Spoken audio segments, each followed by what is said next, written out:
Good morning everybody and a very warm welcome to Trent Bridge Live, where the sun is shining here at Trent Bridge. A lovely Friday morning here. So now, after a week off for Nottinghamshire, no game last weekend, it is County Championship cricket once again as we welcome Hampshire to Trent Bridge. Now, of course, today is day one in this Division 1 fixture, and the two captains have been out there in the middle at 10:30. The toss took place and it was Hampshire that won that.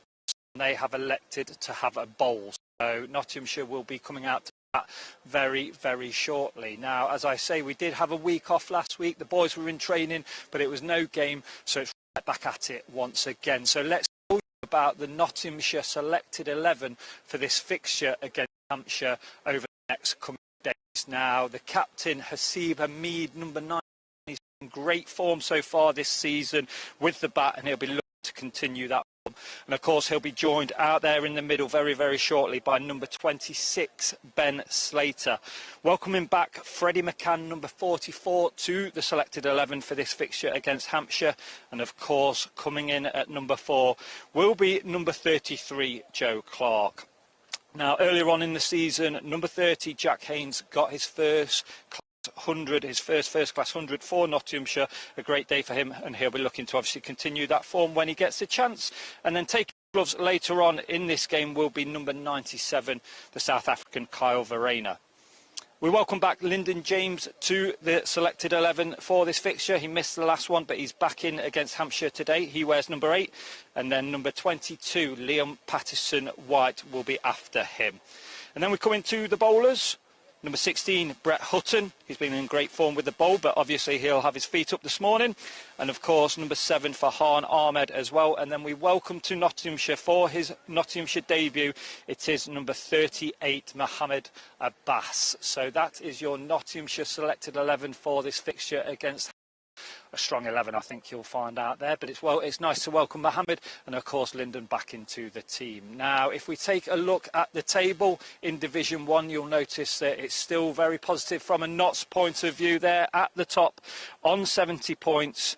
But then if we take a look at the fixtures on the right hand side, you'll see that Warwickshire face Surrey in this round of fixtures, and that is second faces third. So a real important fixture there. And also Hampshire just there, and you'll see that Sussex face Worcestershire and Essex face Yorkshire. So it's really right in that sort of middle section of Division 1, and just 4 points. Notts at the top on 70 with Warwickshire on 66. But it's about concentrating on ourselves here at Trent Bridge and to try and get as many points as possible. So the bonus points, batting from a Notts point of view, they'll be looking to get to that first batting bonus point when they can, and obviously 5 bonus points are available from a batting point of view and 3 for a bowling point of view, and then 16 for a win, and then obviously 8 for a draw. Now, I think I've told you everything that you need to know from a day one point of view, and we are going to join and dip into your radio commentary as the bell rings. They're on 5 Live, so they might have already started, but they might not have. So let's find out as we welcome Dave Bracegirdle, Kevin James and the headmaster. And a very good morning, everybody. Welcome to Trent Bridge, a gloriously sunny Trent Bridge this morning. The weather is set fair for the next 4 days, so that's very good news for all cricket lovers, especially those that have made their way down here to West Bridgeford this morning for the resumption of the County Championship. Notts having a week off last week and managed to cling on to top spot in the Rothesay County Championship Division 1. 2 victories already this season and a couple of draws. May well have been even better than that, but for a little bit of rain on that last day at Edgbaston, with Notts requiring 4 wickets. Anyway, the news from the middle, whilst we wait for the players to make their way out there and get this one underway, is that Haseeb Hamid and Ben Brown, round about 25 minutes or so ago, went out to the middle to toss the coin, and a successful call from the Hampshire skipper Ben Brown, and he has asked Notts to bat first. So Notts, with 3 changes, will bat first this morning. Into the side, returning Freddie Macan and Lyndon James, and there's a debutant with Mohammed Abbas. Freddie Macan sat the last one out with Ben Duckett playing. Lyndon James had a viral infection, he missed the last one, and of course he comes back into that all-rounder slot in the middle, and Mohammed Abbas replaces Fergus O'Neill as the overseas for this game. Very good morning, one and all, wherever you're listening. I'm Dave Bracegirdle from BBC Radio Nottingham. We're going out on all frequencies today, including on 5 Sports Extra, so if you're out and about in the car and find it a little easier, you should be able to get us on that today. There is a live stream as well on Trent Bridge Live. I'm Dave Bracegirdle. Kevin Howells will be with us a little later on, but alongside, seems a while, but I guess it's only about 12 months since you were last here, Kevin James, the voice of Hampshire cricket, alongside. Always a pleasure, Kevin. Welcome back to Trent Bridge. Good to see you. Yeah, good to see you as well. And one of my favourite places to come, working with one of my favourite commentators. I say that everywhere I go. But it was, May last year we were here for the last championship game. And I have to say, the headline for me is Mo Abbas playing for Nottinghamshire. It's going to be weird. We're not going to see him for a little while. Oh, you never know. He might come in at number 11 before lunch. But just the fact that he was so good and so popular at Hampshire. I noticed that the Hampshire lads all went up to him when he appeared on the outfield prior to the start of this match. All went up to him and hugged him and chatted to him. And 180 wickets in 4 seasons he got for Hampshire. That's an awful lot to give away. I just hope, from a Hampshire point of view, that he doesn't pick up a hatful here. Something similar to what Nottinghamshire supporters have been feeling about the decision to move on from Dane Patterson. Similar amount of wickets. Since he's been playing county cricket, got back in his international side, Dane Patterson with South Africa, keeping half an eye on what he does for Middlesex this season. Very, very interesting. But Mohammed Abbas is here. Remember, he did sign for Notts to play here in 2020, but COVID scuppered all that. So a long-awaited Trent Bridge debut, Nottinghamshire debut for Mohammed Abbas. But as Kevin has just quite rightly pointed out, we're not expecting to see him for a little while later. That's because Ben Brown, the Hampshire skipper, has won the toss and he's put Notts in, so Asiba Mead and Ben Slater out there. Glorious, glorious morning here in Nottingham. For those of you that haven't followed any cricket from Trent Bridge this year, it's a different look to the ground in that if you are watching the live stream, you'll see boarded up shots of the pavilion. There's lots of scaffolding up and lots of tarpaulins, but we're going to get underway with Kyle Abbott to bowl the opening over from the Stuart Broad end, and he comes in and delivery which has been edged, and it's going to bring a couple of runs. And straight away, Kevin, the question has to be asked, did that carry to slip? But it's found a way through slip and it's gone all the way down for a boundary. It'll show us 4 in the book, but an edge between first and second slip. In my first thoughts it did bounce a little short, but I couldn't tell you for sure. I'll have to watch that again on the live picture feed. Yeah, looking forward to seeing a replay of that one, but instant reward of sorts for Kyle Abbott. Genuine edge, and Asiba Mead is Nottinghamshire's top run scorer. Hopefully we'll get the chance to see a replay in a moment or two. Here is Abbott in again, and Mead this time goes a long way down the track and realises he can leave this one alone. The strip, as it always tends to do here at Trent Bridge on the first day, does look a little greenish from afar, but I've been out there. It's bone hard, but you can see from the outfield as well, there's not been a lot of rain in this part of the world. Very, very dry, and the surface looks dry as well. But what a start, and Hampshire clearly expecting to make early inroads by sticking Notts in. They've got an attacking field with 4 slips as Hamid pushes this to point, and there's no run. 5 Sports Extra listeners with us. If you've just joined us, this is a match between Notts, currently occupying top spot in the table. My apologies if I say that a time or two, Kevin, because who knows how long it will last. It's been a while since Nottinghamshire was sat on top of the pile. Yeah, make the most of it. I'm happy. You can say it as much as you like. Good start this from Kyle Abbott. We'll run through the 2 teams for you in a moment or two. Again, if you're just joining us late, this one beats Hamid on the outside, but I don't think he really played at that. Notts have made 3 changes, 2 of them, well, all of them enforced really. The ECB are having a little bit of a get together ahead of the international summer, so Ben Duckett and Josh Tong, who both played in the last match, they've been withdrawn. They're away with England somewhere.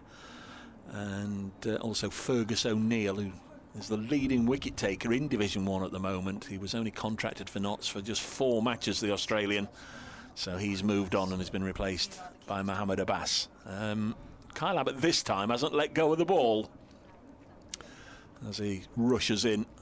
Don't know if it was Abbott or Hamid, but we didn't get a delivery then. In the time old fashion, Kyle Abbott scuffing away at the crease. Going to do a quick update for Radio Nottingham in just a second, and by then we should be moving towards the second over of the morning. Notts a 4 without loss. Abbott finally happy, having scuffed away at the crease at his end.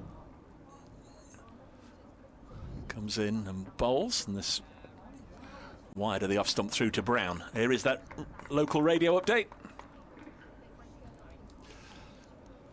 We're on a bright sunny morning. Nottinghamshire have been put into bat by Hampshire. They're 4 without loss. The incident came right from the very first ball of the morning. Asiba Mead edging Kyle Abbott, and somehow it found a way between first and second slip. Bit of a post-mortem going on as to whether it carried. Notts have made 3 changes coming into the side. Freddie Macan, Lyndon James, and the debutant, the former Hampshire player, Mohammed Abbas. Notts 4 without loss.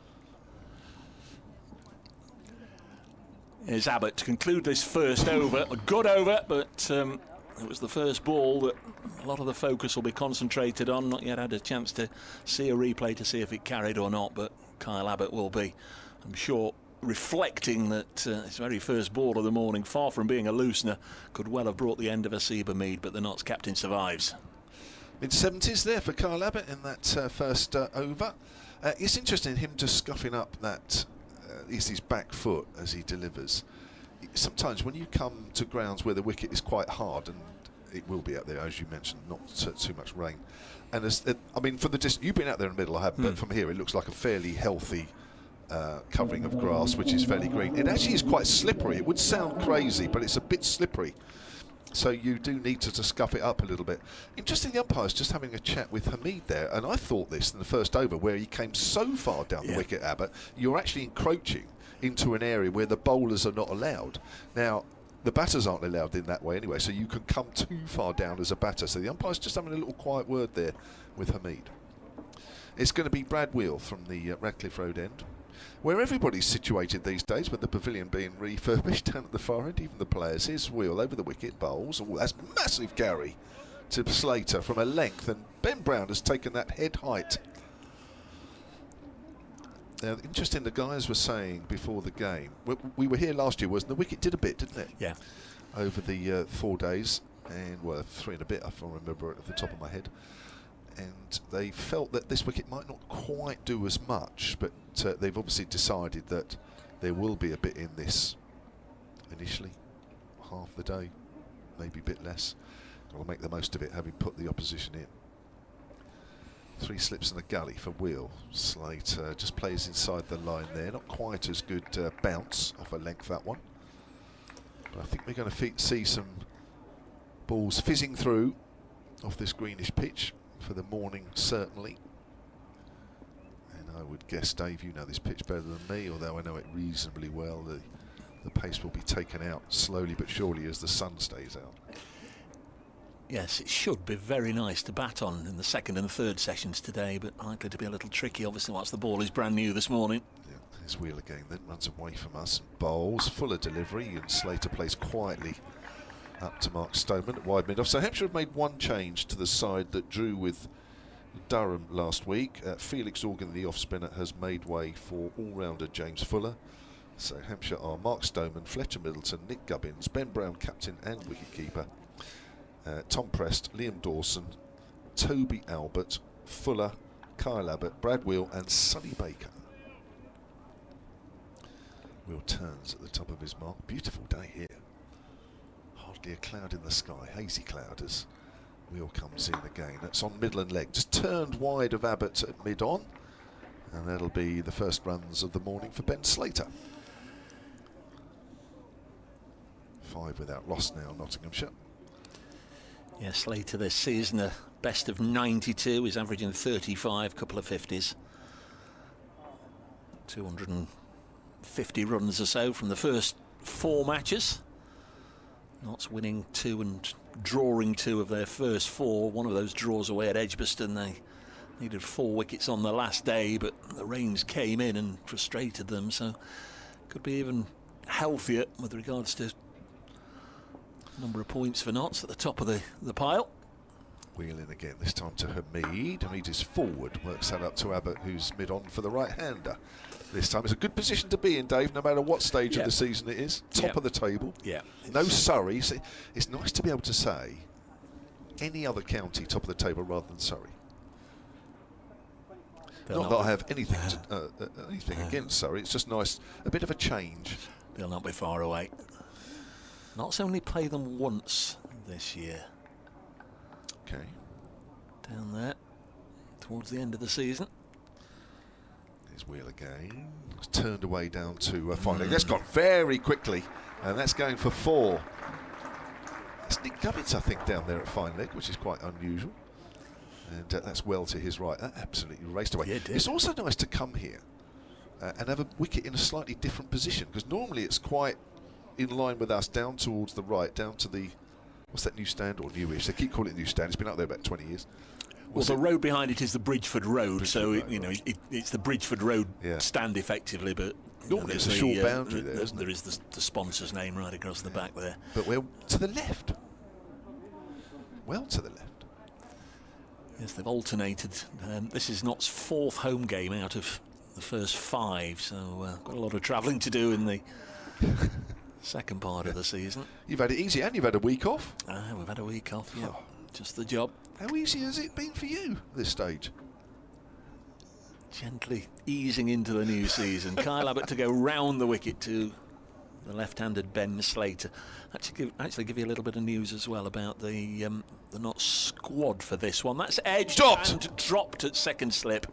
So first ball of the match by Kyle Abbott was edged by a Seba Mead, and whether it carried or not entirely sure, but it got between first and second slip for 4 runs. And on this occasion, Ben Slater, facing Abbott for the first time, has edged it, and again low down, but this time it's Toby Albert. Got both hands to it, very low down, ankle high, but couldn't hang on. Wadey Bear will be pacing up and down in the dressing room already. That drop catch in the slips, that was not hard. There's Abbott in once more, and Slater just drops this out onto the offside. So the Notts side, as I've already said, is showing 3 changes. A couple of players were in the 13. Matthew Montgomery here, so obviously he will be 12th man. The other man, interestingly, in the Notts 13, the young pace bowler yet to make his first class debut for Notts, James Hayes, just had an email saying overnight he's been allowed out on loan to Sussex, and he's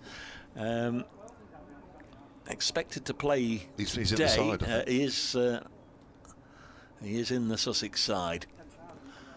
There's Kyle Abbott, wide of Ben Slater's off stump, shoulders, arms through to the keeper. Nottinghamshire 9 without loss here at Trent Bridge. Kevin Howells, the headmaster. We had a number of people saying already, say good morning to the headmaster, as we call him, Kevin Howells. He'll be with us in the fullness of time. Kevin James, myself, Dave Bracegirdle with you. And if you want to get in touch, at Brace Cricket on the old Twittery Xy thing, and you've got your email address, Kevin, which I know Kev doesn't mind. If you've got something you want to get off your chest, and send the email as Abbott strikes Slater amidships there. It's a ball that was angled in towards him from around the wicket, struck him in the stomach area somewhere. Your email address, Kev, if I can never remember it. solentcricket@gmail.com. Paul Barnes has already emailed. He says, good to hear the dream team on commentary from Trent Bridge. That's nice of him, isn't it? Let's hope for a Hampshire win over the next few days, he says. Good to hear from you, Paul. Decent crowd in, as you'd expect. Division 1 cricket, sunny day. Friday as well, work from home day. Abbott bowls, beats Slater past the shoulder of the bat and through into the gloves of Ben Brown. Nick Morrell says he's already put a shift in, so he's working from home today and following us. Good to have you with us, Nick. Steve Crowley Steve Crawley, beg your pardon, Steve, he was one that wanted to pass on his best to the headmaster, Kevin Howells, and says, not sure if it's a trick of the light, the ball looks very dark red in colour. Sometimes they are, aren't they? They can be slightly. Yeah. 9 without loss. Slater with just a single to his name. He's had a bit of a tough over here, and again he's been just nibbling at one outside the off stump, and goes through to Ben Brown. It's a maiden, an attacking maiden. That's a good line being bowled by Kyle Abbott. He's 2 overs, 1 maiden, none for 4. He's certainly had 1 drop. He might even have had 2 drops in his first 2 overs. Yeah, this is going to be tough for the Nottinghamshire openers initially, and maybe 1 or 2 of the top order if Hampshire hold on to their catches and get amongst the wickets a little bit. Chris Tregoning has also emailed sonofcricket@gmail.com. He says, enjoying the commentary whilst working away in the office. I'm hoping to get to the Utilita Bowl on Sunday to see the Hampshire women in action. Yep, they're playing Essex. There'll be live commentary of that one on the BBC Sport website and app. Here's Brad Wheel, bowled, full delivery, driven, not timed, out to Abbott mid-on. Hampshire women have had a good start to the season. Yes, they have. The Blaze here, of course, have had an even better one. But Hampshire women doing okay. Only lost the 1. That was to the Blaze here about a week ago, just under. Has Brett Hampton been released by Hampshire, says Chris? Not that I know of. He's here for a 2-month stint. He's the Kiwi that was signed late on because Jack Edwards, the New South Wales captain, picked up an injury towards the end of the Sheffield Shield season. But that was wide of off stump, and that's left alone by Hamid. But Hampton has been... yeah, not quite up to it really. When he's come on to bowl, he's leaked runs. When Brad Wheel and Kyle Abbott have put in a good spell early on, he's come on, and it's almost like the pressure has been released, and it's happened on a few occasions. So Hampshire have left him out. I think it was the last game, was the first game. I'll double check. That was against Durham. Yeah, so he played the first 3, and I'd be surprised, because he's over here for 2 months, if he plays again, but you never know. Oh, that's a beauty. That's a big leg cutter to Hamid. Got completely turned around there. 9 without loss the score. Has had his moments on this ground. Brad Wheel, of course, famously got a wicket in a T20 quarter-final 3-4 years ago. Not only had to chase down, what was it, 120 or so, and got right down to the last ball, and Dane Patterson, I think, needed a boundary, and he swished away at Brad Wheel and nicked it behind, and Hampshire defended 120 to go through to finals day. That was an amazing night, that was, as Wheel comes in and bowls. That's turned away down to fine leg for a single, 10 without loss. Nottinghamshire, yeah, I know Nottinghamshire probably wouldn't say the same, but as a game and as a spectacle and the atmosphere here, that was an amazing night. Sometimes a low-scoring thriller is absolutely engrossing, isn't it? And you know, and sometimes there's just no reason behind it. You know, you can have all the group games, and you can have 185 plays, 180 or whatever, all through the group, and then suddenly you'll have a low-scoring thriller, both sides struggling to get runs. Round the wicket wheel, bowling to Slater. Slater's on the back foot, hits that wide of Stoneman at mid-off, hasn't timed that one, but he will pick up a run, moves on to 2, 11 without loss. There's been some good nights between Hampshire and Nottinghamshire here over the years. I know you regularly get at least a quarter-final here. They had a long run of doing it, but last year finished bottom of the pile. It was a disastrous T20 blast campaign, and they've taken steps. San Moses Enriquez, the very successful Sydney Sixers captain, and also Daniel Sams for this year's campaign. Wheel full. It's worked to mid-on, fielded by Abbott. Yes, he's been playing for Essex and done some damage, I know, against Hampshire the last couple of years. End of the over then, 11 without loss. Hampshire win the toss and deciding to have a bowl first on this greenish-looking wicket under the sun here at Trent Bridge. So we've got in total 6 matches this round going on in the County Championship, 4 in Division 1 and 2 in Division 2. Yorkshire are batting at Chelmsford. They're 10 without loss against Essex. Sussex, including James Hayes, so congratulations to young James and his family and everybody that's helped get him as far as he has in his career. He makes his first-class debut, but he's in the Hove Pavilion at the moment. Sussex 15 without loss. They're facing Worcestershire this week. match between second and third going on at Edgbaston as Fuller starts a new over and for the first time doesn't find the outside edge with his first delivery past Slater's bat. Knots 11 without loss. Warwickshire are batting against Surrey at Edgbaston. They're 6 without loss. Glamorgan are away at Canterbury against Kent and are batting 17 without loss. And the only wicket that's gone down so far this morning, shouldn't really say that, should I? The only wicket that's gone down is at Wantage Road, where Northants have lost Luke Proctor, and they are 6 for 1 against Lancashire.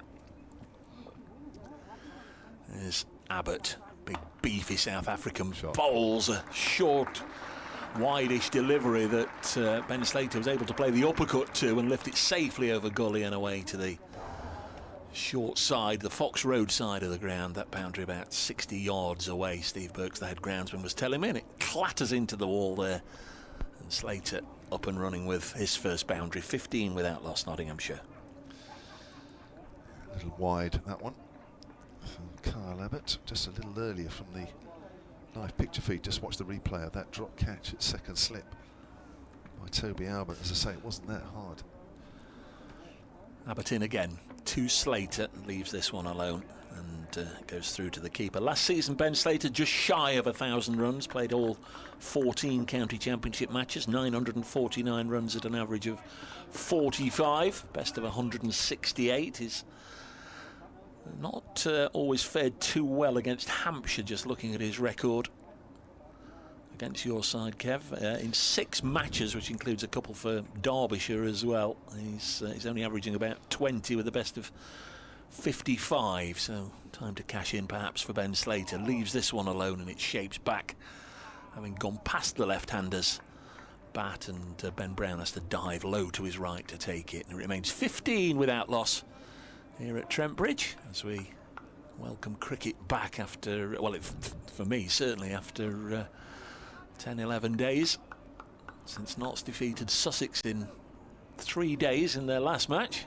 Thought you sounded fresh. Yeah, I guess the Notts coaching staff have just sort of seen this as a little 4-match block, and another one with a little bit of bounce, left alone by Slater. 4 matches and then sort of regroup a little bit. Away goes Tong and Duckett, whether we see either of them at all this summer or much of them is I guess open to a bit of conjecture. I guess Ben Duckett is unlikely to feature too much. I guess Josh Tong will be given an opportunity because the first test match of the summer is here in a couple of weeks, the 22nd against Zimbabwe, that 4-day test match. Both Tong and Duckett are in the squad. Kyle Abbott bowls and Slater runs this down to backward point. There's no run. Our umpires at the far end, Robbie White, former Northants batter. At this end, Richard Kettleborough, one of the senior ICC umpires, is on duty here today. Our match referee, Steve Davis, the former Australian test match umpire, and our scorers, Roger Marshall for Notts. Glad to have Roger back doing the notching for this game. It's his first of the summer, and also Fee Newnham, the former world speedboat champion. Offshore powerboat. I was close. I was speed close. Record. You were close. That's close enough. Here's Brad Wheel to Hamid. Oh, that's bounced, and it's a good leave. In fact, if you want to give Fiona her proper title, because she got awarded an honour, is it BEM, British Empire Medal? So Fiona Newnham, BEM. There you go. Now, on one of her past visits, she was telling me all about it because her record or her achievement was completed just down the road here at Home Pierpont, the National Water Sports Centre. Okay. Happy memories. Here's Brad Wheel to Hamid. Plays forward back to the bowler. Email here from Vernon Needham, who's in Bangkok. solentcricket@gmail.com. He says, hi, has Hampton returned to New Zealand? Yeah, 1 or 2 of the Hampshire fans now are saying, well, where's Brett Hampton? I don't know. I will ask that question, whether he's still here and going to see out the rest of his time. But This is the second game that he hasn't played, and as I say, I don't think he'll be playing again. When will Brevis be coming to England? That's Dewald Brevis, the South African 21-year-old. He's coming for the T20 Blast, so it won't be long. He gives it a wallop, doesn't he? He apparently does. So it was going to be a quick single out on the offside. That's nice running because there is a gap in the covers. 16 without loss, and Luan, I can't remember his surname, but he's another one. He got the most runs in this SAT 20. So, yeah, looking forward. As you mentioned, your T20 campaign wasn't good last year, nor was Hampshire. And we normally, traditionally, meet each other at Warwickshire, don't we? We normally say hello and said, not you again, T20 finals day. But not last year. New set of commentators up there, or probably half a set. Wheels around the wickets to Slater. He's going to take a quick single out into the covers as well, where there's also a big gap for the left-hander. 17 without loss. Slater onto 7, having been dropped on just a single. It's the best and worst place in the order to bat, isn't it, opening? Because if you can survive the tricky first hour, as they always describe it, you're there, you're set. You've got the opportunity then to go on and build and dominate. But likewise, if you're seen off early on, it's a long old day, isn't it, watching from the pavilion? All for sure. Wheel in again, 4 slips for Hamid. That's almost a low full toss. Hamid just works that to Stoneman wide of mid-off. Another single. 18 without loss. Pete Fincham has emailed solentcricket@gmail.com. He says, I'm still out in Fuerteventura. Seems like he's been out there for ages. And wondering what this 2 fixtures over 3 weeks has all been about. Well, of course, Nottinghamshire just off the back of a week off. Hampshire 2 weeks ago. Especially when the final fixtures are slated for the 25th of September. Any insight into the reasoning for playing in the cold and gloom of September instead of every week during April? Well, that's normally a sentence that's cited for April. But it's been a good April this year. Wheels around the wicket. Slater beaten outside the off stump. Beauty. Angled in, straight and bounced. Beats the outside edge. 18 without loss, Nottinghamshire. I think a run of 7 or 8 matches without a break would, much as I always bang the drum, get out there, get out there, play cricket, get as many games in, get as many fixtures in. I think the teams do all respect and need a break to reset, refresh, just let 1 or 2 injuries heal. Hampshire had a week off after 3 matches, Notts after 4, and I think that's the way it's been set up for this season. But I think to have played 7 or 8 in a row would have been too much. As Kyle Abbott bowls again, Hamid leaves his crease. You made a very good point, Kev, about Hamid getting a little bit of a seemingly a gentle word in the ear from umpire Richard Kettleborough about how far down the track he goes, and he's not the first umpire this year, or indeed over the course of Hamid's career, just to sort of remind him of that. It's a good ploy, to get forward and to go, if you feel the pace is okay to do that. Of course, it takes the LBW out of the equation, so I can see why he's doing it. Abbott in once more, and again he's got forward, and did he have a little nibble at that or not? I suspect he possibly did, because he just rehearsed it a couple of times and then it's forgotten, and then he goes on that 3-4 pace walk towards the square leg umpire, comes back and resets again. It's very regimented, very strictly disciplined, his routine. Takes his stance, taps the bat a couple of times and then looks up, and by this time Kyle Abbott's already pounding his way down the runway. Bowls again, and once more, Hamid, look where he is. He's a good way down the track. Yeah. It is a good ploy. You want to get close to the bounce if you can, because there is a better bounce out there and there's a bit of nip. So I quite understand why he's doing it. You've just got to balance that with the fact that you can't come down too far. Rob Taylor's been in touch at Brace Cricket. Morning, Rob. Any news on Dylan Pennington's injury and potential return, Dave? Side strain. I did ask Peter Moores this morning, and the word was close. There's Abbott. Again, left alone by Hamid. Close, hopefully very close. If not next week, then the week after. Well, next week, Notts are away at Durham, and then the week after away at Headingley against Yorkshire. But I think they could do with him, really. They've gone into this one, of course, with Mohamed Abbas on debut and Brett Hutton and Lyndon James, the third seamer, and then two spinners, Liam Patterson-White and Farhan Ahmed. So used to seeing Notts with a four-pronged seam attack. Was there anybody else they could have brought in, seamers? Here comes Kyle Abbott, again edged down into the ground and doesn't get beyond fourth slip. Well, Josh Tong's been playing, so they've lost him. Fergus O'Neill's, like for like with Mohamed Abbas, if you like, coming in. Conor McCurr was the only domestic winter signing from Surrey. He's currently out injured. Dylan Pennington's currently out injured. They've got a young lad, Rob Lord, who played half a dozen games or so last year. Quite pacey young player they got from the national counties cricket. And I believe he's had a bit of a knock as well. And this is pushed up to mid-off, and there's no run. And James Hayes was the other one, was in this squad, and clearly overnight they've had an approach from Sussex, and he's gone to play for them. End of the over 18 without loss. So it is looking a little bit threadbare, but Liam Patterson-White, I think, deserves his place in the side, and it's been a job to sort of shoehorn him in. Because he's a very talented spinner and he's a very, very capable batter as well, and he'll come in at number 8. He's got a first-class 100 to his name. He can certainly play, but it does mean they're going in with 3 and 2, if you like, and Lyndon James is the third seamer, whereas normally he's sort of the fourth seamer. Most economical bowler in Division 1 currently, Liam Patterson-White. Oh, that's a beauty. Beaten, all ends up. Just misses the off stump. A prod, he was stuck on the crease there. Was Ben Slater. We're going to see this a few times this morning. Nothing to do with the batters really, it's just a pitch which, for the seam bowlers, is giving them a fair bit of encouragement, but it will quieten down a little bit. It's just for Hampshire to make the most of it, and they all should have had a breakthrough already.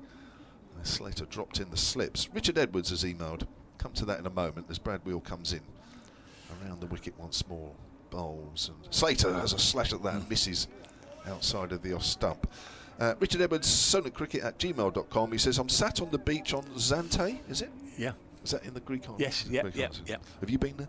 I haven't. No, nor have I. Listening, he says, I asked this question before but missed the answer. Dropping catches at slip, why is Liam Dawson not fielding in the slips where he is very good? Well, he is very good, but he does have these periods where he says he'd rather be out of the slips. It does take a lot of concentration every ball, probably more so than when you're in the outfield, so I think sometimes he just feels like a bit of a rest from that point of view. Slater's on the back foot, slightly aerial as it goes into the covers. They've plugged that gap now, bringing Nick Gubbins into that area. So we will see him, I guess, at some point in the summer, but I think he finds that 6 months in that area is quite difficult, because he's doing a lot of bowling, of course, he's doing a lot of batting over the last 2 or 3 years.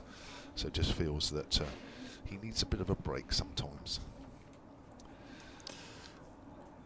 Of course, it's something else that James Vince would have brought to the side. There you are.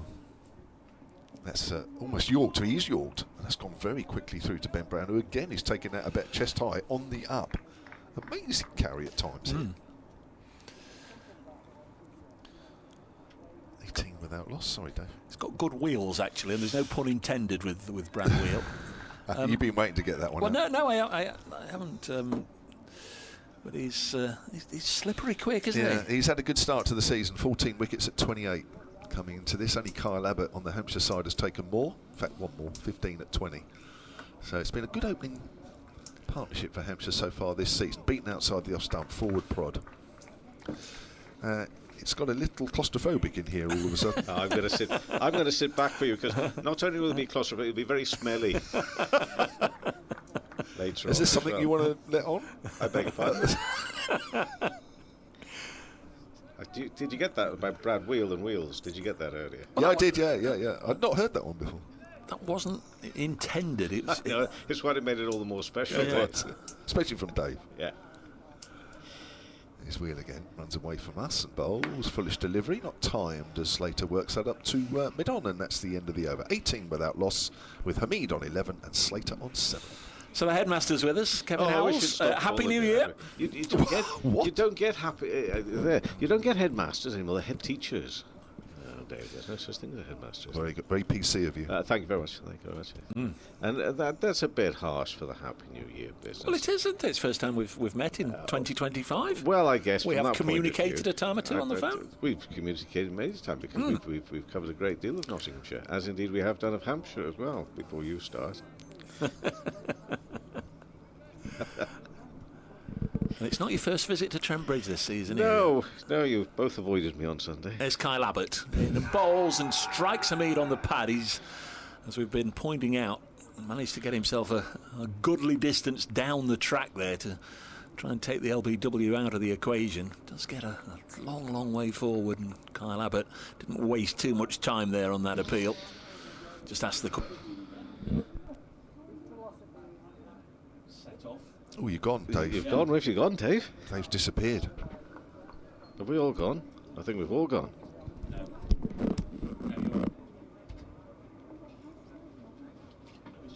Here's Kyle Abbott. Bowls. Edged, is he? Or was that an edge onto the pad? Again, that may just have carried. Maybe it was just the pad it flicked. No, I think it's. I think it was just mine, for whatever reason, just dropped out. You okay? Yeah. Good. You're still here with us. Yes. That's the main thing. Yeah. But he's gone. He went rushing off just in case the line had dropped, but I don't think we have. 18 without loss.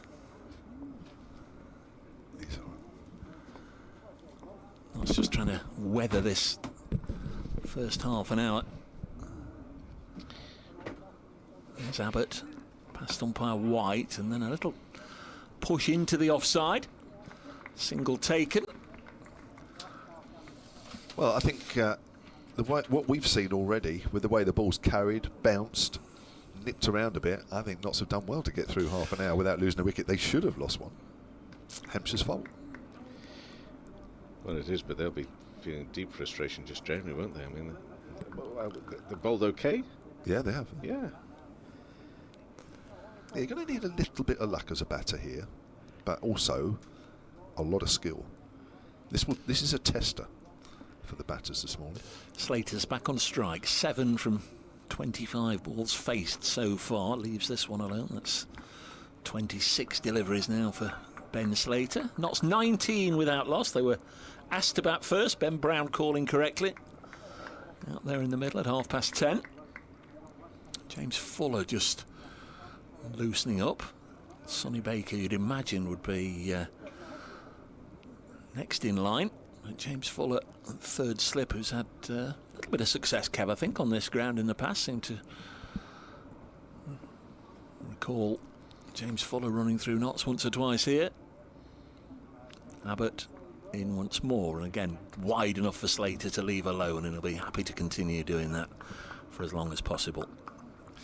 Yeah, I remember getting runs in the second innings here when Hampshire were chasing about 170 odd, and they lost those 5 wickets early. They needed him and Fletcher Middleton to get Hampshire over the line in a nervy run chase with those wickets that fell early.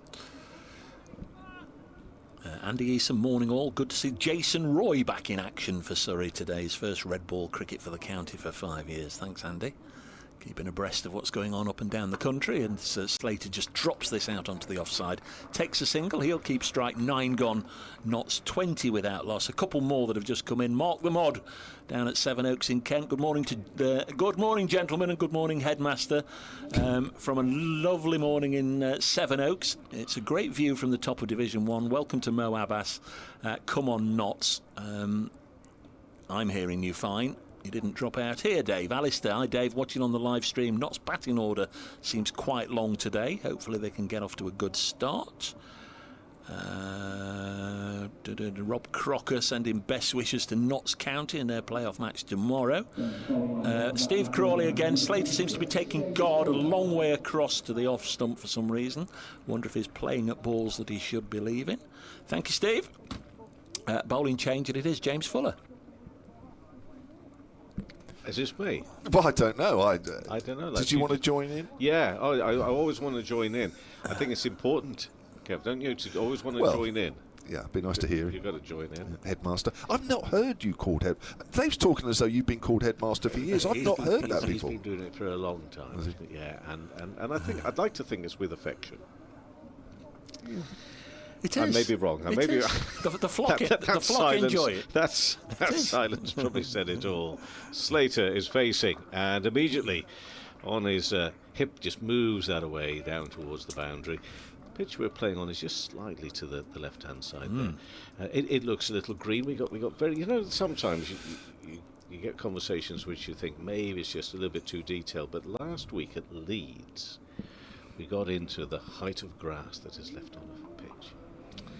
And sorry, I missed that. Yeah, exactly. Well, it was for reasons that it was very bowler friendly, Kevin. Very bowler friendly. The big debate was it 12 mil or was it 13? Did you manage to drag that out for 2 hours? Well, I didn't necessarily. Next ball. Oh, an edge. Oh, no. Just movement, though. The movement. Taken low down to the right-hand side by the keeper. Hamid, this is, on 12. They are riding their luck and good fortune here a little bit, up against some really good bowling, testing conditions. But it did lead on to, what is apparently the acceptable height, and they reckon about 10. They reckon about 10. If you go to 8, you're basically talking test matches where they want 5 days. But somewhere around the 10. So anything around 12 or 13 looks pretty excessive. And he just about gets his bat out of the way of that one as well. Quite exaggerated leave there from Hamid. This is terrific stuff here we're watching at the moment. But Hampshire, just maybe in the back of their minds are thinking, look, this is 38 minutes gone, actually, because we started a bit early. 38 minutes gone of cricket here, where we've got nothing to show. However, only 21 runs on the board, but looking for wickets here. They won the toss, selected to bowl first, looking for wickets. Hamid is on 12.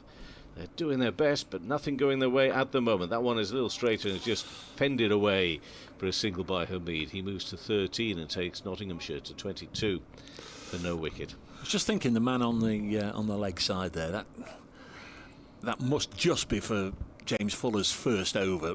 It's putting a man out on the deep square leg boundary for Asib Hamid. You're not going to get him hooking ever, and it's just almost an invitation just to drop it on the leg side and walk a single. They brought him obviously up now as the left-handers on strike, but it's worth keeping an eye on. You don't need a man on the fence for Hamid. This is Slater, meantime. Oh, and another one where he just prods that, and how these are not getting little nicks, I'm not too sure. And if I'm not too sure, can you imagine what's going through the bowlers' minds at the moment as well? Yeah, it's terrific stuff. Honestly, I'm keen to explore these grass heights. Well, a little bit more. It must have been a fascinating conversation you had. Can I ask a question? Go on. About that, because I'd love to have been part of that. Yeah. This is not somebody on their hands and knees with a ruler. This is a mower that I guess electronically cuts at different heights. I'm guessing that's how they came by it. Slater is on 9 and bowls. Ooh, and again comes into him really sharp. Manages again to get it away. It's a wrist breaker. Yeah, I was going to say, was that bat handle or was that elbow? I thought that might have rattled him on the elbow. Well, he's dropped his bat there down the other end. It's the end of the over, and I'm telling you what, Slater will be mightily relieved it is. However, of course, it does mean he's got to face again. Yeah. And will he be ready to face again? Because that's really taken him nastily, that one. That's painful. Got a lot of bounce in that over, didn't he, James Fuller? I think that's one of those that actually it's going to hurt even more after a while, you know what I mean? Initially you get hit, and then actually the pain starts really coming through. He's in agony. They're all going to take the opportunity here, I think, to get a drink on board. The Notts physio coming out to attend to him. Bit of the old magic spray, no doubt. 23 without loss here. We've been playing for 40 minutes, and it's going to be a bit of a hold-up after 10 overs with Ben Slater requiring a little bit of treatment. Got an email here from our good friend Dave Allen. Hello, Dave. Hello, Dave. That's nice. That's how good a friend he is. Yep. Can we tempt him back out of this? Unfortunately not. I tried to tempt him during the winter. He did say to me at the end of last summer, this is Hampshire's former honorary archivist and did a lot of commentary with us. We've all done it and loved him, all the stats and what have you. Isle of Wight veteran with us, wasn't he, in the tent? Well, do you know what? It's almost like you're seeing this email, because that is mentioned in this email. silentcricket@gmail.com. He says, good morning to all three of you. Dave and I will always have the Isle of Wight, of course, he says. It's almost right on cue, that. Yeah. That was back in 2019. Yes, round around about 6 years ago now. 4 days. We were on holiday for 4 days, weren't we? Yeah. Which was nice, with a little bit of commentary thrown in. Have Hampshire played a first-class game there? I know you've been for a couple of one-dayers. Have you played a first-class game there since? Only that one against you guys. Yeah, there's a few problems at the ground. I'm not quite sure what's going on there, but I'm not sure what's going to happen in the future. As he says, Friday is working at home day. I presume that was you, Dave. And I'm tuned into you guys while working on a new Heritage Commission book about Hampshire's grounds.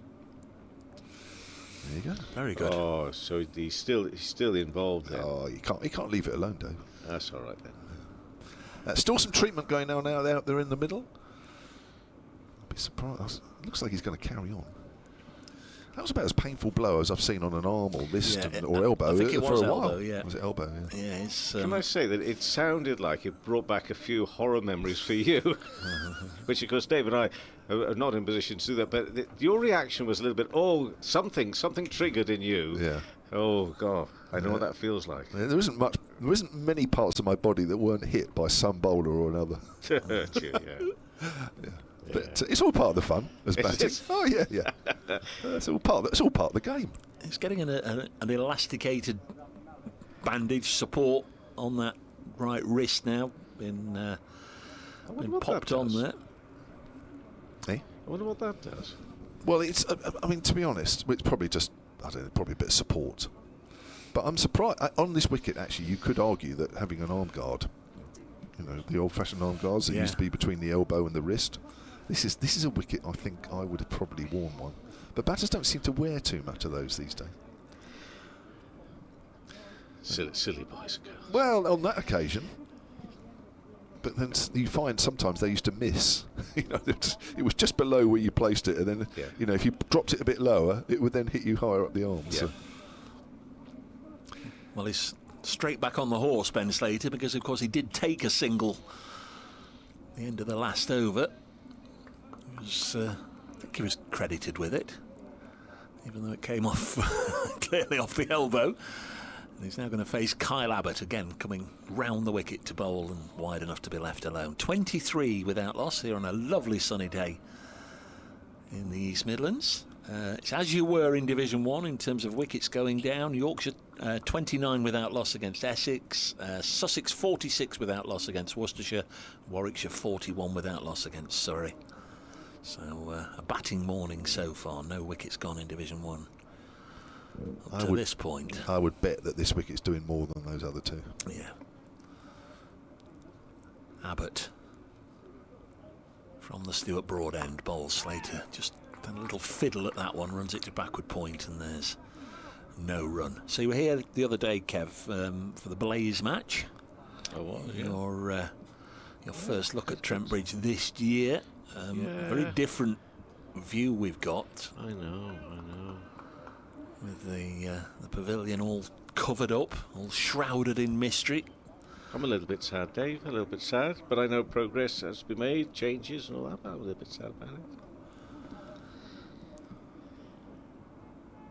Abbott once more, and his sixth over now beats Slater. And the outside goes through to Ben Brown with the added responsibilities. The Sussex gloveman have taken over the captaincy reins this year. What I'm putting good money on, though, and I'm not just saying because I'm sitting here and I've yet to have my lunch, but what I'm putting good money on is that whatever takes its place over there, it will still retain what I think is just a terrific atmosphere, and I love this ground, and I'm sure they'll be doing it right. But it's a bit of a shame, just a bit of a shame. Abbott bowls again. There's not too many of these that would actually hit the stumps, but he's still managing to inconvenience Ben Slater with almost every delivery, sort of that fifth stump line with this extra little bit of bounce, pitching just short of a length and the ball taking off. It's very, very difficult for Slater and Hamid at the moment. They'll hope to weather this storm and cash in later on in the day. Hamid has 13, Ben Slater 9. Both with good runs already this season. Umpire is Robbie White. Past his right shoulder comes Kyle Abbott. Slater with a scruffy inside edge drags it to mid-wicket where Liam Dawson in a white floppy sun hat and plenty of sun cream smeared on his nose does the fielding. I've just worked out why there's all that white sheeting covering the pavilion at the far end, because obviously it acts as a sight screen, doesn't it? Because I'm thinking, normally when you see scaffolding, you see sheeting, don't you, to protect if it's public areas or what have you, footpaths. But of course, that's just one big sight screen now, isn't it, that pavilion? Which is ironic, because normally, in years gone by, there wouldn't be a sight screen at that end. Because it's one of the grounds where the spectators actually sit behind the arm. Edged and dropped. Oh, God, you can't believe this. Abbott, unlucky for the third time this morning. This time it's at first slip. Down it goes. Slater with his second life. He was dropped on one by Albert. And this one is at first slip. And it's Tom Prest who, well, he's just waiting for the ground to swallow him up. It's not going to. And it remains 23 without loss. Ben Slater this morning, 9 not out, dropped twice and struck a fearful blow on the elbow as well. He was riding his luck, and that one was in, well, belly button height, into the hands, and down it went. Has this been a problem this season? Well, no, actually. To be honest, they work hard on their slip catching. AD Birrell is a big one about catching all your catches in the slips, and they've got better over the last season or so, but this is going back as, 2 seasons the way we're catching here at the moment. Fuller, he's been impressive in his first over so far, wrapped on the pad there.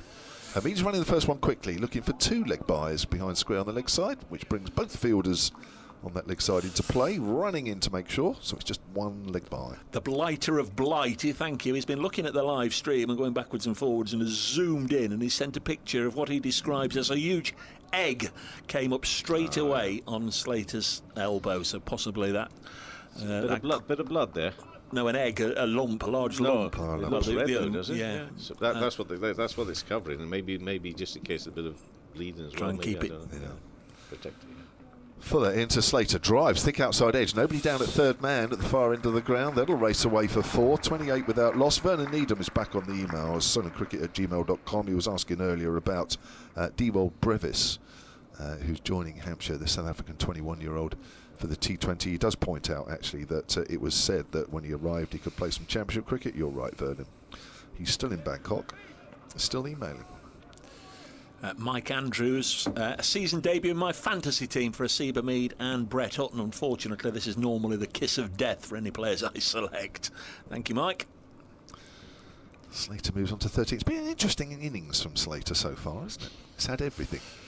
You could say that. Yeah, set full delivery. This time he leaves it alone. Good shape, actually. He just comes back a fraction. Abbott, 6 overs, 3 maidens, none for 10. 2 definite drops and maybe a third in there as well. Certainly 4 of those 10 runs shouldn't have come the way of Asiba Mead, the first ball of the match. Whether it carried or not, it somehow got between first and second slip. We're looking down from above, and it's always a little tricky. You were next door, Kev. I don't know if you had a view of the first ball of the match. We weren't able to see a conclusive replay of it. As to whether it got a nick. Oh, no, it definitely got a nick. Whether it carried, it didn't carry. No. It didn't carry. Here's Fuller again. Oh, he's driven, he's missed, or has he got an inside edge? Everybody's going up behind the wicket. Not out, says the umpire. Kev, that happened to me in the over I did, didn't it? And how many times have we seen it?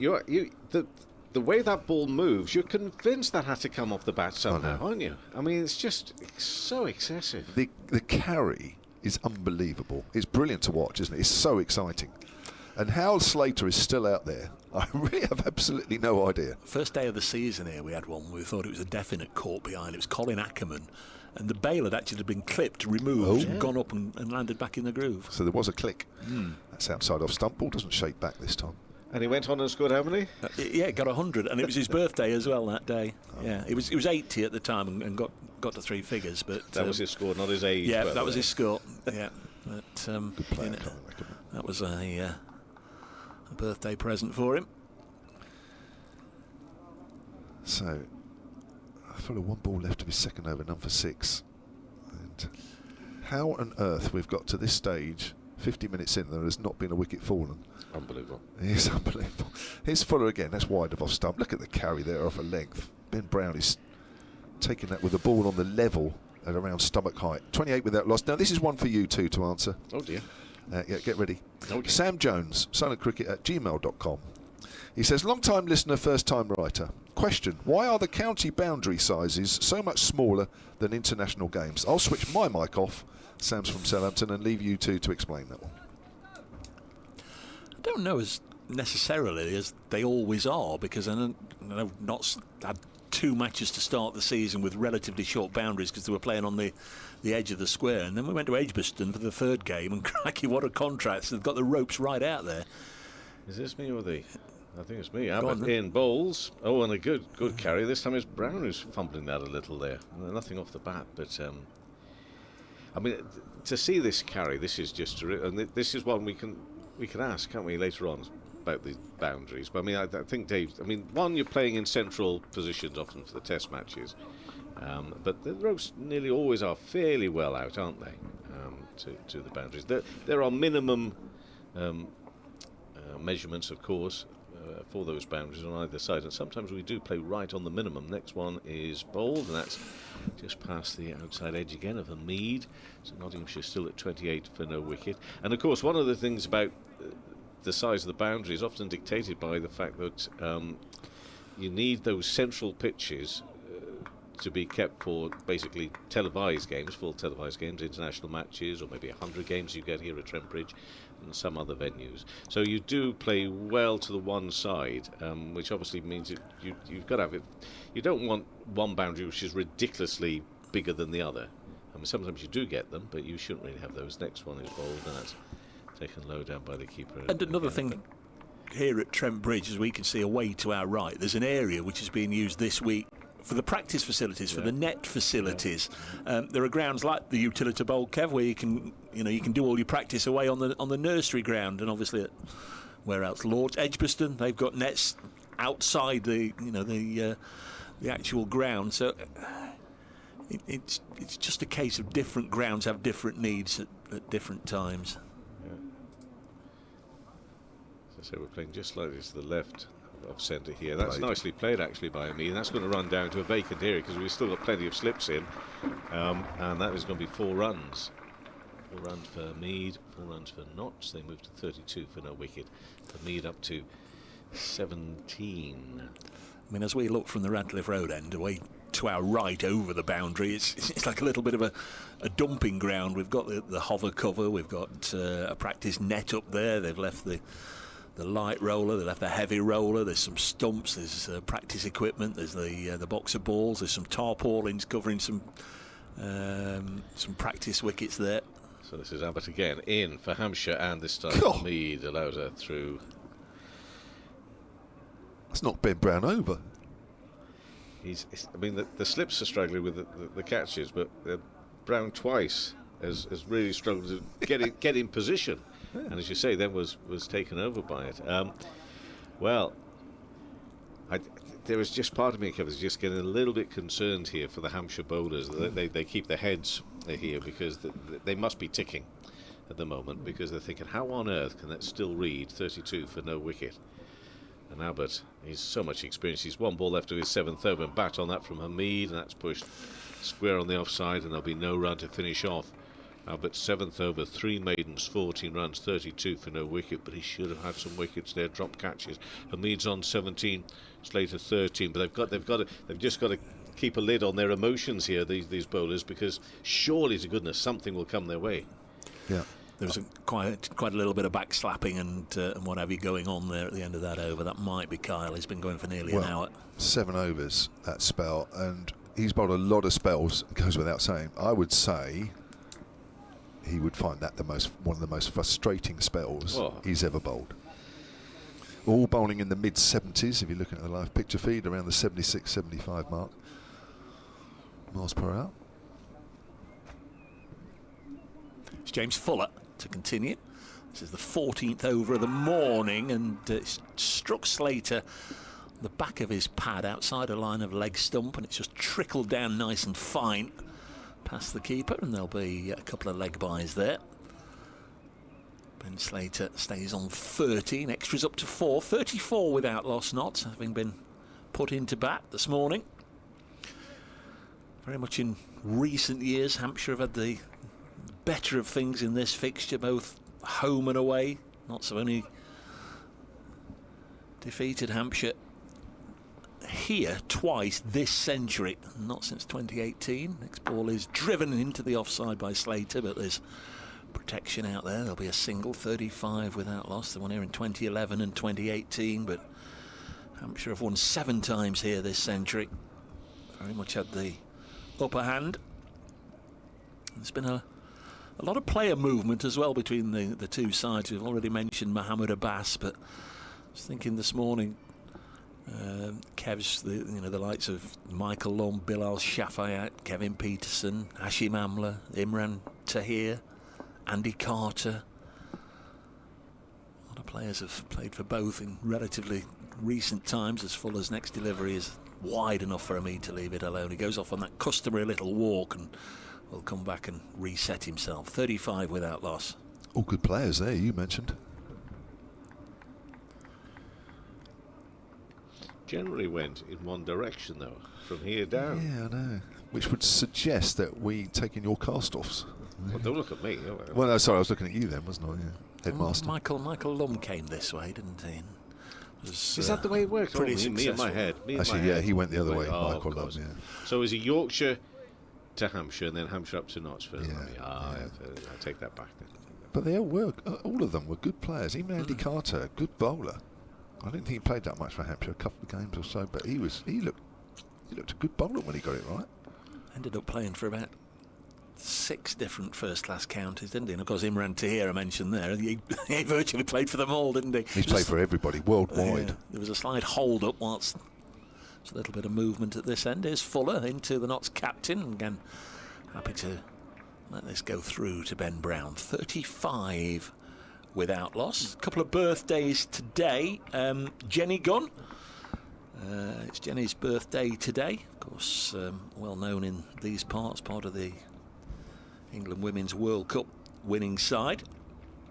Malcolm Nash would have been his birthday today, born in 1945 on this day. Of course, there are links with Nottinghamshire, of course, he was the bowler that Sir Garfield in 1968 hit the 6 sixes off. 35 without loss. Fuller bowls, wide of the pegs and through to the keeper. Wasn't he subject? He was sorry to interrupt, Dave. Wasn't he subject to an auction somewhere where somebody claimed that it was the ball, one of the balls that got hit out the ground, and it wasn't? There's been a few of those, hasn't there, over the years, and then it's been proved that they played with, I don't know, a reader, not a duke, or whatever it was on the particular day. 35 without loss, Notts. Fuller bowls, pitches it up, and Hamid wristily turns it away on the leg side.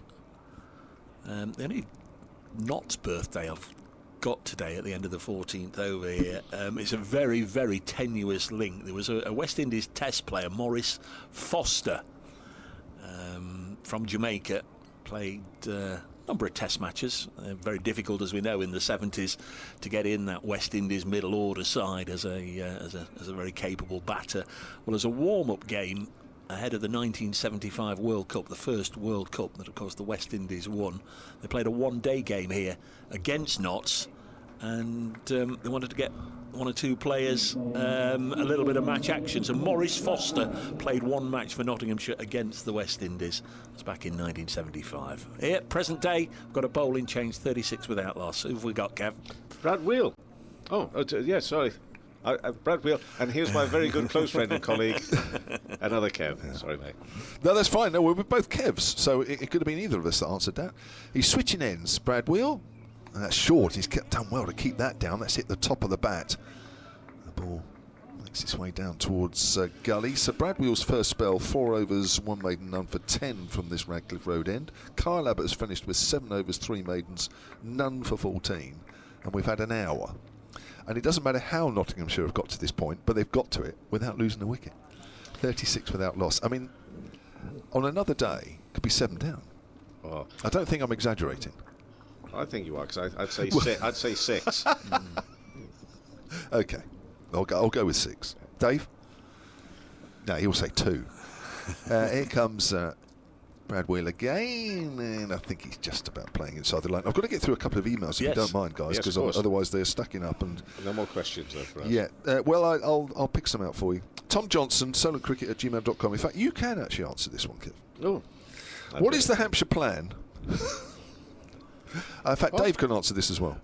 What is the Hampshire plan to deal with Dawson's potential absence? The Telegraph, other broadsheets available, reported he was in line to return to the England white ball squads. Could Organ play T20 cricket and get an overseas signing for September championship matches? Thank you and have a great 4 days. I'll leave you to answer that.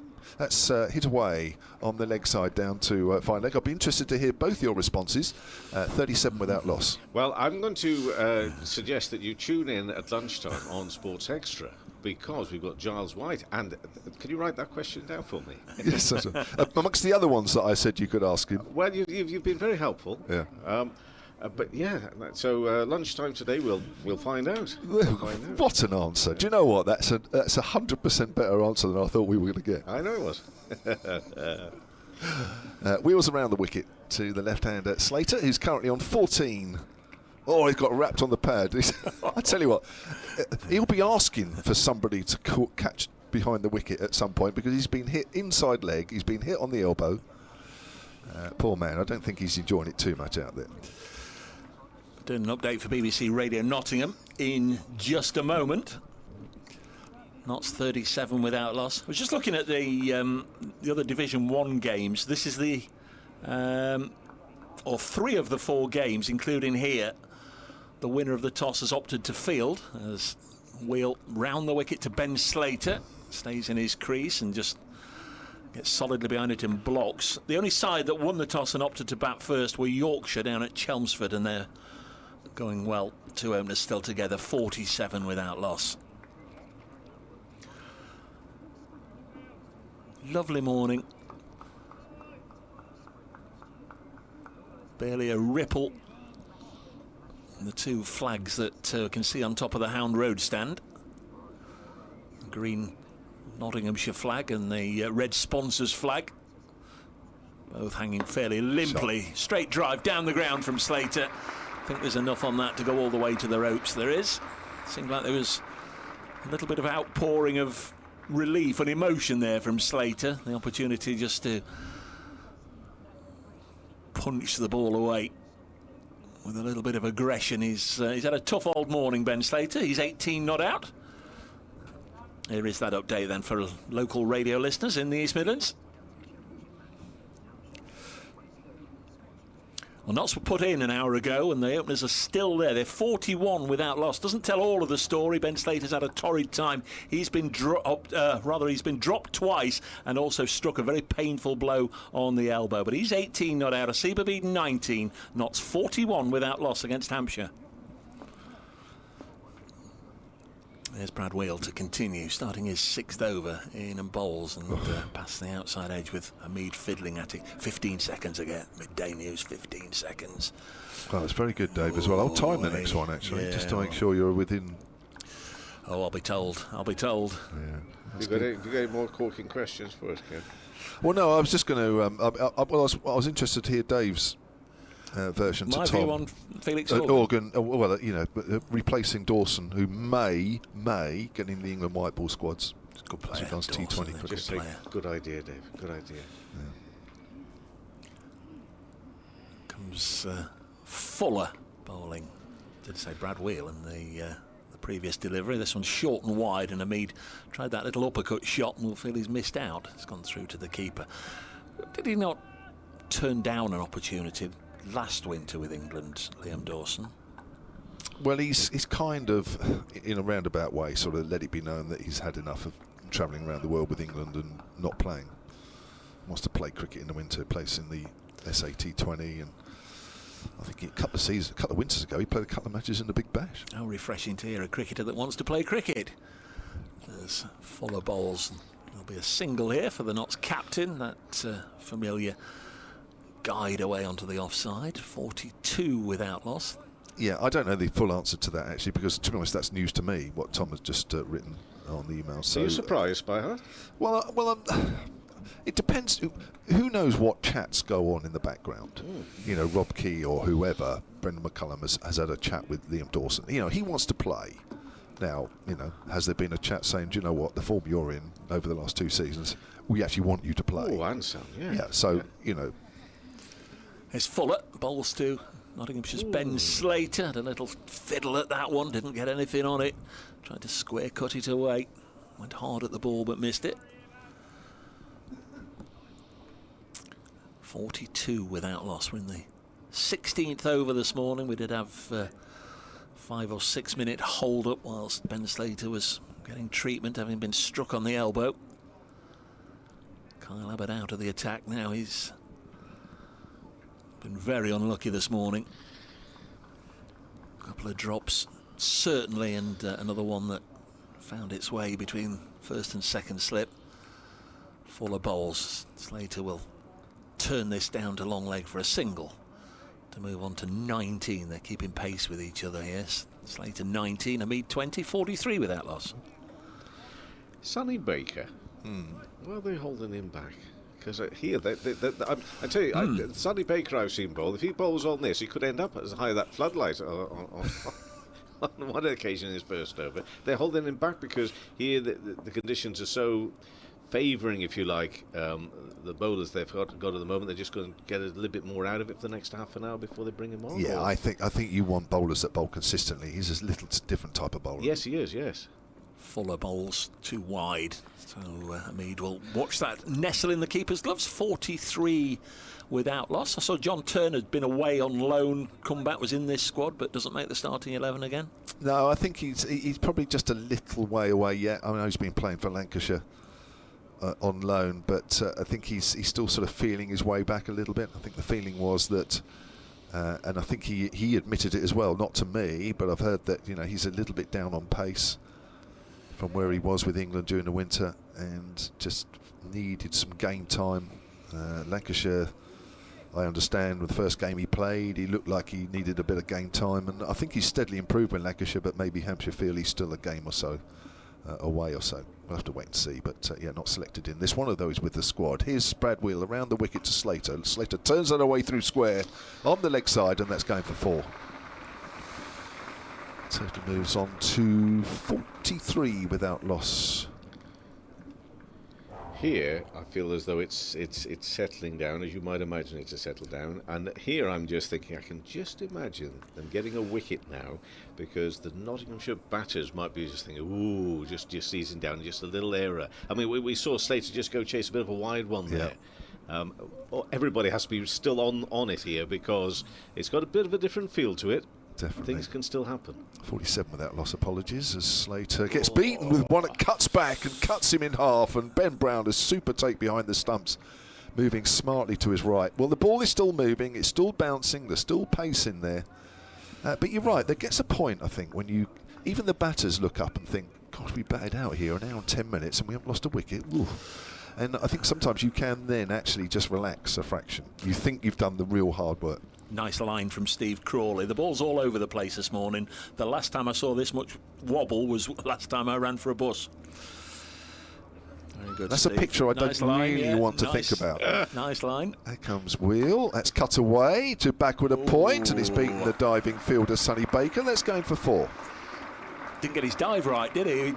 He sort of was down on the ground before the ball had got there, and it just eluded him.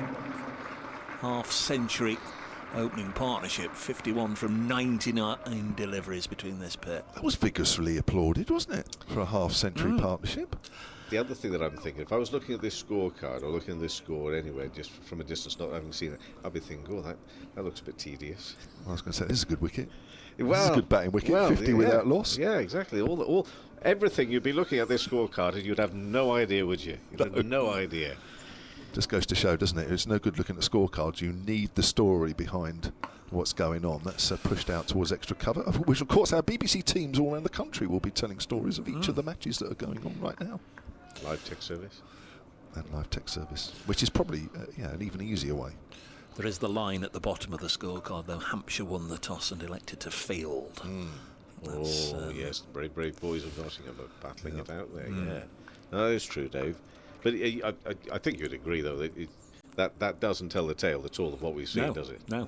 But it gives you an idea, of course, yeah. Wheel again.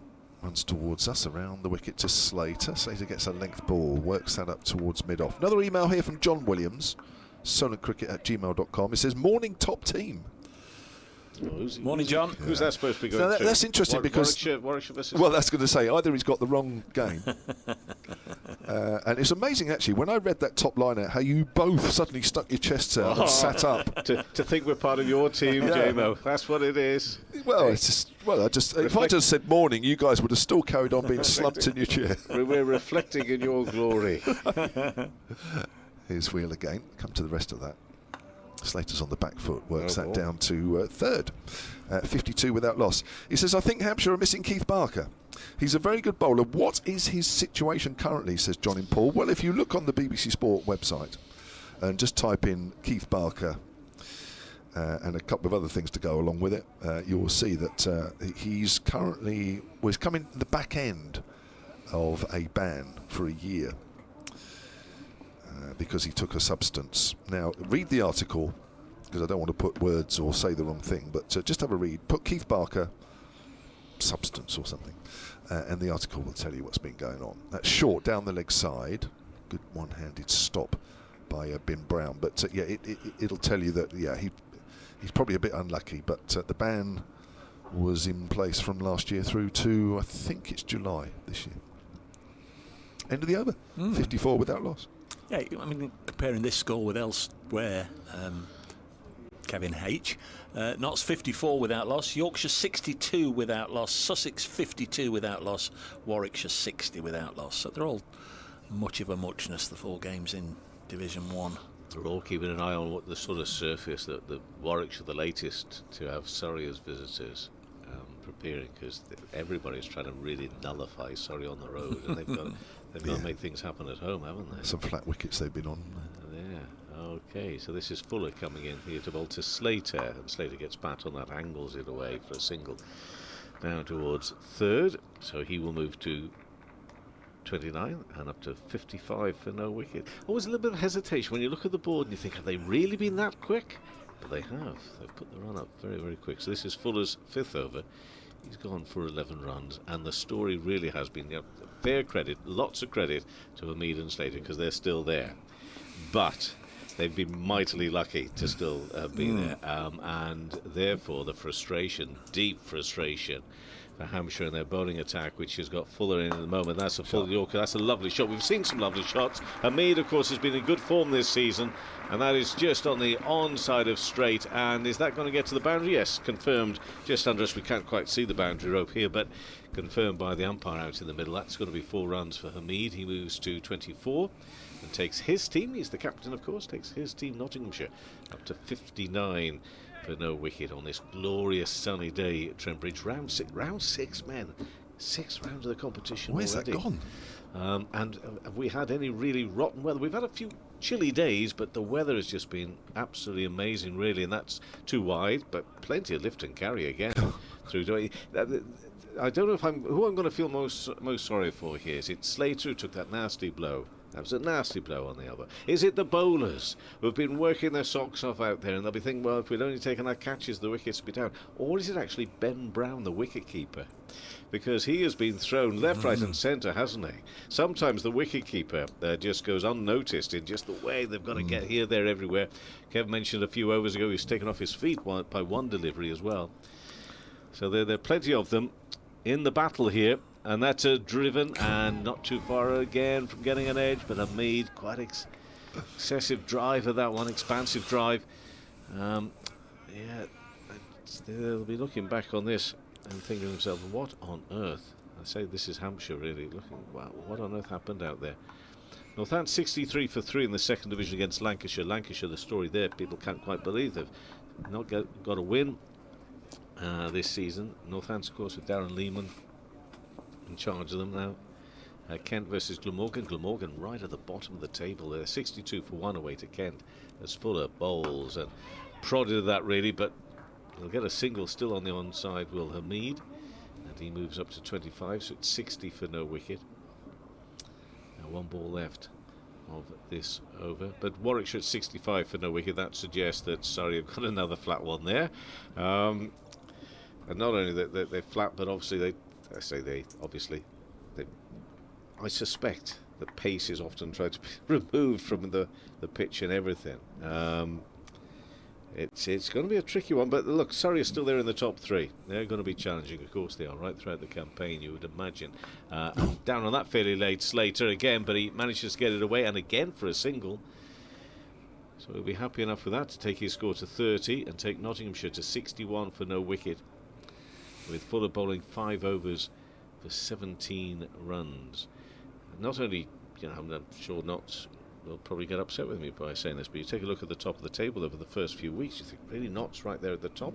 A bit of a surprise package for being there. Sussex as well, going well. Of course, they came up against a good Notts team. They didn't so well here a couple of weeks ago, but still, that's some interesting stories this year in the Championship. There really are, and of course, for the neutral, we all hope that we get a good September, where we get, as we have from time to time, maybe 3 or 4 teams still interested in the title. That's the way I'd like it to be. And from what I've seen so far at the start of this season, in terms of not being able to predict results, I think we are really probably in line for one of those. A really good September. And we've got some good cricket. Look forward to that. Here's Brad Wheel to start a new over. It'll be over number 19, I think it is, from this innings so far. That's just a length ball played back by Slater. Actually, not a lot happened there. It was just a length ball which was played back quite comfortably back to the bowler. I'm not sure we've seen a lot of that, really. I mean, for me, I'm not sure Slater and Hamid will say they've totally enjoyed their time out there. And as you've alluded to, Kevin, that the bowlers probably similarly. But this has been very watchable. This pitch has made for some compelling cricket. Yes. The ball flying through to the keeper. It really has been bouncy and pacey, driving, and he's missed. And that ball again is absolutely thudded into Ben Brown's gloves off a length. Bounce, pace. That's the length for me. I think sometimes you see pitches like that, and you can, as a bowler, just get lulled into a false sense of security, and you drop your length. You probably pull it back by 6 to 9 inches, which is not really what you want to do. The trick is to still bowl, keeping the batter coming forward and getting them to drive, as we've seen several, and they play and miss. And a couple of times, of course, they catch the edge, but you've also got to catch it as well. Here's Wheel. Slater's forward, goes out square on the offside, picks up a single, 62 without loss. Simon Jones, the cricket development manager at the Hampshire Cricket Board, sonandcricket@gmail.com, just talking about that game at New Close in 2019 against Nottinghamshire. He says, I remember it well as I was the announcer for a couple of days. They were very short, says Simon. Well, you must have been very good, Simon, because I think like a good wicket keeper, an announcer, you should hear them but not really notice them. It's a lovely few days, wasn't it? It's a lovely ground and a nice little bowl for the spectators to get their deck chairs on and sort of look down on the cricket. Beautiful. Here's Wheel to Hamid, who pulls the bat inside the line as it goes through to Brown. Was that the game where our tent blew away? Yes. It was that one, yeah. A little gust of wind, and there we were in a gazebo, and it went woof behind us. Took off. It went woof. Well, or something very similar to that. Yeah. Just took off. Richard Edwards is back on the email, sonandcricket@gmail.com. He says, you've not been to Zante. We were talking about that earlier. No, neither of us. Look at that picture he's just sent us. This is not great TV or radio, unfortunately, or online. I prefer Trent Bridge. 3 hours from Bournemouth Airport, he says. I've seen pitches with that amount of sand on. That's a length ball, which Hamid pushes out into the covers, and there is no run. He sent a picture of his feet with the sand and then the sea. But it does look nice. Very similar overheads to what we've got here. All blue. So 62 without loss, 31 to Slater, 25 to Hamid.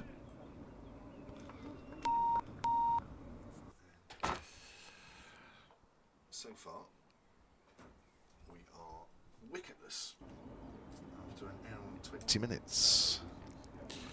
Here's Wheel to Hamid. Get right to the path. That looks close.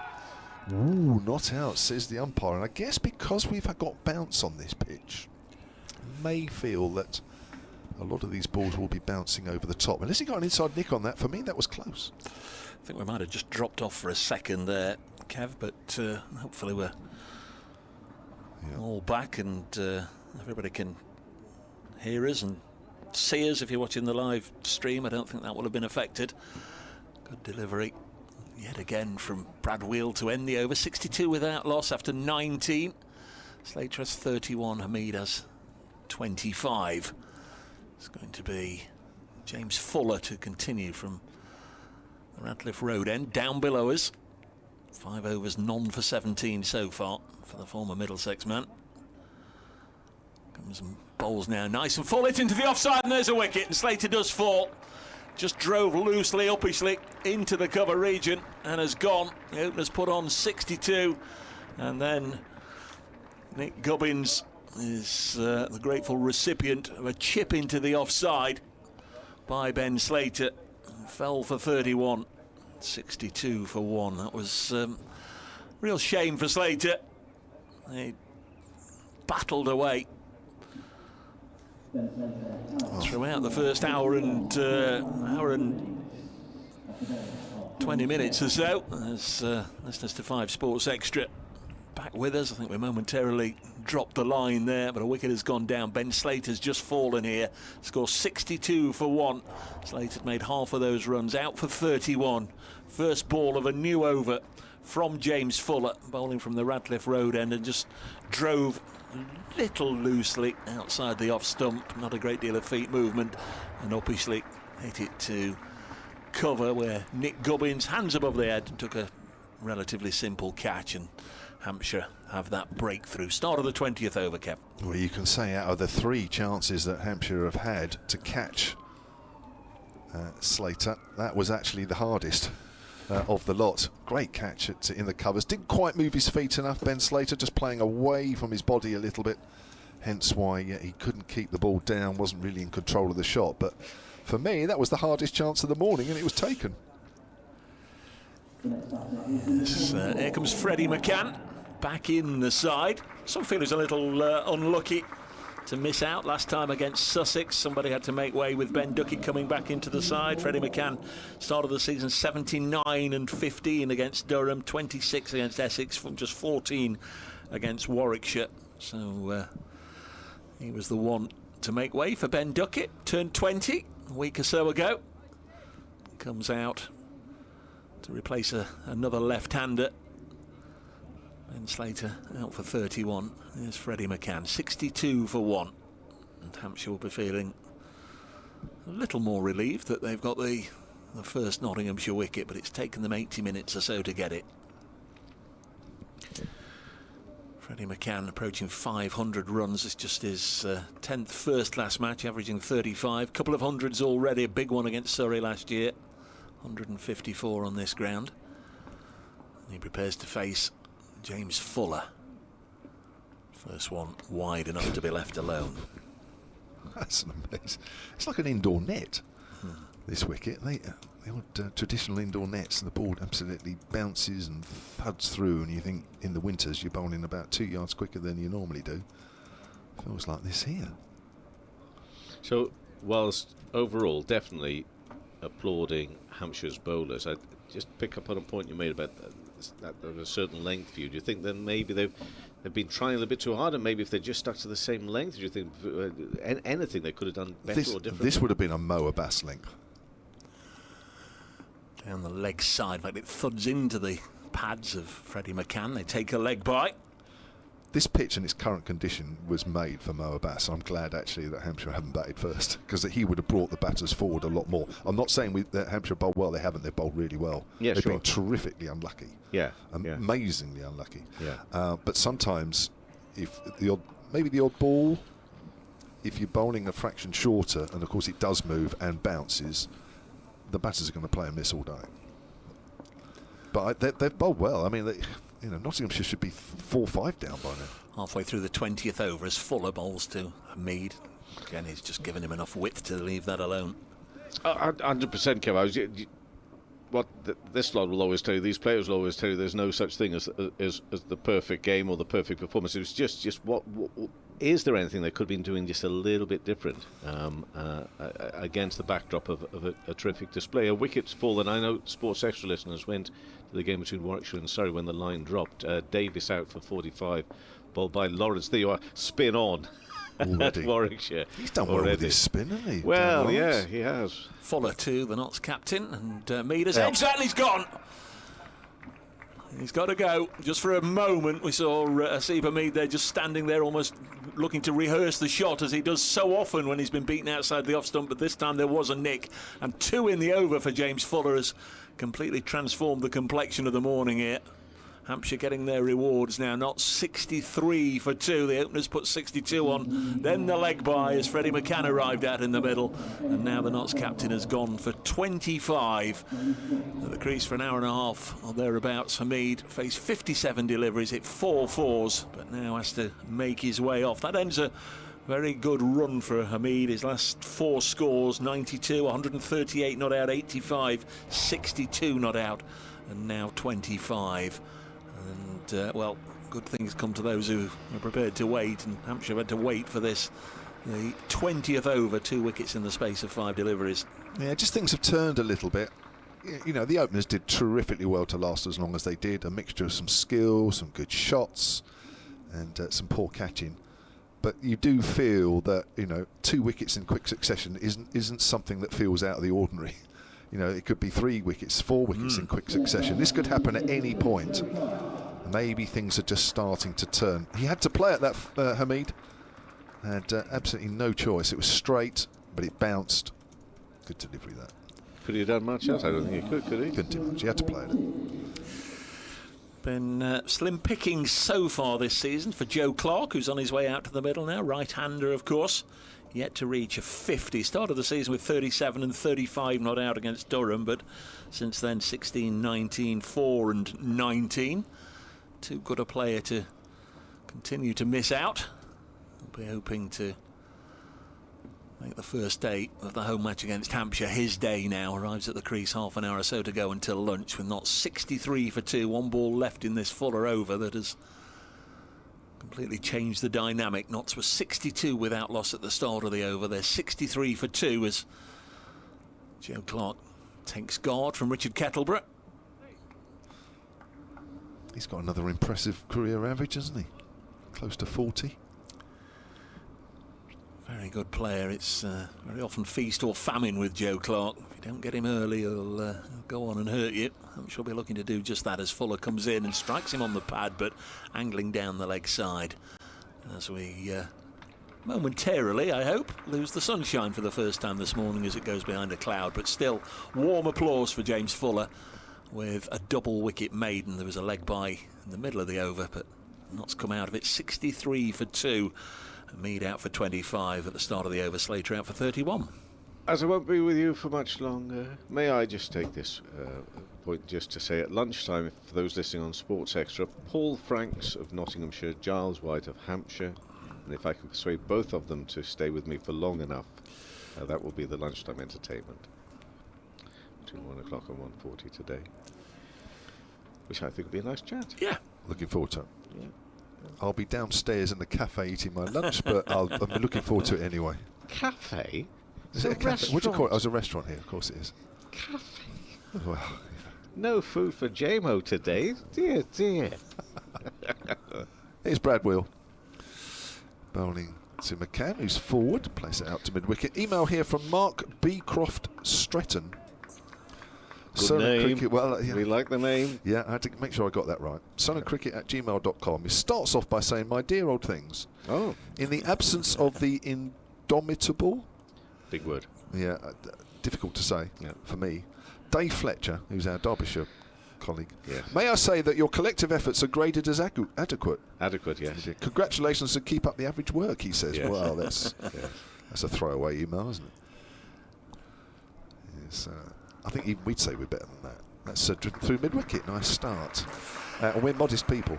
Yeah. McCann's off the mark. That'll be 2 runs. Always a misfield on the boundary by Liam Dawson. That won't get him into the England white ball squad, will it, fielding like that? It's nice when you can just satisfy yourself that you completely haven't lost all of your marbles. You just said Giles White, Paul Franks, 1996 at Southampton. Paul Franks made his Nottinghamshire debut, his first wicket, Giles White. There you are. You've got something on them both. That's a link. 1996 September at the old ground, of course. When you say not lost your marbles, did you really remember that?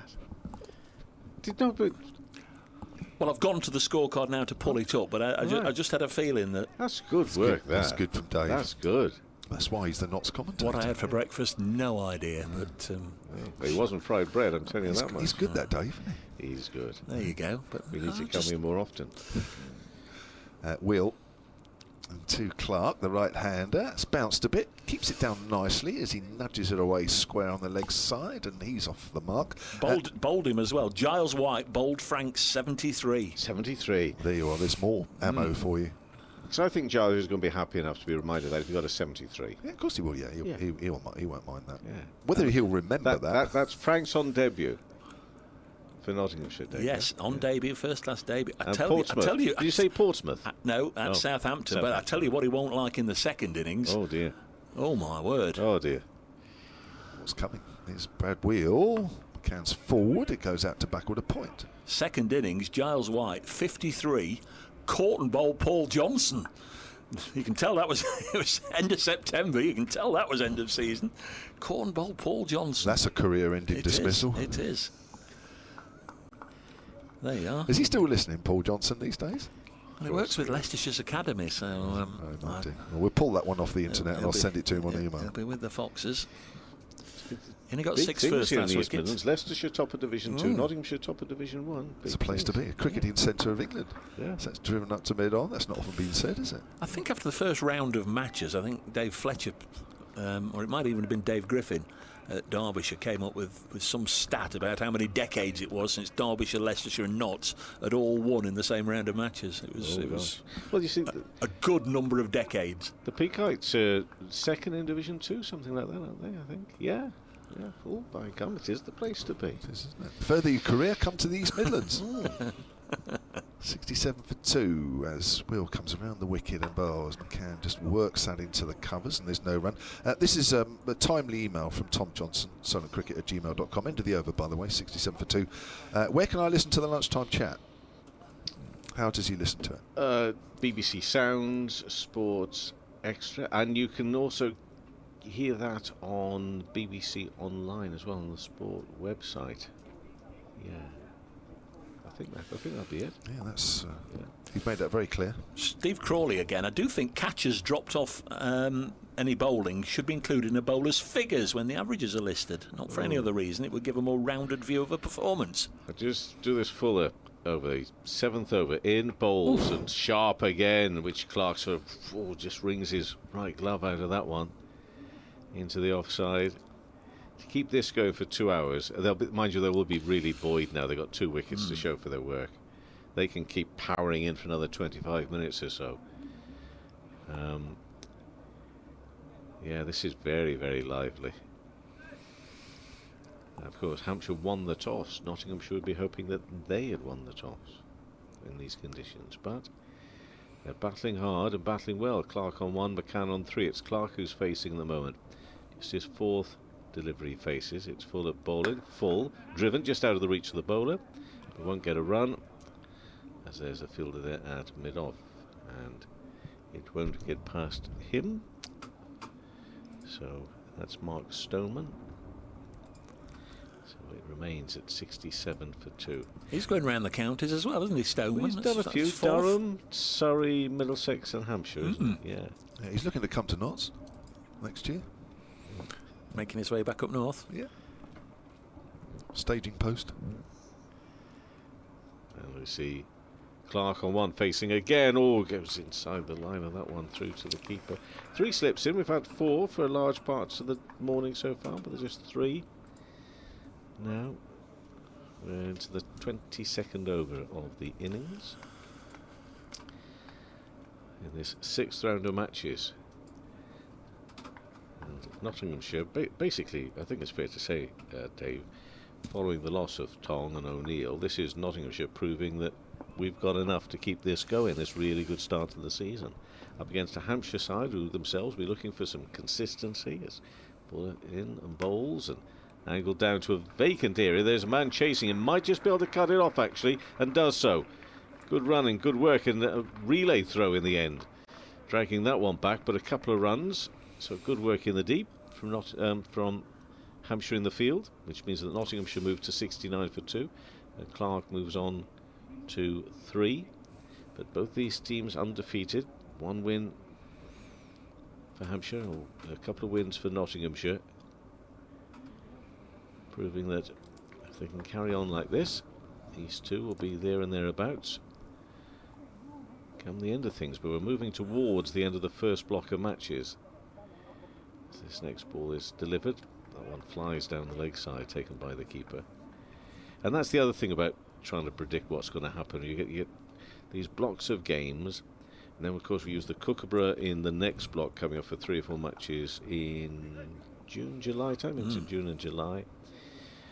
You got players literally flying in and out because they're only available for a certain number of games and that sort of thing, which of course adds, as McNeil was on the radio the other day, said that's one of the main reasons for what hopefully will be an exciting season of being unable to predict what is going to happen, because you're never too sure what set of 11 any one team could put out at any one time. And this one is flicked away nicely by Clark. So he got it fine enough for a 4. No, again, good sliding stop in the deep. Prevents a boundary. It does bring 2 more runs for Nottinghamshire, and it takes them at the end of that over to 71 for 2. Clark on 5, Macan on 3, and Fuller's bowled 7 overs, 1 maiden, and he has taken the 2 wickets, 2 for 21. It's about 20 minutes or so ago, Kev, that you asked about Sonny Baker. There's the bowling change, and it's Abbott who's coming back on, the unlucky Abbott, to give him his full name, but still no Sonny Baker. Well, Kev's better explaining. He is an edge of the seat performer. I love it when you hear his name. You think, good, let's watch what's going to go on here. Kev will better explain, of course, than I can as to why maybe they're deciding to hold him back a bit here. Yeah, he tends to be an explosive bowler. And, I think at the moment, the way the wicket is playing, you want bowlers that are going to continually hit a good line and length. At the moment, here's Abbott around the wicket, back for his second spell. That's nicely driven by Macan, but out into the covers. Abbott 7 overs, 3 maidens, none for 14. It should have been 2 for 14. I don't think anybody would disagree with that. But Sonny does bowl steady spells. He did in the second innings against Durham, where he tends to sort of bowl a lot full and a lot short. He is a bit pacier than everybody else. He'll certainly get the ball through here. My word, he will. But he's not generally just a guy to come on and just bowl line and length, really. But he can do. That's bounced and left alone by Macan outside of the off stump. So I can quite understand at the moment where Hampshire want to persevere with bowlers that are just going to keep banging the right areas. Sonny's turn will come. I've got an email here actually, which I was just going to read out. Peter Chapman, who emailed literally just before that first wicket went down at 12:20, when Notts were 62 without loss. Here's Abbott. Bowls. Macan leaves that one alone. Good leave. Peter's in Penzance, sullencricket@gmail.com. He says, has Ben Brown got this right and Hampshire under pressure? We were saying, weren't we, if you looked at the scorecard at that point, you'd look at it and say, oh, 52 without a lot. It was a good start. But you'd think, this wicket's all right. But actually, it was anything but. It was doing lots. And as we've mentioned numerous times already, lots of drops, or a couple, and lots of plays and misses, lots of balls bouncing. Painful innings for Slater in a couple of parts of his body. Abbott. Oh, that's a good lead. My word, that's close to the off stump. Look at Ben Brown diving full length to his right. Hasn't missed the stumps by very much. Doesn't. Top bowling. On a similar thing, Ian Warrington had sent in just before the wicket went down. Have you ever seen an opening partnership have so many plays and misses, let alone the 2 standard dropped slip catches? Yes, there was a lot of playing and missing. They did well to dodge the bullets for 80 minutes or so. It was compelling watching, wasn't it, really? The batters having to bring out all their skills, combined with a bit of luck as well. That's a length ball which Macan stabs down on somewhat, goes out on the offside. Joe, who's listening in Chandler's Ford, which is a suburb of Southampton or just outside Southampton, solentcricket@gmail.com. She says the early drops have been frustrating, especially for Kyle Abbott, but so pleased for James Fuller to get both openers in an over. Felt he was unlucky to miss out on the last game against Durham. Let's hope those early misses can be put behind us and the youngsters in the slips can redeem themselves as the innings goes on. Can you also say hello to Andy Dawson? That's Liam Dawson's dad. I'll come to the reason for that in a moment as Abbott comes in and bowls. Macan leaves that one alone. Good leave. And I think that's the end of the over. Yes, it is. 71 for 2. Can you also say hello to Andy Dawson? He was looking forward to this match, but I think he's missing out due to the imminent arrival of a grandchild. I don't think that's Liam's. I could be wrong because I know he's got a brother. Listening in a very warm and sunny Chandler's Ford. So I'm guessing. I'm not sure Liam was due another one, but I could be wrong. Now we are going to get Sonny Baker. Yes, we are. There was just a moment there where he walked up to the umpire and just had a little word with umpire Kettleborough, but yes, he's taken the bowling mark and placed it in the appropriate spot. So wearing number 95, former Somerset man Sonny Baker. He's played a couple of one-day matches against Notts in the past for Somerset. Now, having moved to the utility bowl, he's going to get his opportunity here. From this, the Radcliffe Road end. He's going to be bowling to Joe Clark to begin with. Clark on 5. Relatively fresh at the crease. Just faced 8 deliveries. 71 for 2. Start of the 24th over of the morning. As Baker bowls Clark. Little push to point and there's no run. Other scores in Division 1. Yorkshire 73 for 1 at Chelmsford against Essex. Sussex 80 for 2 at home to Worcestershire. And Warwickshire 93 for 1 at home to Surrey. In Division 2, just 2 matches in this round. Glamorgan are 89 for 1 at Canterbury against Kent. And Northants have lost 6 wickets now. They're 75 for 6 at home to Lancashire. All the scores, all the text updates on the BBC Sport website on the cricket page as always. 71 for 2 as Baker, right arm, pacey, comes in and drops this just short of a length and eased into the offside by Joe Clark for a comfortable single to take it on to 72 for 2. Already picked up a 5 for this season, Sonny Baker, just to heighten the interest and excitement around the 22-year-old. 5 for 80 in the second innings against Surrey at the Oval, where Hampshire mounted a brilliant comeback on days 3 and 4, a game where they were destined to go so far behind and have to work hard. They had to work hard for the draw, but Sonny Baker played his part, keeping the Surrey second innings in check as they look for quick runs. Goes round the wicket for the left-handed Macan. Bowls a delivery which the 20-year-old just chops down to third for a comfortable single. They'll all have to swap over once again. 73 for 2 now. Macan on to 4. So what have we got? Just over 15 minutes until lunch. What an amazing session. If this game unfolds the way this first session has, I think we're in for a very watchable match. Yes, it usually is watchable for 3 days and then Hampshire win on the 4th. That's usually the way this fixture's gone. That's even more watchable, Dave. Sonny Baker. In fact, sometimes he doesn't make it to the 4th, does it? Like the Isle of Wight, as Baker bowls and just punched back to him by Clark. Baker has to go down on his knees to make the stop, but he completes it. Yeah, I think actually the slight difference in this game, and correct me if I'm wrong, Dave, but I think Nottingham should probably have a bit more momentum coming into this one. I mean, yes, both sides, come in with form, but Hampshire didn't. Hampshire won their first game against Yorkshire, drawn the last 3. Just wonder if that momentum has survived the 11 days without any cricket as Baker bowls and Clark pushes it onto the offside, and also the change in personnel. 3 in, 3 out, obviously. The 2 matches that Notts have won have both featured Josh Tong, and he's played a prominent role in those, and so too has Fergus O'Neill, getting 5-wicket hauls in each of the 2 victories.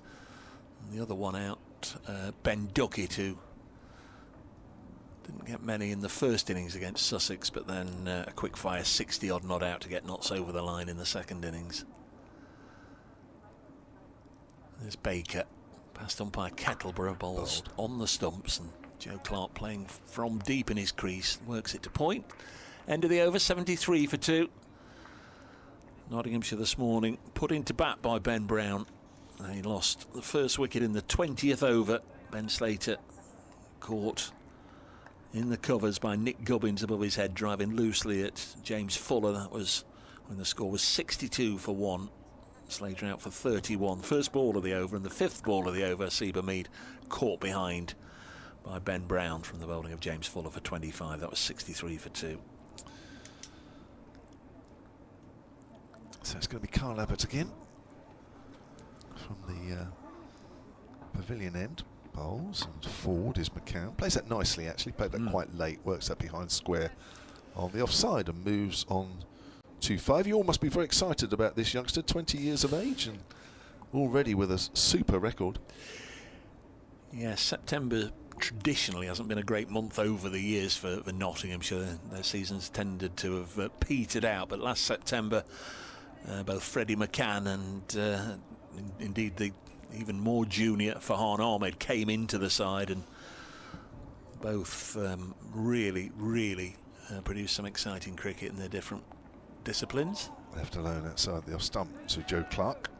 Farhan, of course, for Hampshire followers predominantly aren't aware of him, is the younger brother of Rian Ahmed, the Leicestershire leg spinner, has already played for England. Farhan is 17 now, just 16 when he came into the side last year and started off with a 10-wicket haul against Surrey. Tremendous prospect. Obviously 17 now, he's still got a lot to learn, but you see him bowling long spells. And of course Freddie Macan also came into the side as this one into Clark, turned onto the leg side, no run, and he banged out 150 against Surrey, so you know that was one to sort of make you raise the eyebrows and have a look. He's been churning out good runs for a couple of years for the seconds, and it's nice to see somebody come into the first team and start converting at that level as well.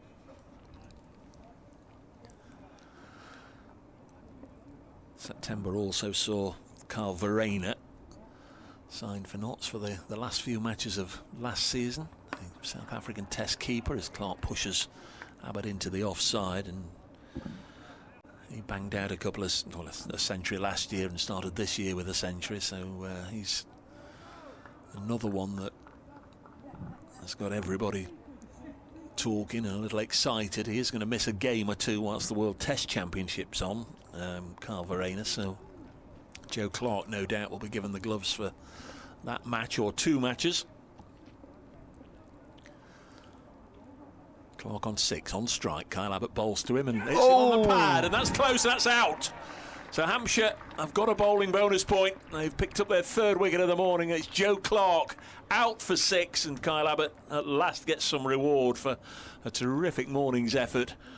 Was trapped on the crease. It was a fuller delivery, just shaped back into him a little bit, I fancy. And the umpire, Robbie White, had a good look, and then the left arm was produced. And Joe Clark sent on his way. So more disappointment for Joe Clark and his army of fans. Yet to reach 50 this season, and he'll have to wait at least until the second innings if he's to do it in this match. 74 for 3, wickets falling at 62, 63, and now 74. Just having a look at the replay here. Yeah, that looked out. Kept low, actually. We've seen balls bounce a little bit more than that most of the time this morning, and unfortunately for Joe Clark, it nipped back. And that was cannoning into those stumps. I probably should have just said hit the stumps, because that was difficult to say. But yeah, super ball. Nothing more than Kyle Abbott deserves. It hasn't been his fault that he's only got 1 wicket so far this morning. His teammates have let him down. So he's gone and decided to do it himself. Hasn't called anybody else into play. He's claimed that one LBW. Yeah, the value of pitching it up as well. We've already seen how troublesome the bowling has been this morning, just short of a length and rising steeply. It's given everybody a problem or two. But that one was pitched up much fuller, and Clark pinned in front. There's Jack Haynes, son of Former Worcestershire all-rounder Gavin. Would you have played against Gavin? You must have done. That does ring a bell, yes. Yeah. Yes, I do. Blonde hair guy, was he? Yeah. Yeah, I remember, yeah. Well, you know, I didn't know that until you just mentioned that. Another player come from Worcester to here, isn't he? Yeah. Ian Warrington. I think the Notts attack is relatively toothless without O'Neill, Tong and Pennington, especially if the wicket continues to be as lively as now. We'll keep the faith, Ian, as we've already heard from Kevin James, saying this is the sort of the wicket that would be tailor-made for Mohammad Abbas. Let's hope so. Haynes on strike. Here's Abbott. I used to say that. Yeah. Oh, he's wrapped on the pad, not playing a shot. I think that's a little high, though. That one did bounce. That bounced similar, in a similar area to where Joe Clark suffered his LBW. That one just bounced and got Haynes out of trouble, but not playing a shot with a bat high up in the air like that. Tell you what, it clipped the pad, and then he moved it again another 6 inches quickly, even further outside the line. Yeah. But by then it had already struck. But yeah, I think it was probably going over. Just watching on the picture feed there, the umpire and Kyle Abbott having a chat. I'm sure the umpire said to him, about time. Abbott's bowling consistently in the mid to late 70s. We saw Brad Wheel earlier on today and James Fuller round about the 80 mark. So we always say the template for an insertion on the first morning is to try and pick up 3 wickets if you can. Hampshire have had to wait a while, but they've now done that as Baker bowls to Freddie Macan. This one shapes away from the left-hander and goes through to wicket-keeper Brown. Just 2 slips in position now for Sonny Baker's bowling. There's 2 on the offside fence. It is a 6-3 offside field.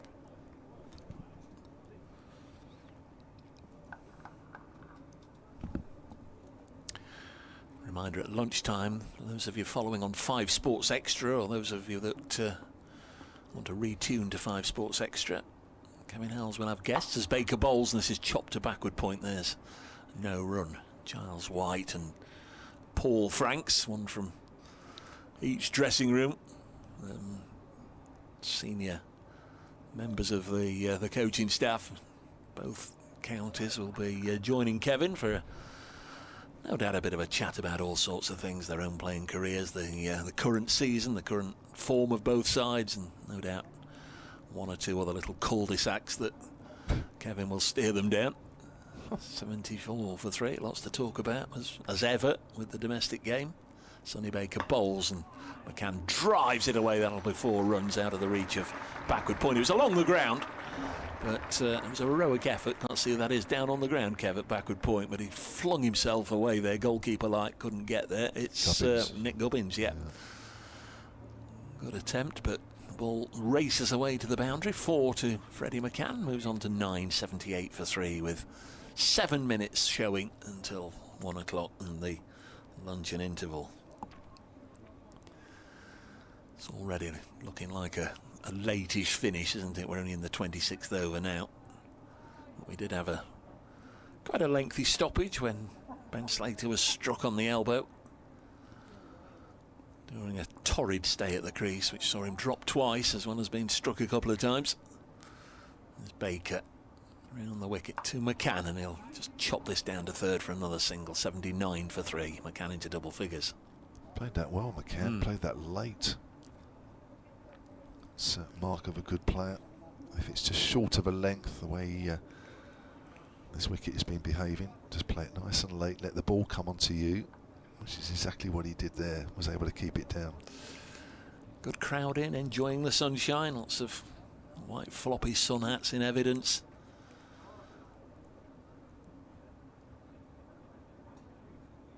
Nice way to start the weekend for many. Day at the cricket, day in the sunshine. There goes Baker. Now to bowl to Jack Haynes. Second ball he's faced in this innings, pushes it back to the bowler. The first time he's got bat on ball, he elected not to play a shot to that first one at the end of the last Abbott over. Would have been his undoing. just been a little fuller, I fancy. Carl Verreynne doing next, and Lyndon James, who's, well, in fact, both of those have already had a century this season. Liam Patterson wide at 8, Brett Hutton, Mo Abbas and Farhan Ahmed. Maybe the other way round for those two. I was going to say. This one's driven onto Abbott at mid-on. There's no run. Don't know how Farhan bats, but Mo was always a number 11 at Hampshire. Yeah, 79 for 3. Yeah, Farhan has actually been on the card at number 11 a couple of times behind Josh Tong and Fergus O'Neill and Brett Hutton, but we have seen him at least twice go in as a night watchman, so he's certainly been shown to have the necessary technique and ability and will to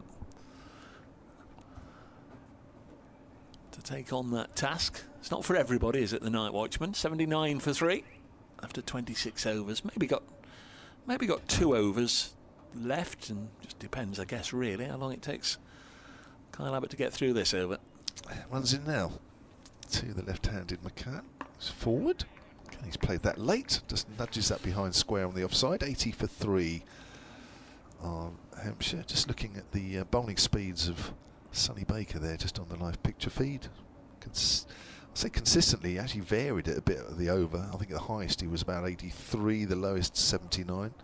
83 would be about the quickest ball I think we've seen this morning. Abbott's, as I mentioned earlier, around the sort of mid to late 70s. 1 for 16 in his 10th. Comes in again, right arm over and bowls. Nice shot off the back foot. Punches that into the gap. Jack Haynes to get himself off the mark. Will pick up 2. 82 for 3. Haynes this season 30 against Durham, 23, and then a career best 142 against Essex. Missed out against Warwickshire at Edgbaston, only made 7 and got 35 in his own innings in the last match against Sussex. So that 142 is one standout score, averaging 48 for the season with that big knock. Here's Abbott again, 3 slips waiting. As he's forward, and that's come off sort of the top part of the bat, goes out into the covers.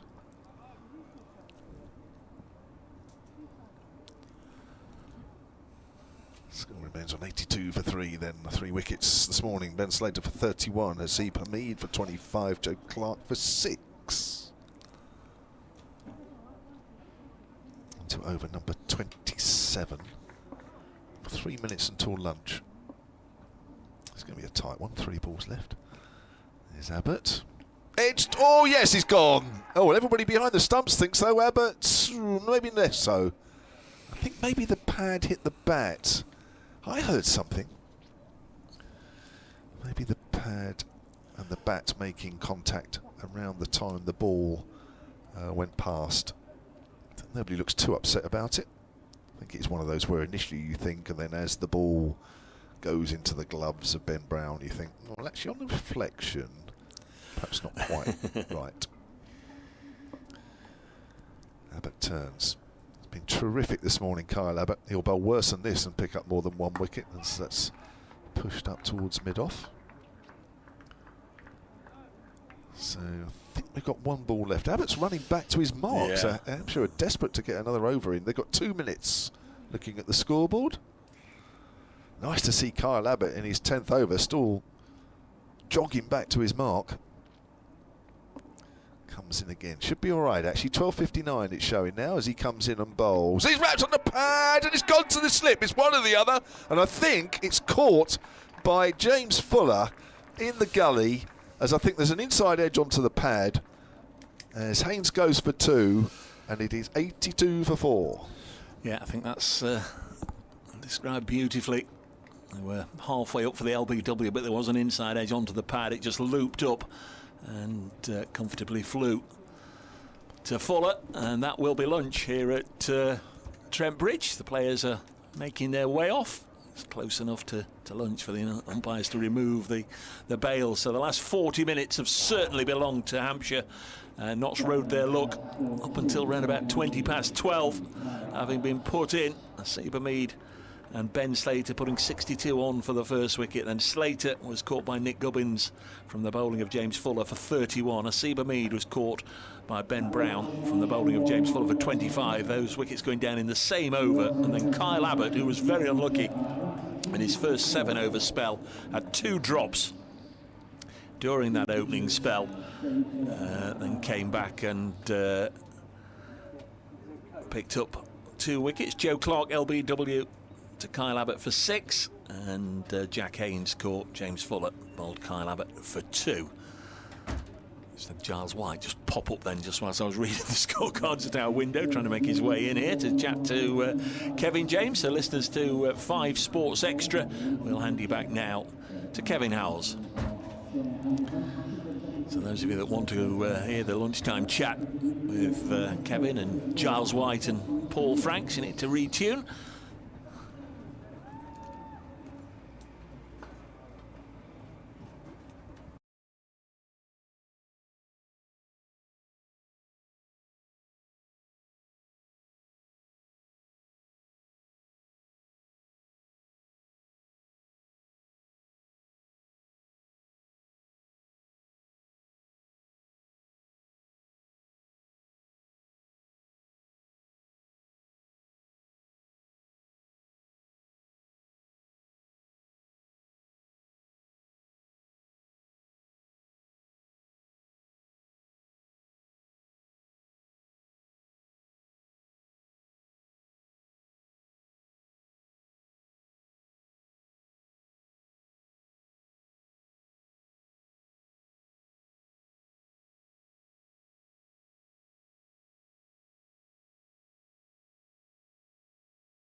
Well, hello everybody, welcome back to Trent Bridge as the umpires and the players take to the field for second session of day one of this Rothesay County Championship Division 1 game between Nottinghamshire and Hampshire.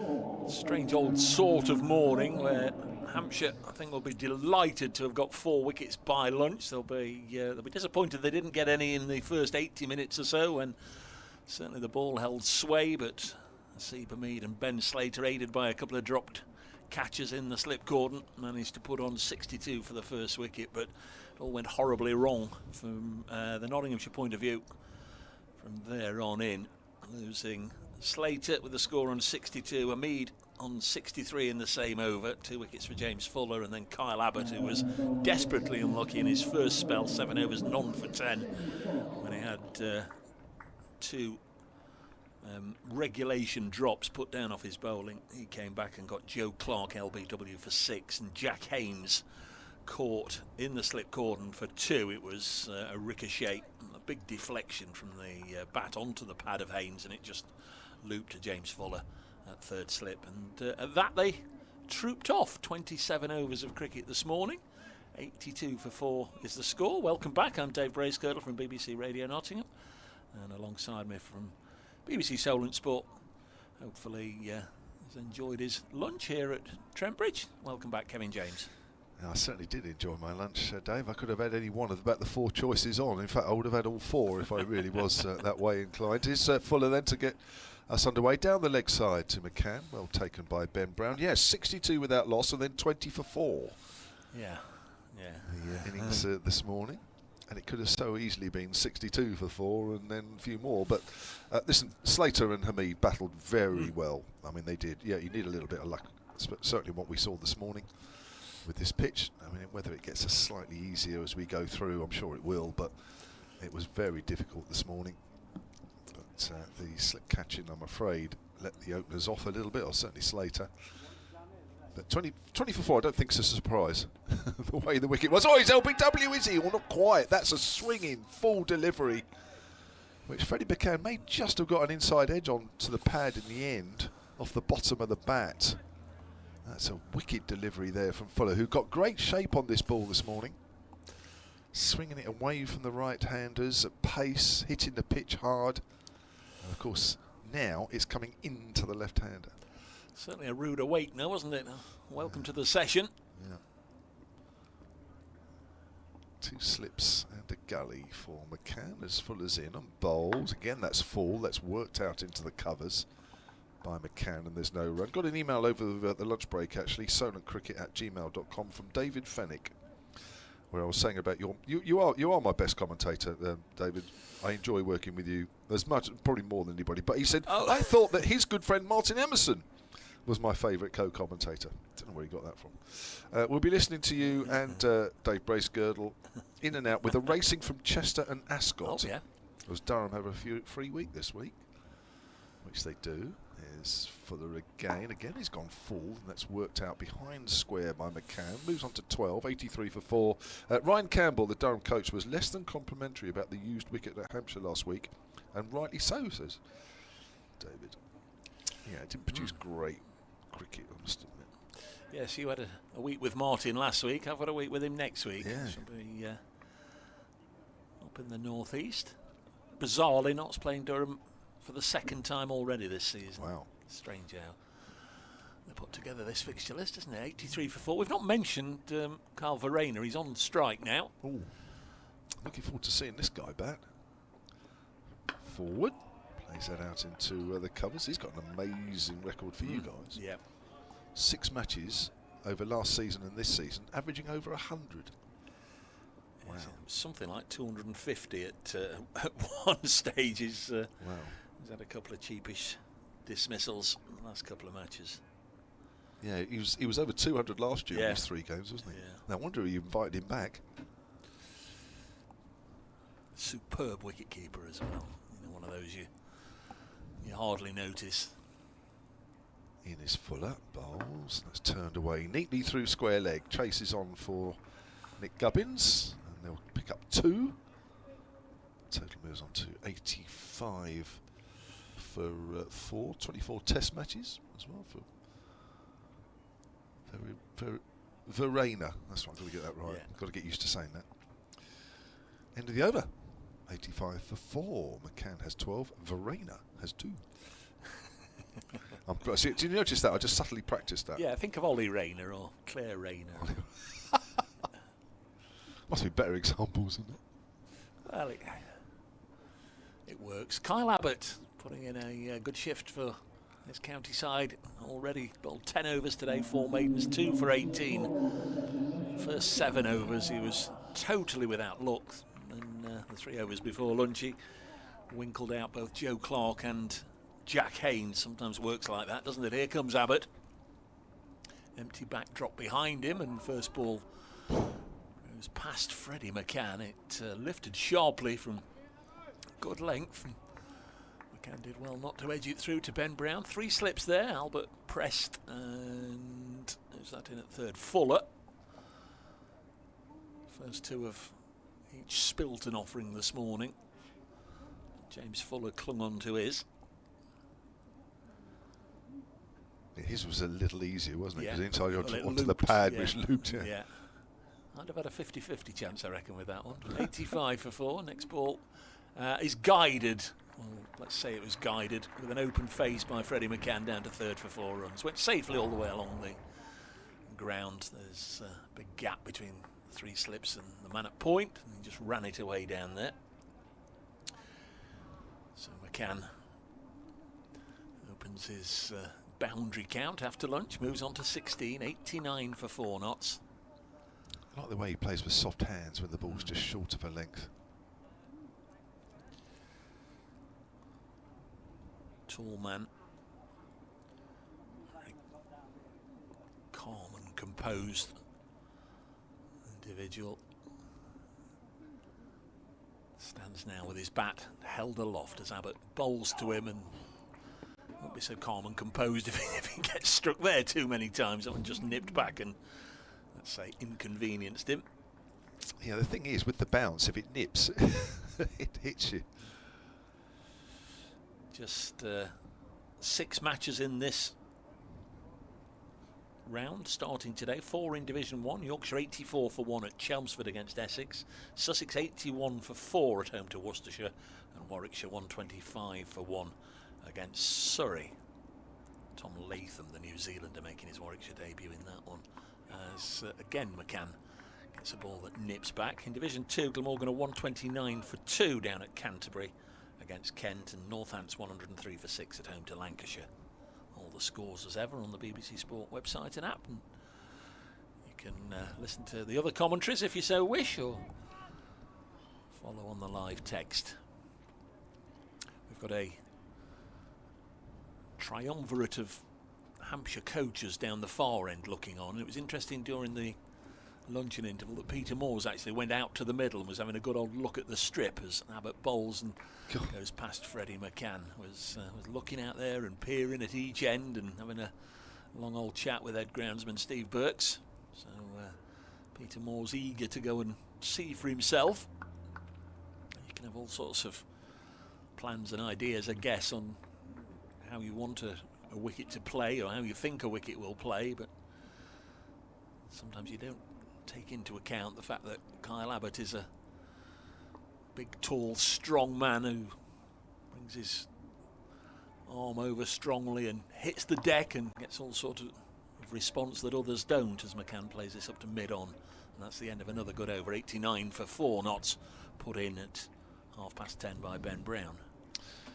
Yeah, and he started the season strongly as well. 17 wickets for him now, 15 coming into this game, 20 apiece. Pretty much carrying on in the way that he's always carried on throughout his career. He's been a terrific servant for Hampshire. Takes his wickets for Hampshire. He's taken nearly 440 wickets in his time at Hampshire, and they've come at 19 apiece. I mean, what a record. You can imagine when him and Mo Abbas were operating together, just how difficult it was for the opposition over the last few seasons. Here's Fuller.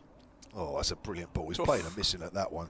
And that's, well, I wouldn't say it's the ball of the day, because there's been quite a lot, but that's that's in the top 5. Yeah, Kyle Verena now knows what the others have gone back to the dressing room earlier and we're sort of saying.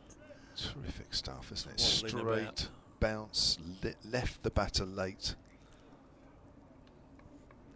Varian didn't follow it. Mark the Mod down in Kent has had his lunch, sitting outside in the sunshine, and Lancaster Bomber has just flown over on its way into Biggin Hill. Always lovely to see, Mark. Fuller in again. It's worked wide of mid-on for a single. Rainer moves on to 390 for 4. The Yellow Belly says not started out well today, Dave. Those 2 quick wickets undid them. Slater led a charmed life before he fell. Disappointing period just before lunch, but still only day 1. It is indeed. I think we can give Hampshire, or I will give Hampshire that first session, purely by the fact that they got the 4 wickets. They'd have bitten your hand off, I think, at the start of play. 4 wickets in the morning session. Fuller in. It's left alone. Good leave from Macan. Yeah, I mean, in the end, it was okay, but I think probably 60 for 5 probably would have been the right amount. It's not taking anything away from Notts, it's just the way the pitch is played. Yeah. Yes, those late wickets made it look a little more respectable from a Hampshire point of view. Interesting that they were practicing some slip fielding during the lunch break as well. Saw that. Yeah. It's Fuller. It's away from us once more. Bowls. That's very full. He's trying to play that square on the offside. Is Macan. It misses. It goes through to Ben Brown. 5 Sports Extra with you from Trent Bridge. Lovely sunny day in the East Midlands here, where Notts top of the table going into this round of matches. 1-2 and drawn 2 against Hampshire, who, fair to say, Kev, were just held up a little bit last week by Durham, Graham Clark's big 100. Well, it was more held up by the wicket. I think both sides were held up by the wicket, really. Yeah, it was a very lifeless surface, but yeah, it was very difficult to see a result in that game, I think. Pushed forward is Macan. That's going out into the covers, fielded by Gubbins. Yeah, it was. They got 5-11, and I know some people messaged me and said, oh, they probably could have got on with it a little bit more, and maybe knowing that it would have been difficult to bowl the side out twice, could have perhaps pulled out, declared before they were bowled out. But I don't know. I just think it was. There was no point in them batting again, and the pitch just got slower and lower. I'm afraid. I think you can't attach that to this pitch at the moment. As forward is Macan. It goes wide of gully, wide of diving gully. That's Fletcher Middleton, and that's a good diving stop down at third man by Brad Wheel in front of the big scoreboard here. That's the end of Fuller's over. 92 for 4 with Macan on 18 and Verena on 3. Yeah, that one's the Batman board, they call it here. The silhouette with the 2 ears pointing up to the sky. Often looks like the image of Batman that you'd see on the television programme. To see the Hampshire coaching staff walking around there. A.D. Birrell on the far left. Jimmy Adams in the middle. And Pop Welsh, Graham Welsh, the bowling coach, on the right. It's going to be Abbott to bowl his 12th over of the innings. Figures of 2 for 22. He's got Carl Verena on strike, so South African to South African, and this one strikes Verena on right thigh, right hip area. He was turning away from that, wasn't he, Verena, but didn't get out of the way. I think that's nipped back a bit, isn't it? He's not the tallest, actually, no. So I guess he gets hit quite high. There's the Hampshire supporters there in the crowd, such as they are. There was another flag. I didn't mean to mention that just before lunch. I don't know why. Probably a wicket went. There was one next to it. The cross of St George with Hampshire CCC across the middle of it. It's not returned from its lunch. Next ball is left alone by Verena, and as always here at Trent Bridge, at the base of the Fox Road stand, the Morleys are in. There's the Nottinghamshire county flag, not the cricket flag, the flag of the county of Nottinghamshire. There's Robin Hood in the middle. There it is on the live stream. A shot of it, Robin Hood in the middle, the red cross on the green background. Do you see that flag around a lot in Nottinghamshire? A little bit. This one into the pads of Verena. As you know, there are flag flyers and there are and there are non-flag flyers. Yeah. I don't know how patriotic they are to Nottinghamshire around these parts. Certainly around the city predominantly see a lot of Robin Hood references and the image of Robin Hood used. Came down Maid Marian Way, I think, today. That's it, yeah. Bit of a tourist attraction, the Robin Hood stories. This next one's played to backward point, fielded by Fletcher Middleton. 92 for 4. When my 2 girls were younger, we came up here for a couple of days and did the caves, which was good fun. And that big oak that's just outside, somewhere. Yeah, it's Edwin Stowe, Sherwood Forest, the Major Oak. Yeah, Major Oak, that's the one. Held up by a lot of chains and scaffolding, a Yes, little bit like the pavilion. I've noticed actually that they've taken the roof off of the old committee rooms. As this is again wide enough for Verena to leave alone, and Ben Brown has to go sprawling to his left after it had gone past the right-hander. It then deviated sharply. Good take by the keeper. Yes, the roof was on the old committee rooms last time we were here. And I noticed during lunch really that we can just see 1 or 2 of the trees there that we couldn't before. 92 for 4. You were saying that clock's coming down from the pavilion. Yeah, it's all Iconic clock. all being renovated. Abbott to Verena, drops this out on the leg side. So tidy enough maiden from Kyle Abbott, continues to be miserly and aggressive and probing. 12 overs, 5 maidens, 2 for 22. The other wicket taker, James Fuller, he bowled 9 overs, 1 maiden, 2 for 27. The only other bowlers used so far, Brad Wheel and Sonny Baker. Giles White's going to have a take of the afternoon air as well. He's having a wander around the boundary edge. Just been talking to Kevin Howes at lunchtime on the 5 Sports Extra, which I haven't heard it, but I'm sure it was interesting, along with Paul Franks. Here's Fuller then, runs away from us, and that's a good carry again through to Ben Brown, but a good leave from Freddie Macan. Just mentioned Outlaw Chris and his Nottinghamshire flag. So sorry, Dave, I'm home now. I'm not feeling too well. Sorry to hear that, Chris. Hope you're quickly on the mend. Hope we can give you an entertaining afternoon with the cricket to listen to and to watch. I'm sure you've got the stream on. Fuller in again, bowls. Full outside off stumps, chasing a wide one there, Freddie Macan. I'd have been disappointed to get out to that if he'd caught the edge. Not a great shot. Well, a great delivery, to be fair. Have you been here when the football's been on across the road in the past?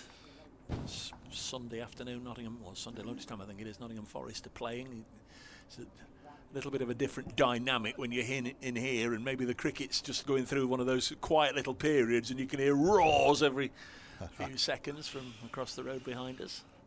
Sounds like we're going to get that then tomorrow. Nice looking drive in between mid-off and extra cover. Thought about a single.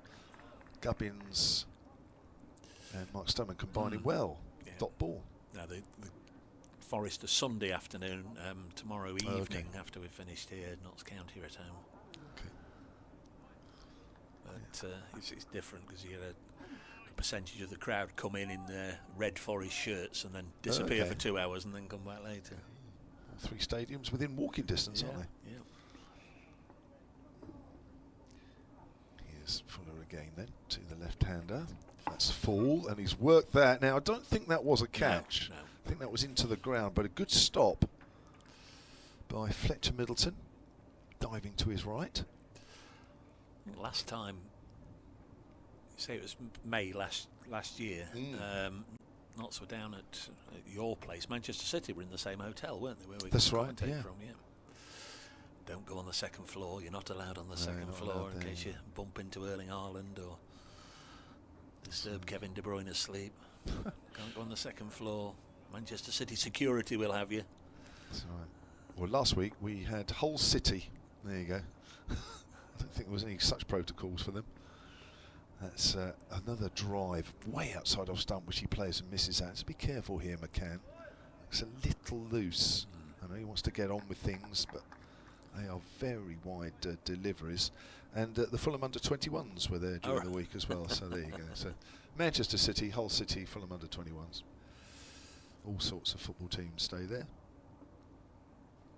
92 for 4 here at Trent Bridge. Adrian Kirk has emailed sonatcricket@gmail.com, says, no wickets down, I pop out for a haircut, and now this. Anything less than 200 is good for me. Well, that's right, really. Shouldn't be, for me, they shouldn't really get that many, the way the wicket's playing. Macan just works that ball behind square on the offside. There is a fielder deep. Brad Wheel, 93 for 4 at the end of that over. T, one of my regulars, is it's not great radio, this. Describing a picture, but hi Dave and the team, inside watching the stream, so my sun hat's not required today, but he's got a sun hat with the Nottinghamshire County flag on. He sent a picture of it. Obviously the same flag. It's a collector's item, isn't it? It's a topic of conversation, I guess, for nice. T and his family when they venture off out and he's wearing his hat. It'd be nice to know what other county flags look like. 93 for 4. Freddie Macan on strike on 19 as Abbott bowls to him, and a little push into the covers. There's no run. I mean, I don't know why, but I think one of the most passionate and proudest of their county is always Cornwall, isn't it? Kernow, and I think theirs is it black with the white cross on. Yeah, and you do see a lot of those on the motorway, but not too many others. Of course, you got your Yorkies and your Lankies. There'll be some of those, I'm sure, piping up. Generally, they're very proud of their white rose and the red rose. Here's Abbott to Freddie Macan. Lovely shot by Macan. Gower-like through the offside for 4. That was very pleasing on the eye. Lovely shot from Freddie Macan. Takes him up to 23 from 42 deliveries, knocks 97 for 4, just starting to tick over again since lunch, which was reached on 82 for 4. This pair have put 15 on since, just about on 2 o'clock, so be an update for local radio listeners, I'm sure, in a moment or two.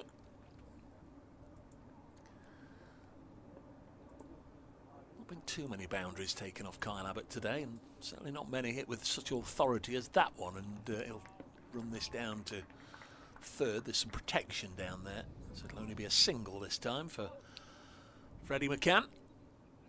98 for 4.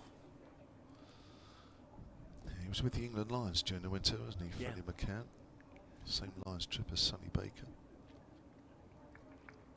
John Turner, who's not in the Hampshire side, although travelling. Josh Tong was in there.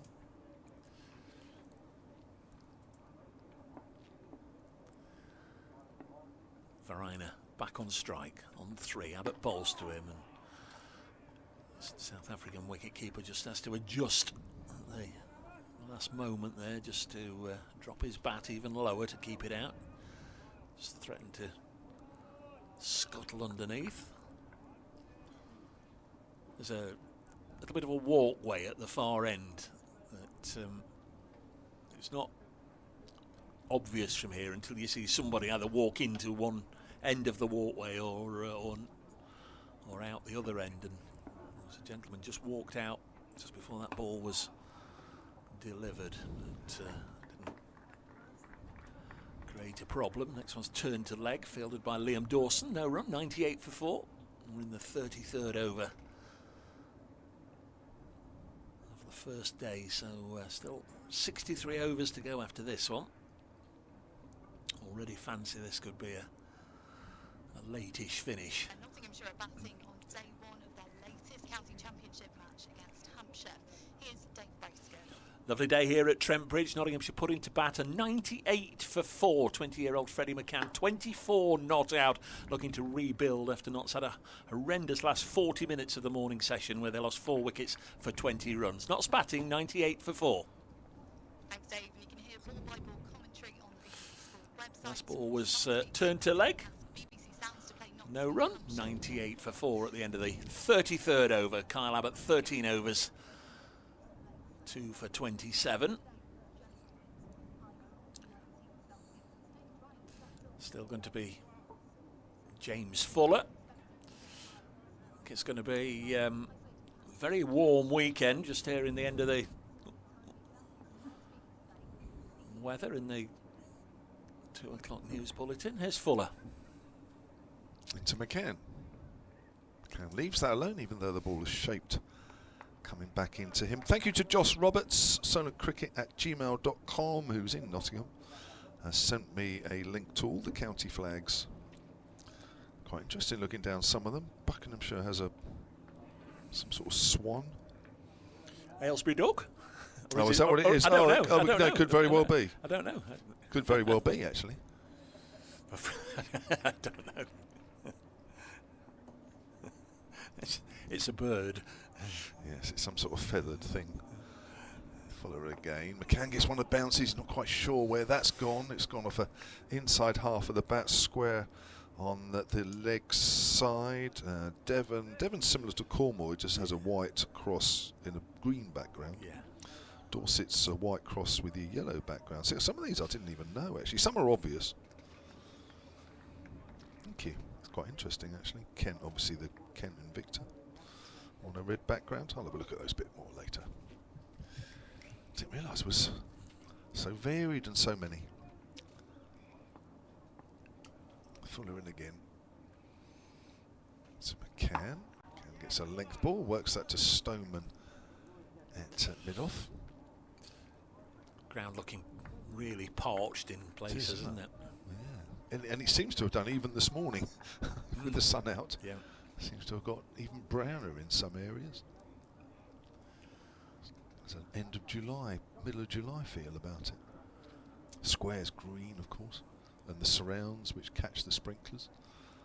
But go a little bit further beyond, and it's a different story.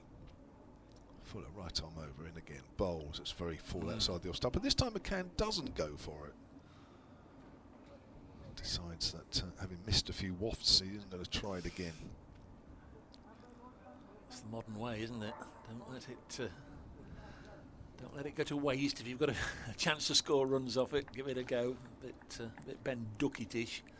Yeah, I mean things will get a bit easier. The ball gets a bit softer. We're into the 34th. It will calm down a bit.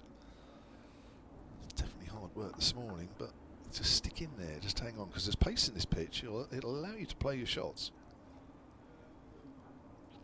Fuller in again. Short, pulled, top edge. Going to be safe. Goes down towards fine leg. And that's a good... No, it's not quite. I thought it was stopped on the boundary. Not quite by Sonny Baker, but the ball ricocheted off his body as he was diving to his left. I wondered if that clipped his helmet. Oh, it has, yeah. As he played it, I don't think it was completely out the middle of the bat. And yeah, the umpire, Richard Kettleborough's quickly got down there, and he's also waving on the Notts physio to just go and check he's okay. So a boundary for Freddie McCann via his bat and his helmet down to long leg. He's I think assuring everybody that he's okay. I think he's more concerned about the fact that he's going to need a new helmet than anything else. Yeah, there's the replay we've just seen. Did pretty well actually to get it down to the fence. Maybe should have been stopped down there, but that's easier said than done when you're running at full tilt round the boundary edge and put the dive in. 102 for 4, the Nottinghamshire 100 coming up with that McCann blow. 28 to him, 3 to Verena. Still one ball left in this over, and he's okay. Don't know as they've swapped helmets. It looked like the physio. I presume that's the lady physio. Looked like she was just bending something back, but I would have thought if you're doing that, then somewhere along the line you're going to need a new helmet. But it looks like there was a readjustment of the grill. They do tend to be so, understandably, very protective and take all the necessary precautions there is any possibility that the player has been struck. Anyway, Fuller in, bowls, and Macan pushes into the offside. Probably 2 more. Freddie Macan just starting to flow here, and it will be 2 runs. Square of the wicket on the offside. 104 for 4. Macan up to 30. Verena 3. And this pair have added 22. Yeah, maybe signs that Fuller's not quite getting the same swing and movement. There he is, up around the 80 mark. Fastest ball was the first one of that over, 82. He just dipped below 80 in the middle of the over, but consistently a good speed, but perhaps not quite the same shape on the ball that he enjoyed before lunch.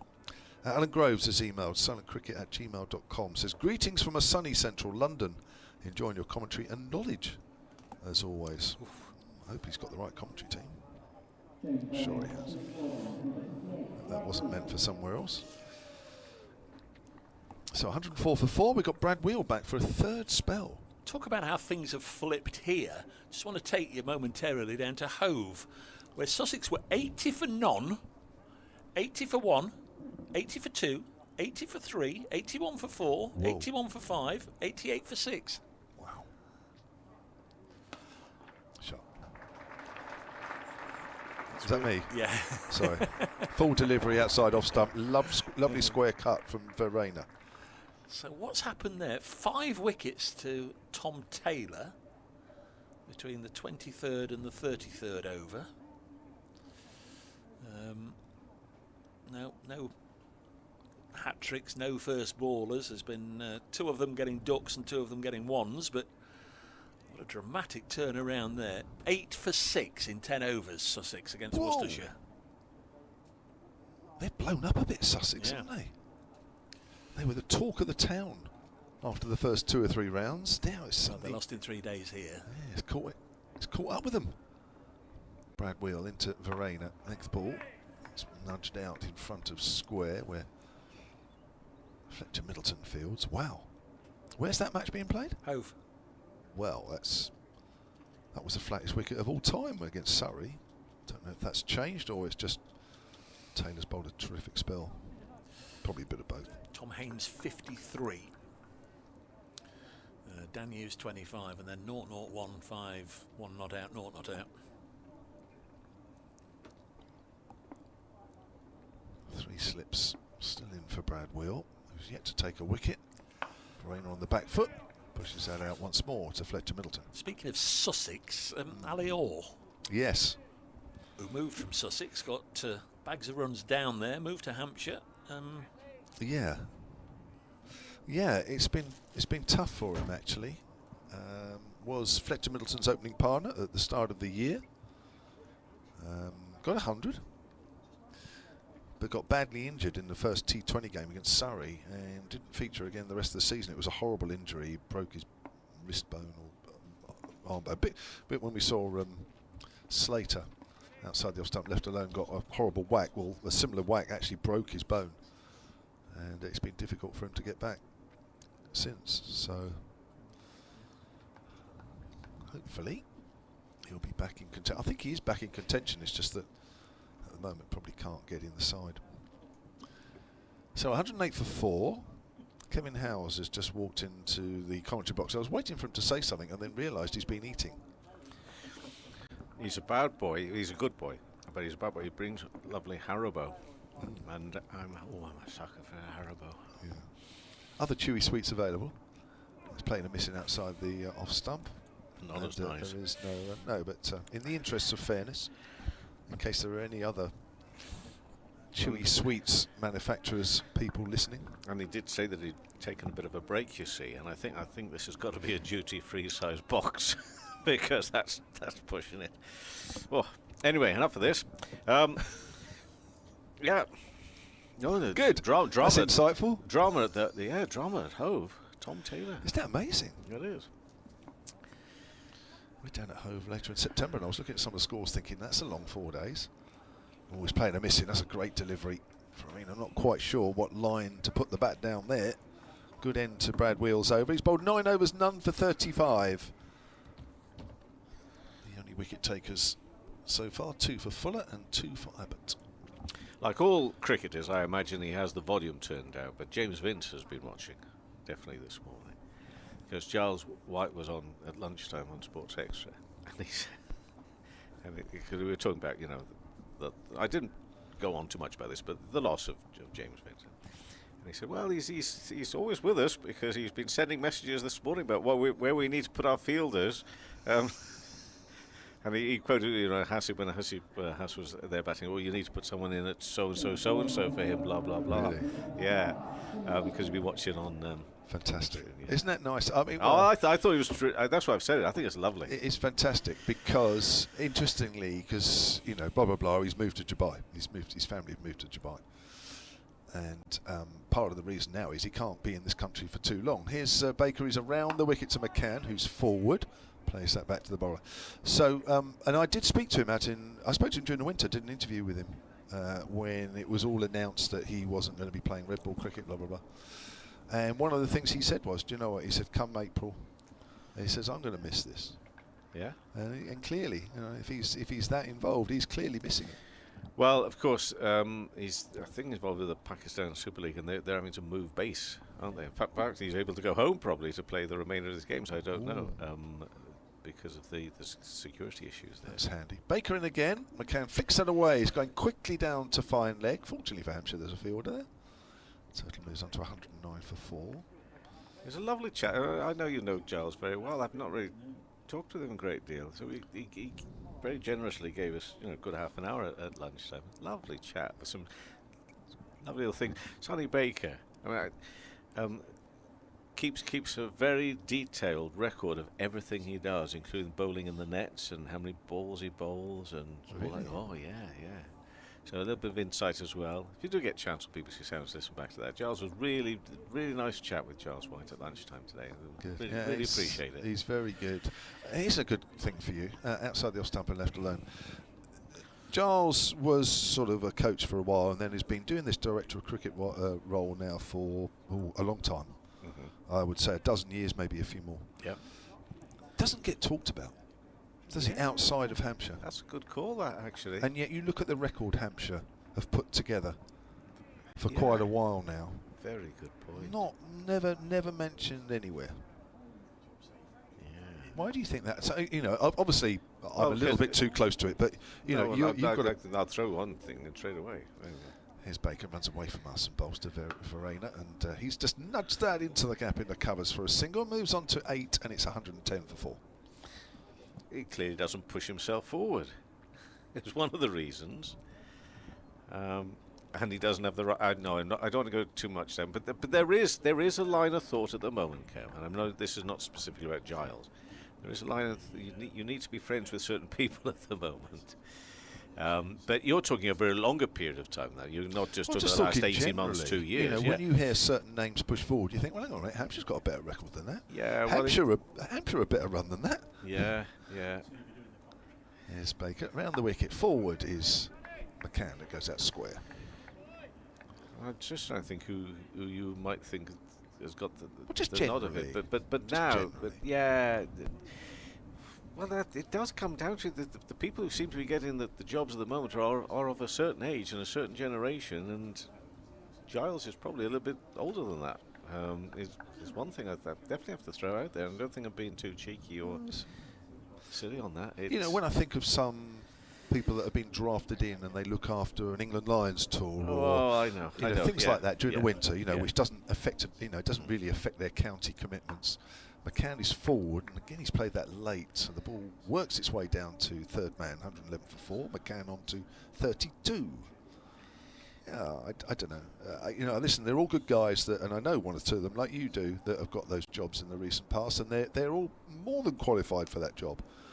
And I'm not just saying Lions, I'm talking about other stuff as well. But you just think Giles has always been either overlooked or whatever you want to say. Sonny Baker again in miles an hour. Verena on 8, McCann 32, trying to settle it all down because that just got a little... Well, it was a crazy 2 hours, never mind a crazy half an hour leading up to lunch, but it got a little bit more chaotic in terms of wickets falling. Started the next over in and bowled all sharp as well, lifting from McCann off the bowling of Wheel. Well, I got to tell you, this Brad Wheel today has just been so exciting to. His 35 runs. He's deserving of better numbers than that on the board today, isn't he? I'm surprised by those numbers. Looking up at those numbers now, I'm thinking, really? I agree. Because he deserves. But he's bowled at both ends, hasn't he? Did a few down here as well. Well, that was a lovely delivery. Really sharp. 2 slips as he comes in again to bowl to Macan. And again another lifting ball. Taken high to the left-hand shoulder there of Brown. Yeah, he's another one that started the season well. I mentioned it earlier, 14 wickets coming into this game. Picked up 4 wickets in each of the first 3 matches in an innings.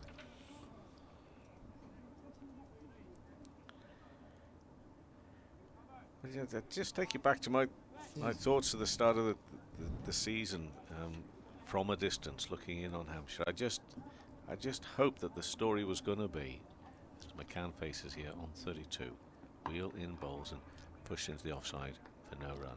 Whether directly or indirectly related to Vince having made the decision he took, that Hampshire, because there are some people say, well, without Vince, how serious can Hampshire challenge? Well, by the end of September we will know, of course, but there was part of me thinking that a team is never made up of just one person, no matter what his impact, whether it be in the dressing room or whether it be the runs and all that. Of course you're going to miss James Vince, of course, as Wheel comes in and bowls now and pushed into the offside. But I've just got this feeling, without being able to back it up with the stats, I've just got this feeling that sometimes when a player like that leaves, actually there is something that ignites within a group of players as well, and they show their best, and that's why I've got great hopes for Hampshire. I said to you, didn't I, first 2 weeks of the season, it's not just now. I think Hampshire is still going to be challenging this year. Macan's on 32 here for Nottinghamshire as he faces this one, and again another pacey ball which lifts and leaves Macan's all over the shop here in this over, to be fair. Although again everybody's saying the same thing, you're looking at these results over these last few weeks, and apart from Worcestershire, who even they of course causing problems at Hove today, you're looking at some of the others, or plenty of the others, and you're thinking, who really is going to be able to get anything consistent this season in terms of teams and results? It's hopefully going to be a real cliffhanger to the end of the campaign, but we're a long way off that at the moment. He gets bat on this, does Macan, but straight to backward point and no run. Yeah, I mean, the Championship needed Surrey not to be so dominant, which at the moment they're not quite, but there's still plenty of season left. And it needed, Worcestershire at the moment, probably the one side that you would say are favourites to go down, but of course that can change as well. I think the whole competition just needed to get a little more even. It needed 1 or 2 sides to slightly improve. I know Nottinghamshire finished 8th last year, but they've started well this year, so you could say that's one example. Hampshire, they wanted to make themselves difficult to beat. Well, that's happened so far, but of course without Abbas and Vince, you say, have they got that star quality that makes the difference between either winning or coming second or coming 3rd or 4th? Here's Sonny Baker, maybe not quite yet. Bowls, that's full delivery, driven by Farina up towards mid-on. So I think there is a feel, for me, to the Championship table that you can't really call it at the moment. No, exactly. Which I think, even by now, it was started to take shape last year. Well, this time last year, who's going to stop Surrey? And in the end, who was it? Who put a temporary blip in? It was you lot. Well, it was, but I don't think ever anybody down our way ever thought, do you know what, we've got a chance here. It's just but at least we started so badly. Surrey. Yeah. Drive, edge, it's safe as it goes down towards 3rd man, 112 for 4. But I think the one big positive for me this year, and I think for a few people down the south coast, was we go to Surrey every year in April and get smashed off the park. Yeah. Even with Vince and Abbas. That's right. But this year, without them, it looked like we might have got played off the park halfway through, and yet for the last 2 days we came back and saved the game. And in fact, if we hadn't gone off a bad light late on day 4, there was talk about Hampshire making a little dart for a win. So you could say even just on that one performance, there's a team that's changed already. That's bounced a little bit on Macan, who plays that out on the onside. So, yeah, you're right, and you're right. It makes others think about their game a bit more when you're not relying on your main bowler and your main batter. And I think it's proved that, actually.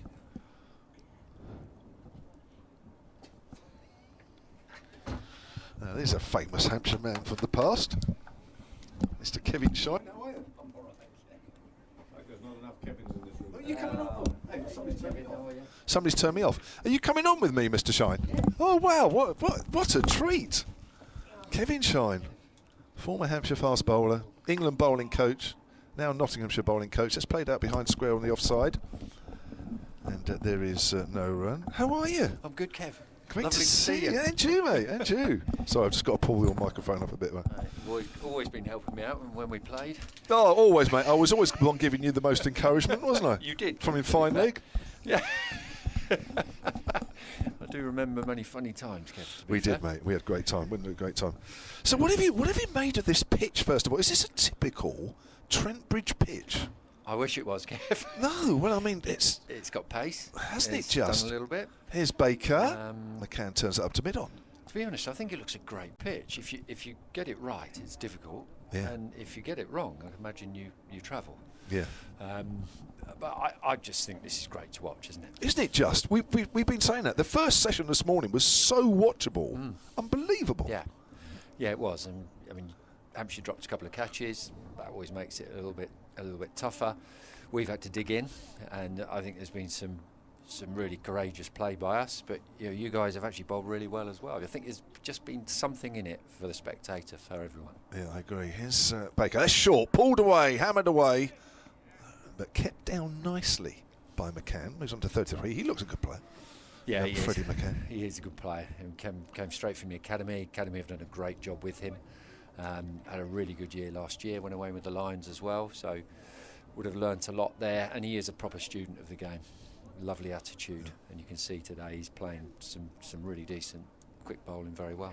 He is. Mate, I remembering you of old, nobody would have got the ball out of your hand bowling this morning. You would have loved to see that ball thudding into the keeper's gloves. You would have had them stood in back about halfway to the boundary. And if somebody had come up to you and said, "Shiny, have a rest," you would say, "No, I'm going. I'm keeping going. I'm not going to stop." Yeah, because I'm loving the middle of the pitch, Kev.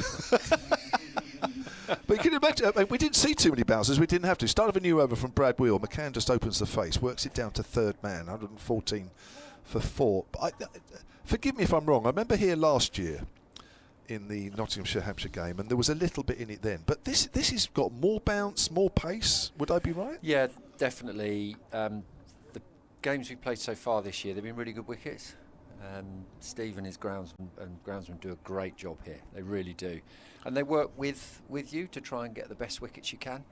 So, I mean, this has just been a joy to watch. But the previous wickets have been really good. I mean, good cricket, hasn't it? It's just been, it's been entertaining. You're not just watching boring, dry cricket. It's, yeah, I agree. You know, you do get bouncing memories. Obviously, have people like Josh Tong playing, Fergus O'Neill. You know, really fantastic exponents of different parts of the game. Yeah. And it's made for great watching. Well, it certainly has. So, I mean, how are you expecting this wicket to play as we go through today, tomorrow, and towards the end of the match? Well, I'm hoping it keeps the pace, but obviously with the heavy rollers, which, to be fair, I think have probably been the worst decision ever made with regards to making a cricket match go forward, because it just tends to kill the wickets. Yeah.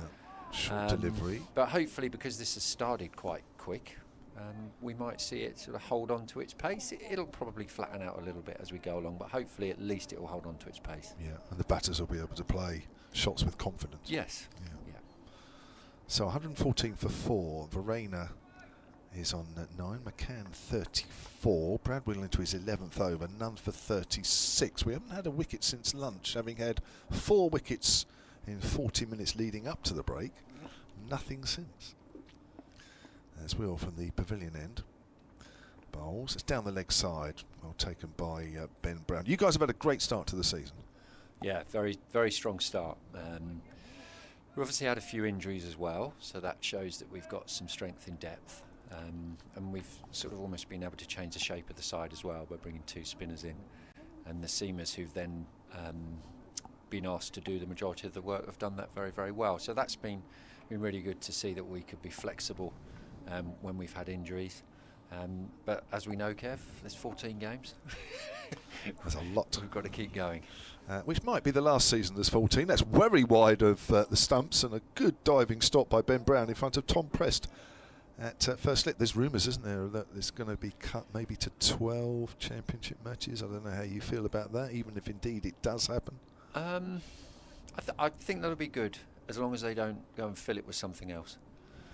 So as long as the structure of the season then allows for recovery and decent practice, I think that makes complete sense. But if they start to fill it with something else or try and condense it, then it wouldn't make any sense to me. Sure. Brad William again then. Pass to Verena. Just nips back on him a fraction. He wants a single. Macan was a little bit slow off the mark, but it's a comfortable one. 115 for 4 at the end of that Brad Wheel over. He's none for 37 from 11. So I'm darting around with so many different subjects with you, Shiny, because it's the first time I've seen you for a year. Yeah. Since last year.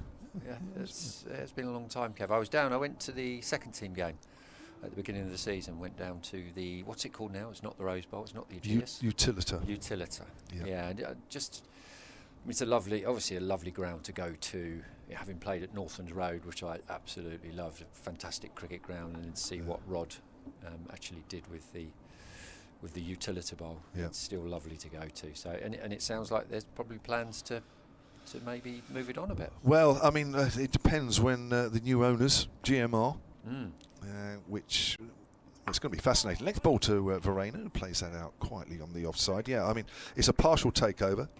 They are currently, as I understand it, majority shareholders but it's a phased takeover. So by the end of next season, they're fully the new owners. Right. So, they're fully paid up, the whole deal and everything like this. So is it up to them what they do then? Well, it will be. They'll be in complete charge. I mean, they are sort of in charge now, but I think they've said, look, we'll just sit back a bit and we'll let the club run the way it's been run, because it's a well-run club, isn't it, as we know? Yeah, it is very well. That's turned away on the onside by Verena, and there's no run. But as of somewhere around October of next year, they become sole owners 100%. So they can make. So I think we'll see some stuff. Quite what at the moment, I don't think. Well, if the hierarchy at Hampshire know, then obviously we don't know. But maybe GMR haven't totally formulated plans. But I think it's pretty much a given that things will start changing in terms of a lot of investment. Sort of infrastructure. Yes. It's such a great site, isn't it, for that, with potential to actually expand it. That's right, length ball which Verena works up to mid-off, fielded by Stoneman. Yeah, so there were some plans that went in last year, I think it was, but were turned down. Whether there's some new plans going to happen, because they want to do something, because of course the Ashes is there, first Ashes in 2027. Yes. So they want to get something started as regards, doing, to make the ground look even grander. Yeah. But I think that there'll be other stuff going in on top of that once GMR get their feet firmly under the table. So is Rod not there anymore in any capacity? Yes, he is part of the deal. As Baker comes in again, runs away from us, bowls to Verena, just works it away into the gap on the leg side for a 1. He moves on to 11, 116 for 4. Part of the deal, which was announced October in the winter, was that Rod would stay on as chair for another 2 years. So at the end of next year, which all ties in, then things will start changing a bit. Yeah. He's done an unbelievable job, hasn't he? Unbelievable. To give what he's given to Hampshire cricket is unbelievable, and having that club's obviously very close to my heart, and to see how it's moved on has been fantastic. Well, as you say, when we were playing at the old Northlands Road ground, I mean, it was lovely, but it was small, bit of a back street club in a way, which is maybe slightly harsh, but a bit harsh compared to what it is now. Oh, he's playing a missing. That's a good delivery. Ben Brown didn't take that cleanly. I think the ball may have just moved in the air a little bit, which meant he didn't take it in the middle of the gloves. It just ballooned away down to third. That's actually a leg by, so maybe just flick the pad on the way through. 117 for 4. But when you look at things now, you can't quite believe what has changed over 25 years or so. It's huge, isn't it? So if you look at a ground like Taunton, which was sort of similar in size and feel, And that's sort of been developed very much as a cricket ground still, hasn't it? But then you go to the Utility Bowl and it's a proper test match. Proper. Compared to what it was, which I love Northlands Road. I thought it was a wonderful atmosphere there. Baker Bowls. Short, pulled away, nicely pulled away, down towards square leg, and that's a good shot for 4. There is a fielder down there. Vervaina's got a lot of bat on that hook shot. That's absolutely raced away. Good shot as well. He's a cracking player, Kev. Well, Really I mean, I'm just looking at his stats, and I think he averaged, what, 200 for you last year? He's averaging 100 this year. Unbelievable. Just bats time as well. That's the thing. I mean, he plays great shots like that, but then he'll just soak up pressure. And you should see him practice. If you're on a practice wicket that isn't that great, he just gets stuck in, can look a little bit ugly, or just try and grit it out, and then just play great shots. He's been, fantastic to effectively have as one of your all-rounders. 27 years of age. 24 tests for South Africa. Of course, I forgot Taunton was another one of your grounds, wasn't it, as well? Yeah. And once again, very similar to the Hampshire Northlands Road ground. Just a fantastic place to play cricket, to watch cricket, because you were close to the action. Once again, a very well-run club. And hopefully they'll be able to expand a little bit in the future as well. Well, they swallowed up the graveyard at the back, didn't they? That's a length ball. Macan opens the face of the bat, works that through the vacant gully area. And there is a fielder, which I can't quite see below us. And that is 2 runs to the total, 123 for 4. I just want to ask you a bit more about here, because obviously you guys have changed over the pavilion. Well, obviously can't do that at the moment, but everybody's over this side now, the Radcliffe Road side. How's that sort of going? Absolutely brilliant. The club have done a great job in moving, obviously everything from the catering to the changing rooms, and it's such a good setup. When you consider they were hospitality boxes, it still feels like home. You guys certainly look as though you're at home this end of the ground. McCann drives through the vacant extra cover area. Mark Stoneman's racing off from mid-off, picks it up, and I think he's kept them down to a single. He's done very, very well there. 124 for 4. Are you so embedded in this side that once the pavilion's built, you don't want to go back? Well, I've got to be honest. I've said that to Mick Newell, and he said, "Well, that's costing us 32 million quid, so you're going over there whether you like it or not." But I think everybody's quite happy, to be fair, Kev. I had heard that rumour. I must admit when I arrived. Everybody said, "Oh, everybody seems to be loving it over this side." Yeah, well, but then when you get the number that's involved, I don't think we're going to have much say in that one. Which is quite understandable. Here's Wheel. Oh, Friday gets one that keeps a little low. Goes through to Ben Brown. That's the first one we've seen probably not bounce as much as you would expect. That, isn't it? Yeah. Brad Wheel still wicketless into his 12th over here. I have to say, from a media point of view, I'm happy you're over here, because normally we have to walk all the way over the side of the ground at the end of the day. Yeah, you never liked that bit of extra exercise, did you, Kev? No, it was too far for me. If I remember back a few yes, years. that's right, mate. Yeah, that's right. I used to look at it, no, that's too far. Exactly. So you're literally right below us, which is perfect. Here's Brad Wheel. Driving is Vervaina out into the covers. Fielded by Fletcher Middleton's there. Normally it's Nick Gubbins, but it's Fletcher Middleton to make a change. 124 for 4 in the 41st over. Factor in the fact that there'll be no rain, because if you do it like that, then nothing's a surprise. So no, and the more time you spend outside, the more they get used to it as well. So just keeping them bowling is the key. Wheel in. Right again, guess what? It keeps a little low. They're appealing for an LBW. Not out, says the umpire. Well, that's interesting. 2 balls in this over. I think that jagged back as well. Probably get a replay of that shortly. But yeah, that could have very easily, on 2 occasions in this over, accounted for Vervaina. But he's okay. He's still out there in the middle. But he wasn't quite sure what was happening there. No, the key to workloads, Kev, is to keep them consistent, and that can be consistently high. I was just watching this again. Shiny. Oh, yeah. Nip back. A bit high, wasn't it? Yeah, it was a bit. Yeah. And when you get weather like this, you can do that anyway. You're not having to give them, they're not having a week or 2 off, and actually that can cause a problem. If you give them too much time off when they're going, it's almost as if they've forgotten to bowl again. Which, funnily enough, if I used to have 2 days off, I used to forget how to bowl. How times have changed. The amount of time I spent on the slab, though, I was up for a lot more than that. Sonny Baker's in. to Macan, who's on the back foot, just again opens the face of the batting. That's a big feature of his, isn't he? Waits, lets the ball come on, just guides it into the gap. He's very good. Once again, for a young lad, you wouldn't believe that he's as young as he is. And he plays in a very, very mature way. He works the game out. You know, he's done some great work with Pete Moores, Ant Boter and Paul Franks in actually working out how he plays the extra pace and probably the more sort of tactical setup for his game, because people are analysing him now, aren't they, which they wouldn't have done when he was coming up through the youth age groups. Especially with the numbers that he's got already, averaging 35 in hardly any games at all. Here's Baker to Verena. Let's cut that away.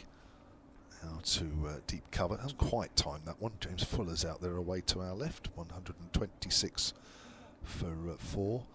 Any of the old Hampshire boys you keep in touch with? I know Adrian Ames, you and him were big mates, weren't you? Yep, I was wicket-keeper. in touch with Adi a few months ago. Apparently he's got looks like he's got a fish and chip shop somewhere in Chichester now. Has he really? I think it's a posh fish and chip shop. He sent me a video of some marketing thing he did for it, Kevin. It was hilarious, honestly.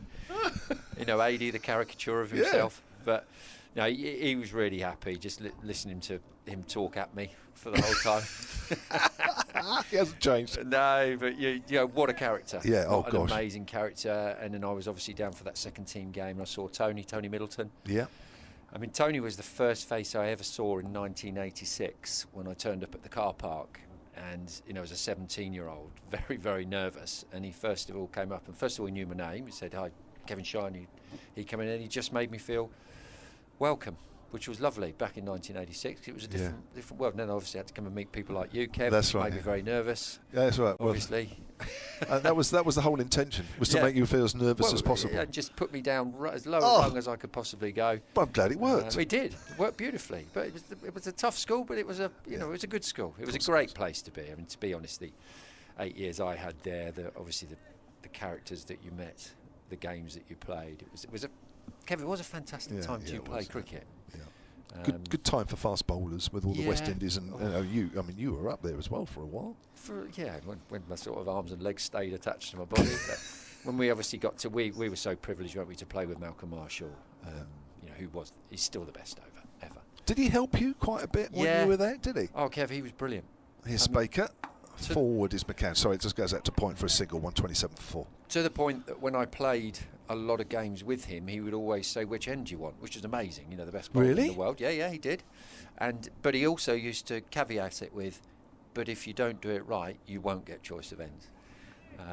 Is that right? Yeah. So even though he was the premier bowler and probably the premier bowler in the world, he was happy to bowl an end. He didn't want to bowl it if you were happy to bowl. So many times. I mean, sometimes he would go for one end, but a number of times he'd say, "Which end do you want?" And that was amazing. Absolutely amazing. Fantastic. And just a fantastic man. He helped me so much. Yeah. Baker in again to Verena. That's just nudged down to third. Again, played late. Moves on to 17, 128 for 4. But it was interesting, Kev, because it was a sort of, for me, because I was young and just wanted to bowl fast, it probably didn't sink in properly towards the end of my career, when I used to think, "No, what did he say to me there?" And, you know, the end of my career was a lot better than the beginning, but I had injuries. I had to slow down a little bit, but I just worked on the skills that he would talk to me about. But obviously just to stand next to him when he bowled, or to have him next to you at mid-on or mid-off, was an absolute privilege. Fantastic. Because you wouldn't have been there when he then came back as coach. No, you would have moved on by then. I was at Somerset as head coach, so I sort of head coached against him. Yeah. And he was, once again, wonderful and very, very generous, because I'd bring our younger fast bowlers over to talk to him, and he was so generous with his knowledge and his time. Yeah. And that was the mark of that man was he gave his time and knowledge freely to anyone who was interested. Yeah, he was. Yeah. To be fair, he's an absolute legend. You'd be a bit silly if you weren't interested in talking. Very true. Brad Wheels continuing from the pavilion end to Verena, who works that away off his hip down towards deep backward square leg. And the total for Nottinghamshire moves on to 120. I think that'll be 29 for 4. And as I say, no wickets since lunch. The 4 wickets that fell before lunch were Slater for 31. in his third innings, I think that was, when he was out for 31, having been badly dropped twice in the slips. He got a couple of painful. Actually, he got a hit on the elbow or the forearm. He did, and he's actually soaked that up pretty well. He's tough. Yeah. Slats is a really, really tough individual and gets stuck in. I mean, that was quite a nasty hit, that one. It was, wasn't it? But he's okay, yeah? Yeah, No, he that's seems good news. okay. Here's Wheel. Macan is forward. They're going to take a single there into the covers as well. 130 for 4. Hasib Hamid went for 25. Joe Clark for 6. Jack Haynes for 2. 2 wickets for Fuller. The first 2 that fell, and the 2 wickets just before lunch to Kyle Abbott. That's the wickets that have fallen so far. Here, Verena is 18, and Freddie Macan, the youngster, is on 40. Kevin Shine, what a pleasure to have a chat with him here in the commentary box. I've asked you a couple of times, and you've sort of said, well, they'll come over, and then you didn't. But it's nice that you're here. Well, I suppose it's easier for you now, because you're literally 1 floor below us. And when I heard you here, Kev, there's no way I wasn't going to come. Yeah. That's played to backward of square, so to Milton Fields. Yeah, it's beautiful, isn't it? Yeah. It's good view, isn't it? Well, mind you guys are virtually behind the arm, aren't you? No. Oh, the Hampshire Right boys over would that be. side. They're a little bit closer, yeah. Yeah, you're a bit more to our right. But you do seem closer to the play from this end of the ground than the other end. Once again, it's a great setup. How they've done it so quickly, considering they were hospitality boxes, is amazing. That's true. What's the time frame with the pavilion? When are you expecting to move back in? I don't really know exactly. I think it's maybe 2 years until it's completely sorted. But I think they're trying to get it ready for the Ashes 2027, isn't it? Oh, right. So you'll be this side for next season as well? Maybe a bit of it, yeah. Sure. Verena again keeps one a little low. We've all had building work done before, Kev, haven't we? It's never exactly when they say it'll be ready to be. There's always delays of some sort, isn't it? You might uncover a bat nest or something that you weren't expecting. Newts that have crawled out of the Trent. That's right. It's a bit worrying to think that all those cricketers over the years have been changing on top of a nest of newts or something, wouldn't it? Yeah, that'd be worry that. Yeah. Bit creepy. Yes. I mean, the change rooms might have smelt a little bit, but he didn't realise it was because of the newt nest underneath. Yeah. Here's Brad Will. And very own gets a length ball, which he just works out into the offside. And there is no run. 130 for 4. We're into the 43rd. We haven't had a ball change yet either. Balls have been a bit better this year. Have they? Have you found that? Yeah, I think they have. I think we've had less changes. The boys have said they've actually been pretty good this year, which is good news. And it's the next, after this, it's the round of, or a few rounds of the old Kookaburras. After this, no, it's not after this one, is it? It's this. Sorry, it's after this. Yeah, sorry. It's after this bank of matches. That's right. Sorry, yeah. Yeah. Slight leading edge there as the ball goes out to Gubbins in the covers. End of the over, 130 for 4. So as a bowling coach, Duke's ball obviously behaves slightly different to a Kookaburra. Would you be giving your bowlers different advice because of the different make of ball, the way it performs? So there's a number of different ways of looking at it. You've obviously got the Kookaburra ball that they use out in Australia, and it might behave slightly differently out there. Here we found your opening spell, so the sort of first 15 to 20 overs is really important, very, very important, where it will tend to swing conventionally, it will stay hard, but then it will go soft and do very little after that. So you're mainly using wobble seam, slightly different fields. You might be slightly more defensive, bring men out in front. You might go to the bouncer tactic as well. Baker's in, McCann drives up to mid-off. There's a lot of theories around dry shine and different ways of trying to keep it swinging or to get it to reverse swing. But what we found here is that you just try and be patient as ever. You probably have to be a little bit more patient with it because it will do less in those sort of middle to late overs. Once again, the key is the first 15 to 20 when it's got a little bit of shine on it. And got to make the most of it, haven't you? Yeah, absolutely. You don't want to be dropping catches in the slips in the first 15 or 20 overs, No. basically what you're saying. Yeah. So turned on the onside up to mid-on. I mean, basically, we practice with them, so we'll start to do a little bit more practice. During the winter, we've had Kookaburra balls out quite a bit. And we sort of try to go with a ball's a ball, lads. Just try and just be incredibly accurate. You're probably slightly more defensive, a little bit quicker with it, and it'll be interesting playing now in. So that'll be in June, won't it? Yeah. That we're playing. Yes, with them. We had them in the early season and a little bit later. Yeah. But once again, you leave a bit of grass on, have a pitch like this, I think it'll still be entertaining, won't it? There's a drive from Macan. Again, there's a big gap in the covers, which allows him a single. It moves on to 41. Got an interesting email from Chris Hutchins here, solentcricket@gmail.com. He says, great to hear you reminiscing with Kevin Shine about the great days together at Hampshire. Great memories as I attended Northlands Road and the other outgrounds through my teens from the mid-80s into the mid-90s. Kevin Shine was genuinely quick back then. He was. You face him in the nets in the morning. That was fun. That's a bit of a wake-up call. Yeah, I used to try and go, funnily enough, try to bowl to Mark Nicholas, wouldn't you? Yeah. Most of the time.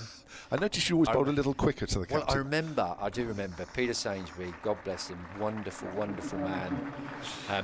So obviously you wanted to bowl to Mark, so you wanted to get selected. So I'd go up to Sains and I'd say, what time's Mark batting? And Sains would say, I can't tell you that, Nibber, 8:30. And he'd walk off and sorry, it wasn't 8:30, it'd be 9:30, wouldn't it, for Mark? Maybe that's a bit early for him. But he would just sneak in because it was quite entertaining when I think it was normally me, Steve Andrew, people like that trying to get into the side to try and have a little bowl at Mark. That applause was for the 50 partnership, which came off 100 balls. It's now a 51-run partnership. It may even be 52, actually, as the ball goes out square on the leg side. That's a good stop on the boundary there, away to our left by Fletcher Middleton. And the total moves on to 134 for 4. Yes, we used to sort of have a little chuckle on the side of the nets when you suddenly picked your knees up a little bit quicker to Mark Nicholas when you were Run up, went back about 10 yards, didn't it, Kev? Bowled the biggest no balls you probably could in the nets because you could get away with it. And Mark had that white painted helmet that you just used to see how much of that you could get. The sort of snowfall. See how many red marks you could put on it. It's Baker around the wicket. McCann driving on the up. Nice looking shot out to deep cover. 135 for 4. Perils of being a captain. Well, yeah, but I mean, I guess that sort of thing, I don't know if it still goes on, but it did go on there. You know, if you were desperate to play like you were, I mean, you know, you were a regular for a while, and then sometimes, you know, like most of us really, you know, you're not always. And the difference, isn't it, is impressing the captain. If it's between two of you to get a slot, it was impressing the captain. I will say that to our young fast bowlers here. If you know, whenever they get a chance to bowl at the captain, show him what you can do, because he might not see you in the second team.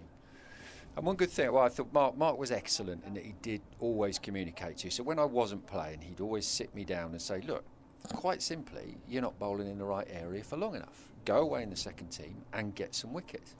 And it was funny, if whenever you got your wickets, he would say, right, I said I was going to pick you now.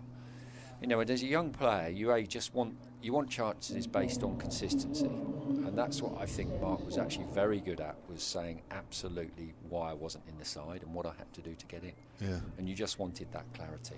But then when the opportunity came to bowl at him as well in the nets, and I think it's key for every young bowler trying to get in, show them what you've got. Yeah. That's interesting you passed that, what you learned up here. Yeah. You passed that on. Absolutely, because it does make a difference. If you're in the captain's gaze and you're making life difficult for him in nets, it's a good thing to do. It's really good. It could just tip selection your way. Yeah. And it doesn't matter who you're talking to with that, but the younger guys, they need to know that. Don't be nice. Don't. Fuller's on, sorry, just switched ends there. Short delivery, and he's on his toes. McCann plays out the covers, picks up a single. 45 he moves on to. If it means you're going to have to make him uncomfortable in the nets. Yeah. You are going to bowl some bounce. You're going to show him tactically how you bowl out in the middle. Captain wants to know what he's taking out into the middle. Yeah. And it's also a great focuser for young bowlers to then, really narrow down their game to what they should be doing. So 136 for 4 are Nottinghamshire, having lost the toss and been asked to bat first. On is Fuller again then from that pavilion end. Bowls and Verena even pulls that away on the leg side. 137 for 4. This partnership well into its half century now. 62 is the best still. That opening partnership between Ben Slater and Hasib Hamid. It's a good partnership. This come at a good time for Notts. Yeah, you kind of needed it really in a way, because it was starting to turn, didn't it? You just felt that all of a sudden the momentum then was with Hampshire. Yeah, absolutely. And then you got to lunch and 40-minute break, and now it's just quieting things down, these two, haven't they? Yeah. Since the break, which is exactly what Nottinghamshire want here. As Fuller comes in again, he switched ends, having bowled all that's bounced. Macan, I think, might have had a little nibble at that one.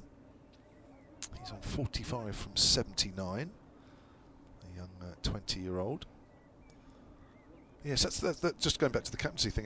That's the one side of captaincy that people don't see, is it? It's nice to look after the team and being captain of the club, but you also have to expect young whippersnappers running in at you harder than they would do anybody else. Whippersnappers. That's very kind of you to say that, Kev. I'd Well, say you were. absolute lunatic. Because at that time as well, it was really you had to take your chance, didn't you? Because you then might be stuck in the second team for 3, 4, 5 weeks. Exactly right. Oh, McCann's beaten again. That's a beauty from Fuller. Just like the ball held its line. McCann's definitely playing at that one as it makes its way through to Ben Brown. Fuller's been very impressive. He's a really good cricketer, Kev. I actually had him on a pace programme when I worked for the ECB, because you always actually thought he had that all-rounder side in. But on that pace programme, you had people like Jamie Overton, Mark Wood. He was up there. Well, probably not quite up with Mark Wood. He was a different class of fast. But he was up there with your Jamie Overtons, your Craig Overtons. A seriously talented cricketer. It's really nice to see that he's flourishing as he's got older. Yeah. It's only his second game of the season. It's been a bit in and out, but that's because that's outside the off stump left alone, because Hampshire signed Brett Hampton from New Zealand, and having signed him late, they probably felt they had to play him a little bit, and it hasn't quite turned out very well. And you would say he took sort of Fuller's place initially, but Fuller's too good a player to be leaving out. He is. I think he's a cracking cricketer. He's actually done pretty well on the franchise circuit as well, hasn't he? He won the Bangladesh Premier League during the winter. Ah. Yeah. Yeah. He was telling me. But he's a wonderful athlete as well. Oh. Just see the bloke move. He's unbelievable. He's always in the gym. Yeah. 35 years of age. Now that's a bouncer, and it's nudged down to third. One bounce. It's one of those where you just put the bat there and just help it down to third. He's a fit lad, Kev. He's a fellow surfer. Can you believe? Are you a surfer? Yeah. I didn't know that. Yeah. Where do you surf in Nottingham? Well, slightly landlocked. So I love surfing. I love mountain biking. So landlocked and no hills where I live here. But used to live in Taunton. Yeah. So obviously, where's the so we had an hour away, Saunton Sands, Oh, fantastic place in Devon, one of the nicest longboard wave, which means gently sort of rolling wave. Kev, I'm on my Nimitz class aircraft carrier surfboard, 9'1", and just climb up on that, surf with my lads and my wife, and Foz is a surfer too. I think he's a much better surfer than me. He can attack some of the sort of more gnarly waves. But do you know what? If I was going back again, it's some of the best fitness you ever do. Surfing? Oh, yeah. So you get battered trying to get out the back to be able to get the waves that aren't breaking. Right. And then if you imagine you're basically doing unstable burpees, and then you're getting smashed off your board, and yeah, it's great fitness. We got our first over of spin coming up. Oh, it's time for me to go then, Kev. Can you give us your knowledge of spin? I think I just have. Have you got to go? No. You sure? No, I'm fine. No, only because the spinners. No, I'm in a jack. Dave's telling me something. Oh, he's got to do an update. Yeah, so I'm going to have to hand over the things at the moment. But stick around and tell us about Liam Dawson.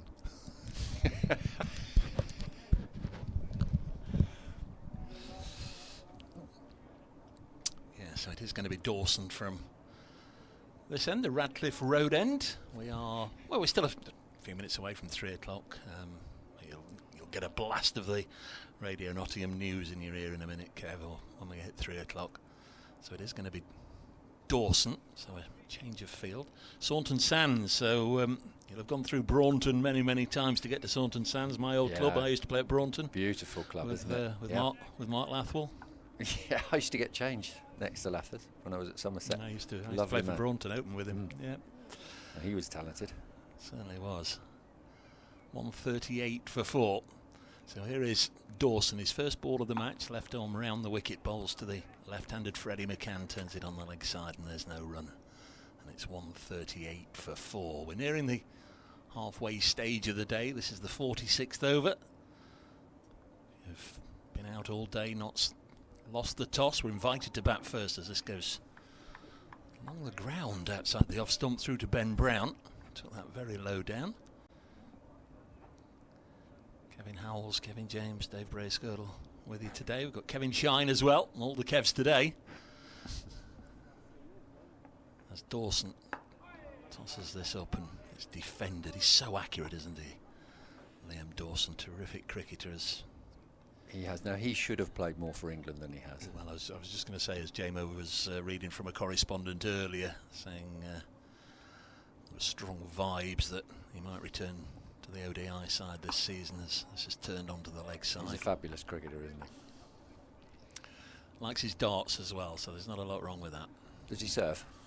I don't know if he serves, no. No. No, 138 for 4. Interesting that you said Saunton Sands and not Croyd or Woolacombe. Croyd, the wave's too sharp for me, I'm afraid. Dawson in again to Macan. This is again just dropped on the leg side. Really is a lovely area of coast and all the thatched cottages around there. Those of you that haven't spent much time in North Devon, it's a wonderful place to go for a few days in the summer. Richard Kettleborough at this end, the umpire, watches on as Dawson completes a tidy first over. It's a maiden. Freddie McCann having a good look at him, and it's the end of the over. 138 for 4. He'll just look to dry things up at this end, won't he? Yeah, he's just a quality cricketer, isn't he? He's coming on a pitch that's actually got a bit of bounce and he's seaming, and he's actually done a great job, as you'd expect him to, in the first over. This morning, I think more messages came through about a player who wasn't here today than those that were playing. Dylan Pennington, what's the latest on Dill? Dylan is doing nicely, so he has started bowling again. Side injuries, you've always got to be a little bit careful. You've got to make sure you're quite thorough. So we're just taking him through the gears at the moment, but hopefully Dylan will be playing again very soon. It's going to be James Fuller to continue from the pavilion end, the broad end, to start his 13th over, bowling to Carl Verreynne. This is wide enough to be left alone. And yesterday evening, the squad of 13 for this one was announced, with James Hayes in it this morning. He's making his first-class debut for Sussex. Yeah, isn't that things lovely? Have happened overnight. Yeah, that's really exciting for James. James has bowled really well all summer, and he's good enough to play first-class cricket now. And we got a call from Paul Farbrace to see if they could get James to play for them. Mick and Pete very, very generous in letting him go because he was guaranteed a game. 138 for 4 as Fuller to Verreynne opens the face, guides this down to third, and there's nobody down there, so we'll get a boundary. It was nicely executed from the South African. Easy 4 runs for him, moves on to 24, 142 for 4. Yeah, so it's very exciting that he now gets to make his first class debut.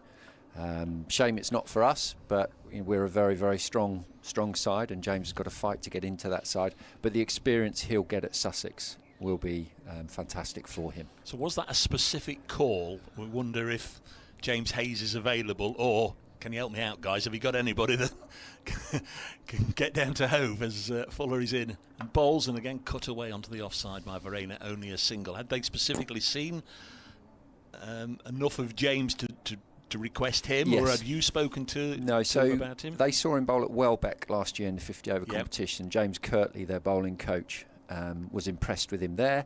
He nearly played against Sussex this year, and actually James Kirtley took him with the mitt while he was getting ready, right? And was like, wow, now this guy's moved on again. And we just said, well, look, he's ready to play. They've obviously remembered that, and they asked about him on loan last night. So he got in an Uber and went down, arrived at about 1 o'clock. Fuller in, beats McCann on the outside. In an Uber, I think he got down there about midnight. We didn't want him driving down, so Sussex actually sorted that out for him. Well, that just almost goes back on what you were talking about with Jamo about. There's an update.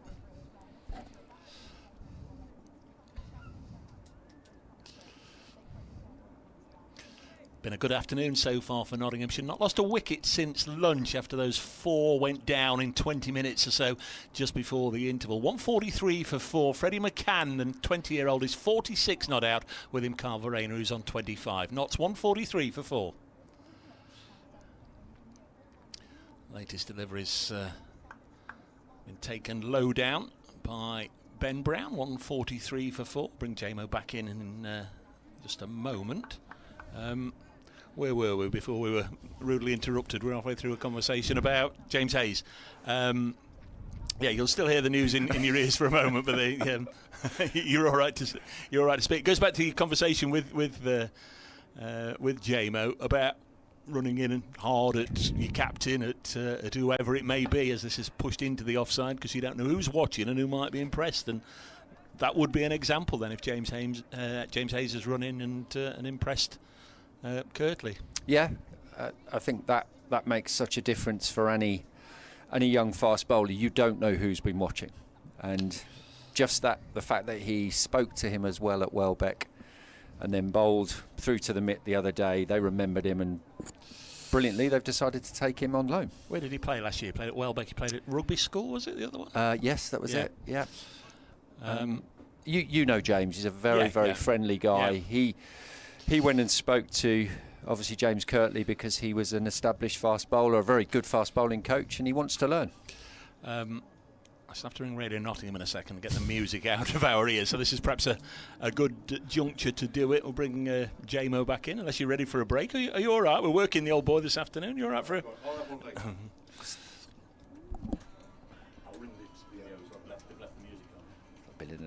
Can't pass up the opportunity. Can't pass up the opportunity to speak to you, mate. Might be another year before we speak together. Dawson bowls. Driving is Verena. Half stopped by Dawson on his follow through. So 143 for 4 are Nottinghamshire. Starting to put together a base for another. It'll go eventually, don't worry. Dawson bowls again. Verena just quietly plays forward. Right, sunshine here. Trent Bridge. The umpire is having a look at Liam Dawson's front foot, is it? Getting dangerously close to that front line. Pfeiffer in the last game against Durham. Marathon spell. Oh my word, that's nearly sneaked through. Verena just manages to work that behind, work it square on the leg side. That's the one Dawson bowls, which he really has now started to perfect, that comes in with the arm. He did bowl some overs in that last game, didn't he? Yeah. How many did he bowl? I kept looking at that and thinking, wow. Well, I know, and I think he was thinking, oh my God, when's one going to turn? I think everybody thought that wicket was going to turn fairly soon, but it never really did. He bowled 48 overs, 5 for 158. I know. And a year ago against Durham, he also bowled about 50 overs or something ridiculous. It seems to be Durham. Pushed How that old is square he on the now, offside. Kev? He is 35. I remember him here 2011, 9. He became the youngest Hampshire, I think he was the youngest Hampshire first class player or something at that time, And here he is, 35, a veteran. One county, which is quite unusual nowadays, isn't it? It is, yeah. Played a lot of cricket around various leagues and franchise leagues. Plays for Sunrisers Eastern Cape and the South African T20. They got to the final this year, having won it the 2 previous editions. Yeah. He's got a few more years left in him. Yeah, oh gosh, yeah. He's still as enthusiastic as ever. Still wants to play, which is great. Yeah. Slightly quicker ball as Macan works that towards mid-wicket. 144 for 4. That's 48 overs complete. I'm just looking at the scoreboard. I guess another reason why Dawson is on is because Hampshire are just slightly behind in the over 8. It's very tempting to keep bowling the seamers. Yeah, but you know with him it's not just filling overs. You know, he's got that ability to close the game down a little bit, speed it up, but also take wickets. Yeah. I'm just looking behind me, and Kevin Howes and Dave Bracegirdle are demolishing the Haribos behind us. I know Haribos, whatever they are. I know you're far too fit to be eating sweets, so we don't have to worry about you. Try not to, Kev. When you get a little bit older, you've just got to work a bit harder, haven't you? For sure. Full of bowls. Varian works that to the leg side and moves on to 27. 145 for 4. Other, as I said earlier, other chewy sweets available, of course. We're still on Sports Extra, aren't we, Kevin? Mr. Howes, are we still on Sports Extra? Yeah, still on the BBC Sport website and app, and Sports Extra here live at Trent Bridge. Kevin Shine, the Nottinghamshire bowling coach, alongside me. I suppose I should probably give some other scores around the country, because that's what you do when you're on Sports Extra, you see. You are obligated to let everybody know that there are other games going on. Can you start with the Sussex game, Kev? Yes, of course we will. Young lad on loan. He's not bowling yet. But right, he's playing missing outside. So Sussex are 136 for 7 against Worcestershire, as was mentioned earlier. They were at one stage 80 for 1, and then 5 wickets fell before they got to 81. They were 88 for 6, 126 for 7 they were. Jack Carson, is it? Yeah, Jack Carson's at 19 not out there. The wicket takers, Tom Taylor 5 for 24 from 12. So looks like might have calmed down again there now. 136 for 7 against Worcestershire. Here's Fuller. Oh, there's a lovely little shot over the top of third man. Great shot. That's a great shot. Short delivery from Fuller. And that is his half century. I've just been passed a note by Dave Bracegirdle. I'll read it word for word. Freddie Macan, 10th first class match, 200s, 250s before this game, second 50 this season, highest previously 70, or highest is 79 against Durham this season. Thank you very much. There you go. Good writing, Dave. Thank you. Good writing. Good. What a combination that was. Right, so that's that game. So your man hasn't actually got in yet with the ball. He's not even batted. So clearly either batting 10 or 11. Clearly. Is that about right? Yeah. Because he's in for his bowling. No, he's pretty good. Is he? He's a lot better than I was, Kev, with the old first class average of 9.5. Not that you remember too much then. I do remember that. 9.5. Yeah. Right. That's more You than sound Moa Bass. surprised, Kev. That's more than Moa Bass. Is it? Yes.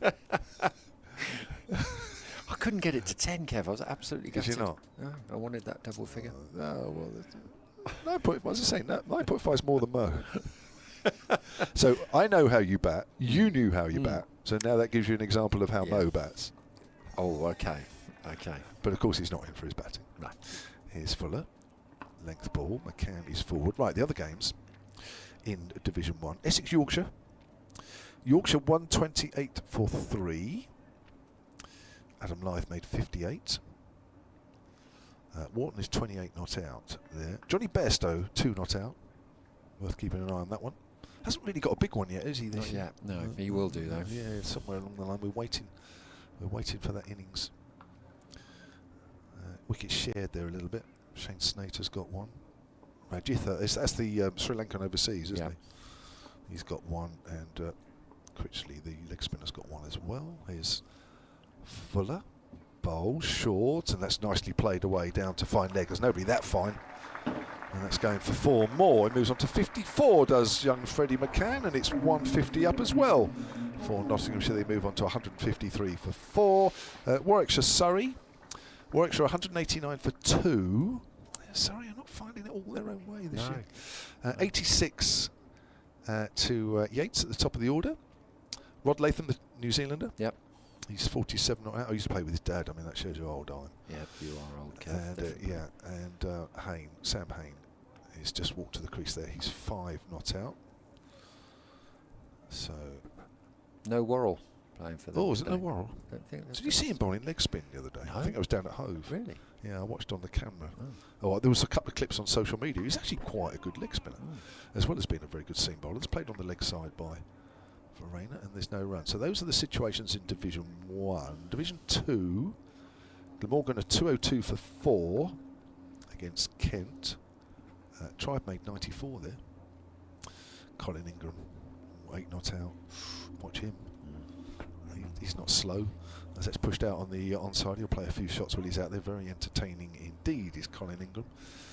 Northants 205 for 8 against Lancashire. We've got a player out on loan here, Calvin Harrison, our leg spinner, and he's is he? batting. He got 29 in a low-scoring game so far. So well played, Calvin.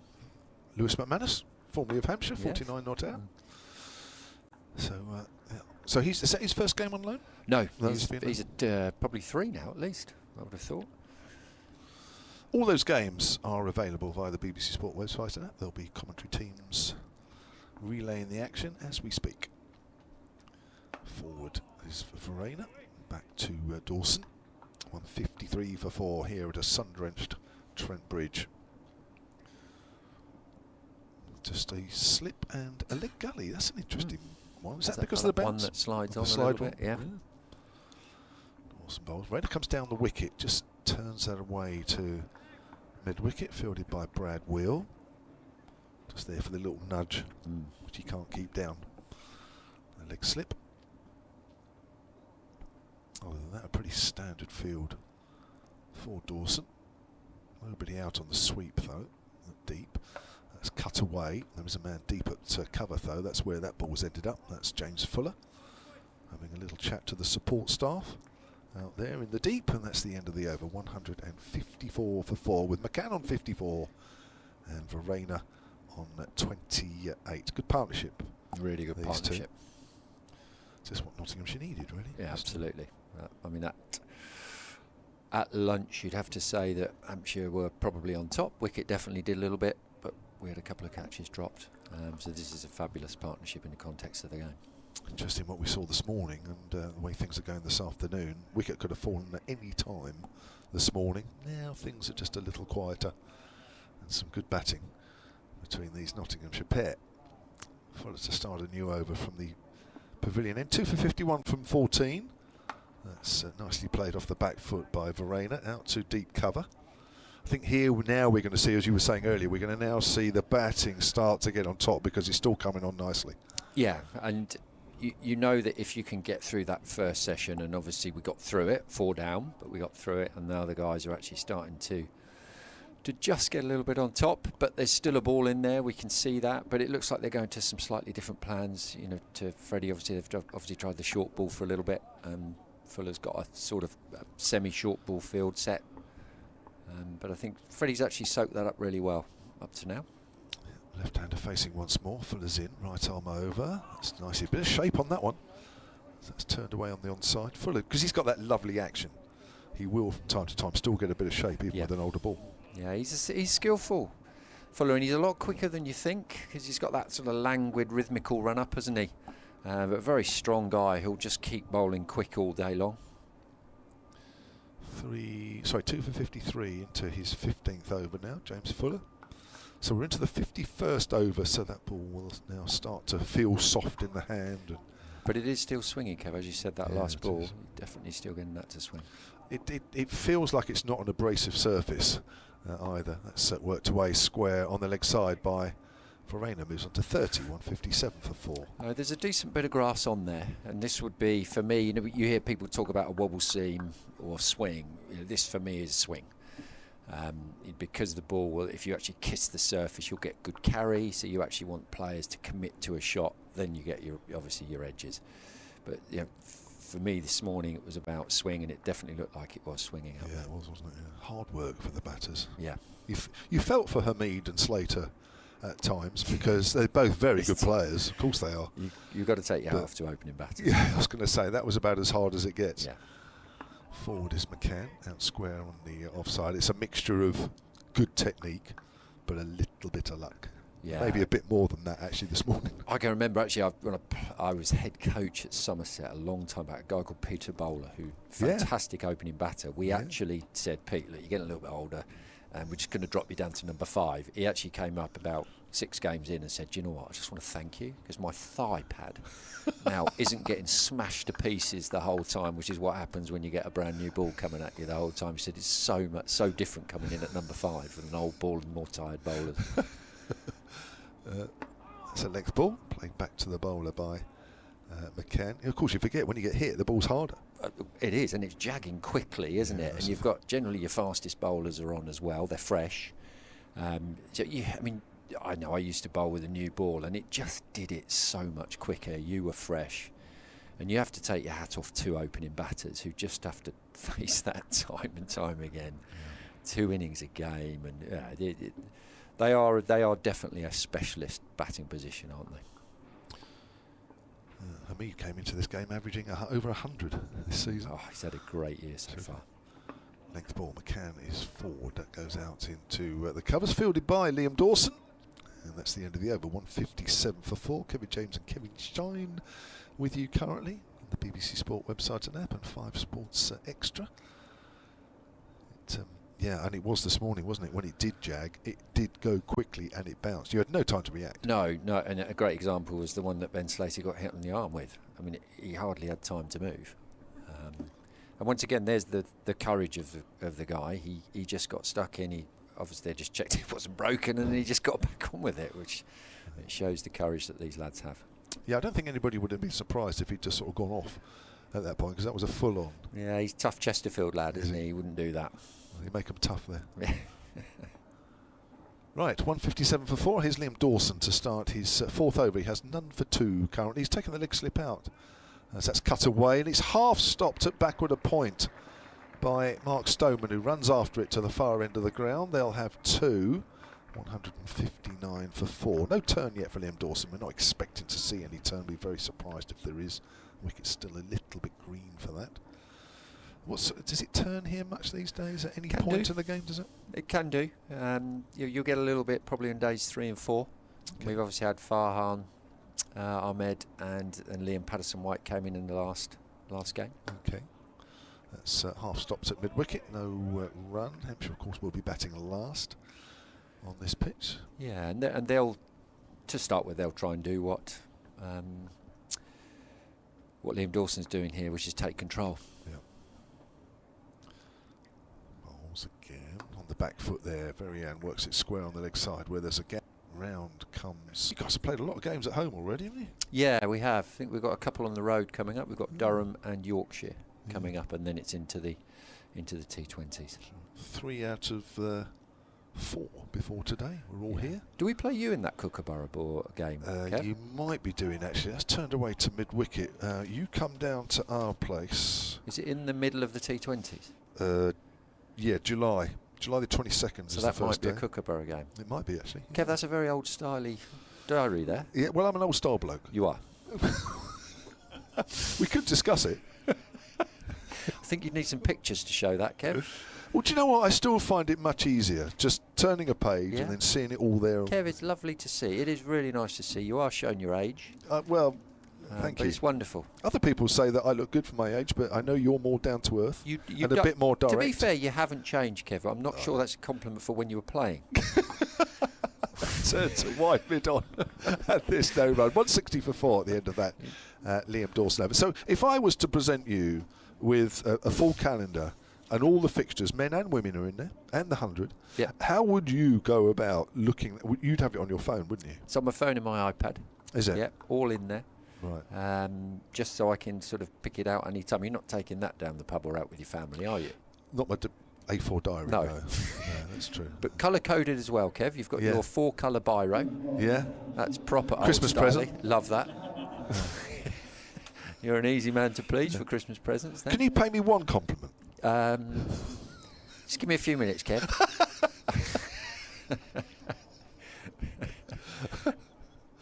I can see you haven't dressed yourself. That's obviously Deb, isn't it? Yeah. So you've definitely not dressed yourself, Kev. So there you go. Compliment for your wife. Oh, how I miss those dressing room days. Starling and Abbott over, and they're asking the question for a caught behind from Verena. Not out, says the umpire. Another one that's bounced from Abbott. Yeah, I miss those days in the dressing room where you absolutely took me apart and destroyed my confidence. It's a bit hard. I'd say probably because I was a good 6-7 years younger than you, Kev. Yeah. You know, probably just came back. I learned well from you, though. I thought eventually I'll get my chance. And you're certainly making the most of it right now. 35 years later. It was fantastic, man. Whatever happened, it was great fun. But I think people are getting an idea of what dressing rooms were like in the 80s and 90s. Edge just short of second slip, just short of Toby Albert. I think, it's come off his inside thigh, actually, because he's just rubbing it. That's probably what took the pace off it. Abbott's finding a little bit of extra bounce here. He's been terrific today. He's a good bowler. He's just so consistent, isn't he? I remember I came and did a game. Well, I was lead fast bowling coach for the ECB. I came and did a couple of weeks with you guys, and he was fabulous to work with. So open, wanted to just improve his game. Had Dale Steyn as your overseas there, so what an opportunity that was for me. And talking of surfing, he loves his surfing. Oh, he's next level. I remember talking to him about that, and I said, well, where do you surf? He says, well, Cape Town. I said, well, sharks there, isn't there? He said, well, you know where you see the pictures of the great whites breaching with the seals? I said, yeah. He said, you can see that from where I surf. Really? Wow. And then when do you surf? Twilight? Oh, well, that's when most of the great whites are out then. Wow. I think he is a proper, because he's skateboarder, you name it, everything. I've seen some drone footage of him surfing, and he is next level, Kev. And that's probably why he was able to prolong his career. Yeah. Because you were saying earlier about how great it is for fitness. There's a length ball which Verena pushes up to middle. Yeah, Kev, I know. I go for a week surfing in Devon, and I come back feeling better than ever. Just you feel more flexible. You've been paddling out, coming in, getting crushed off your waves, and it's just wonderful fitness. I would definitely, if I was doing it again, I would definitely do some surfing. Yeah. Interesting. A little bit late for me, probably. I don't know. As Abbott comes in, it sounds like too much like hard work. Oh, he gets wrapped on the pad. Full delivery gone. Verena just playing across that one. Maybe just fell over the ball a little bit. He was playing it out towards square on the leg side. Abbott celebrates. He's now picked up his 3rd wicket, the 5th wicket down for Nottinghamshire. Verena goes for 33, 160 for 5. It's a shame that. It was quite full, wasn't it? Yeah. Interesting to watch that on the replay. Just, here we go. He's got well outside off stump there, actually. He did. Well outside off stump. Wow. But playing across that one, I probably need to see that in slow motion a little bit more, actually, as to where it's actually hit him. But umpire deciding that he was hitting him when he was still in front of the stumps, because of course if you get outside off stump, then you're okay. Yeah, it was very full though, wasn't it? That's probably what the umpire's thinking. I think you're right. But a good innings nevertheless, confirming what a good player he is. He didn't look in too much trouble out there, actually. Oh yeah, off stump, but it hit him. Could be. Yeah. So Kyle Abbott does it again. South African, yes, South African to South African. I think that's the length that's counted in the favour of the bowler there, isn't it? Yes, I think you're right. Yeah, I think at length ball you're okay. So the new batter is Lyndon James. One of 3 changes in the Nottinghamshire side. You were forced into several anyway. So Ben Duckett was pulled out by England? Yes, and Josh Tongue. Linda was injured in the last game, so he's come back in. Wonderful all-rounder. Really, I think he's one of the most talented all-rounders in the country. His bowling is improving all the time. Batting-wise, he's definitely got 100 this year, hasn't he? He has. He got it in the first game against Durham. That's right. The 8-wicket victory. Yeah, got a presence at the crease. When he gets in, he plays some great shots. 26 years old, playing his 61st first-class match today. He's an easy-on-the-eye batter when he gets in, Kev. Yeah. Right-handed batter as the sun comes out a little stronger as Abbott is in. Bowls to James and he's forward. Nice little compact defensive shot. First up, 160 for 5. Kyle Abbott has 3 for 27 now from his 14 overs. There was something I was going to ask you just then, and it's completely gone out of my mind. Probably just as well, really. 53 overs gone. So that's the first wicket that has fallen since the lunch break. I'm sure I've had to work hard for that one. I'm just working out the partnership, actually. Just going to use my calculator because I can't really do that in my head. 160. How many? 78. So Dave Bracegirdle. What a man. Walking calculator. You just know everything, don't you, Dad? Yeah, he's good. He probably tells you that as well. Forward. Very Thick modest outside man. edge. He's very knowledgeable. Let's run away to the far end of the ground, down towards third man. That'll be 2 for Freddie Macan. So 78-run partnership with Macan. The leg slip is back in for Liam Dawson.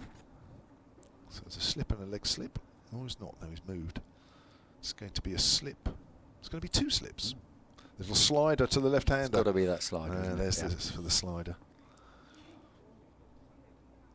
There's sort of a man on the drive on the leg side. Nick Gubbins is a short mid-wicket, allowing Mark Stoneman to go a little deeper in the same position, and deep backward point has been pushed back. Dawson bowls, and that's into the vacant extra cover area. Just lent into that one. Yeah, nice timing, as Kevin Shine says, and he may get 4, not quite. Almost. But no more than a forward push, which brought him 3 runs. Such a good cricket all round that, because you could tell he's got those 2 slips in, so he wants him to push hard at the ball. He's left the gap for him there. But Freddie actually played it really well. He did, yeah. No, you're right. He did push hard at it because he wanted those runs. But yeah, it's good cricket. You could see with the plan. Yeah. But McCann was more than equal to it. He moves on to 60. 165 for 5 here, the home side. He's got there quietly, hasn't he, Kev? Yes. Once again, he's just soaked it up. A 20-year-old, he's only had this is his 2nd season, You can see why people think so highly of him. Yeah.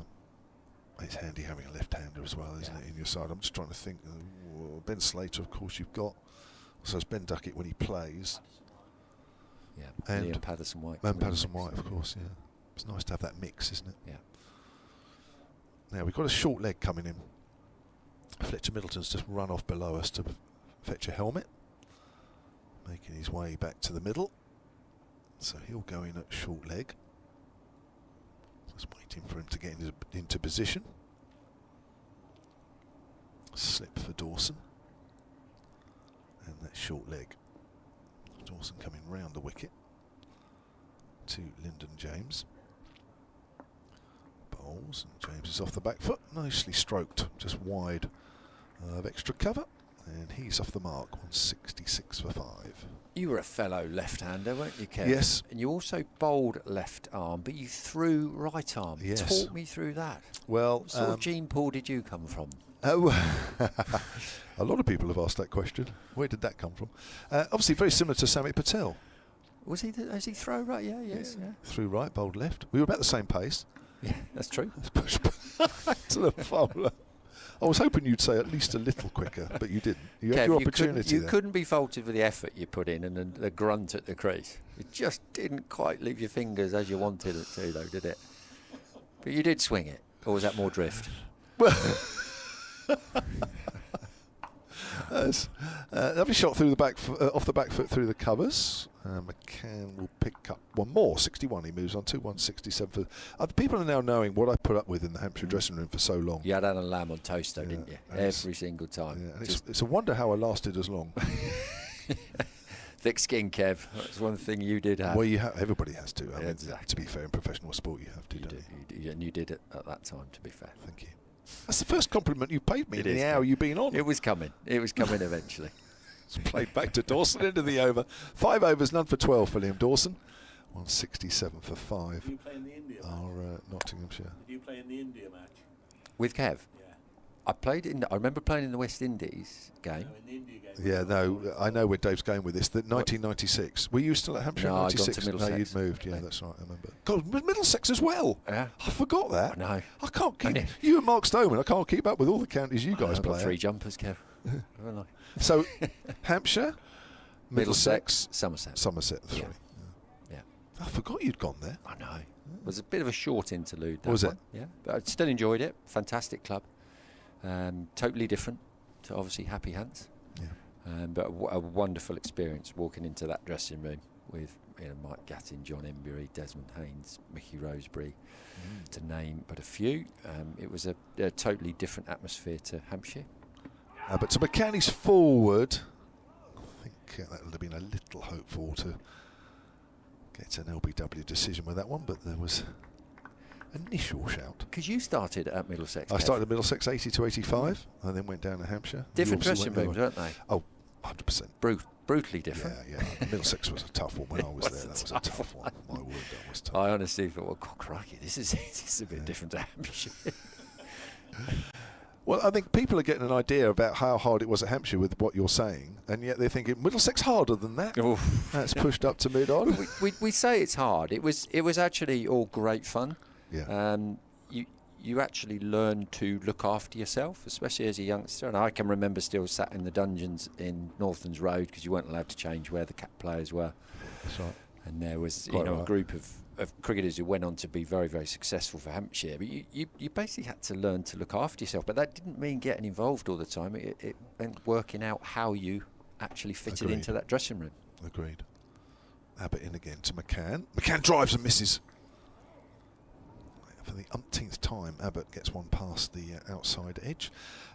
Here's the thing, because you obviously now straddle different eras in the fact that you're involved in the dressing room here. And I guess the dressing room, and it's had to because there have been 1 or 2 reports, haven't they, recently, and I can't think off the top of my head what they're called and who's doing them and what have you, but the dressing room culture is very much part of what needs to change in the game, isn't it? Yeah. As that's a thickish outside edge, worked down to 3rd. McCann moves on to 62. So, have you noticed the change?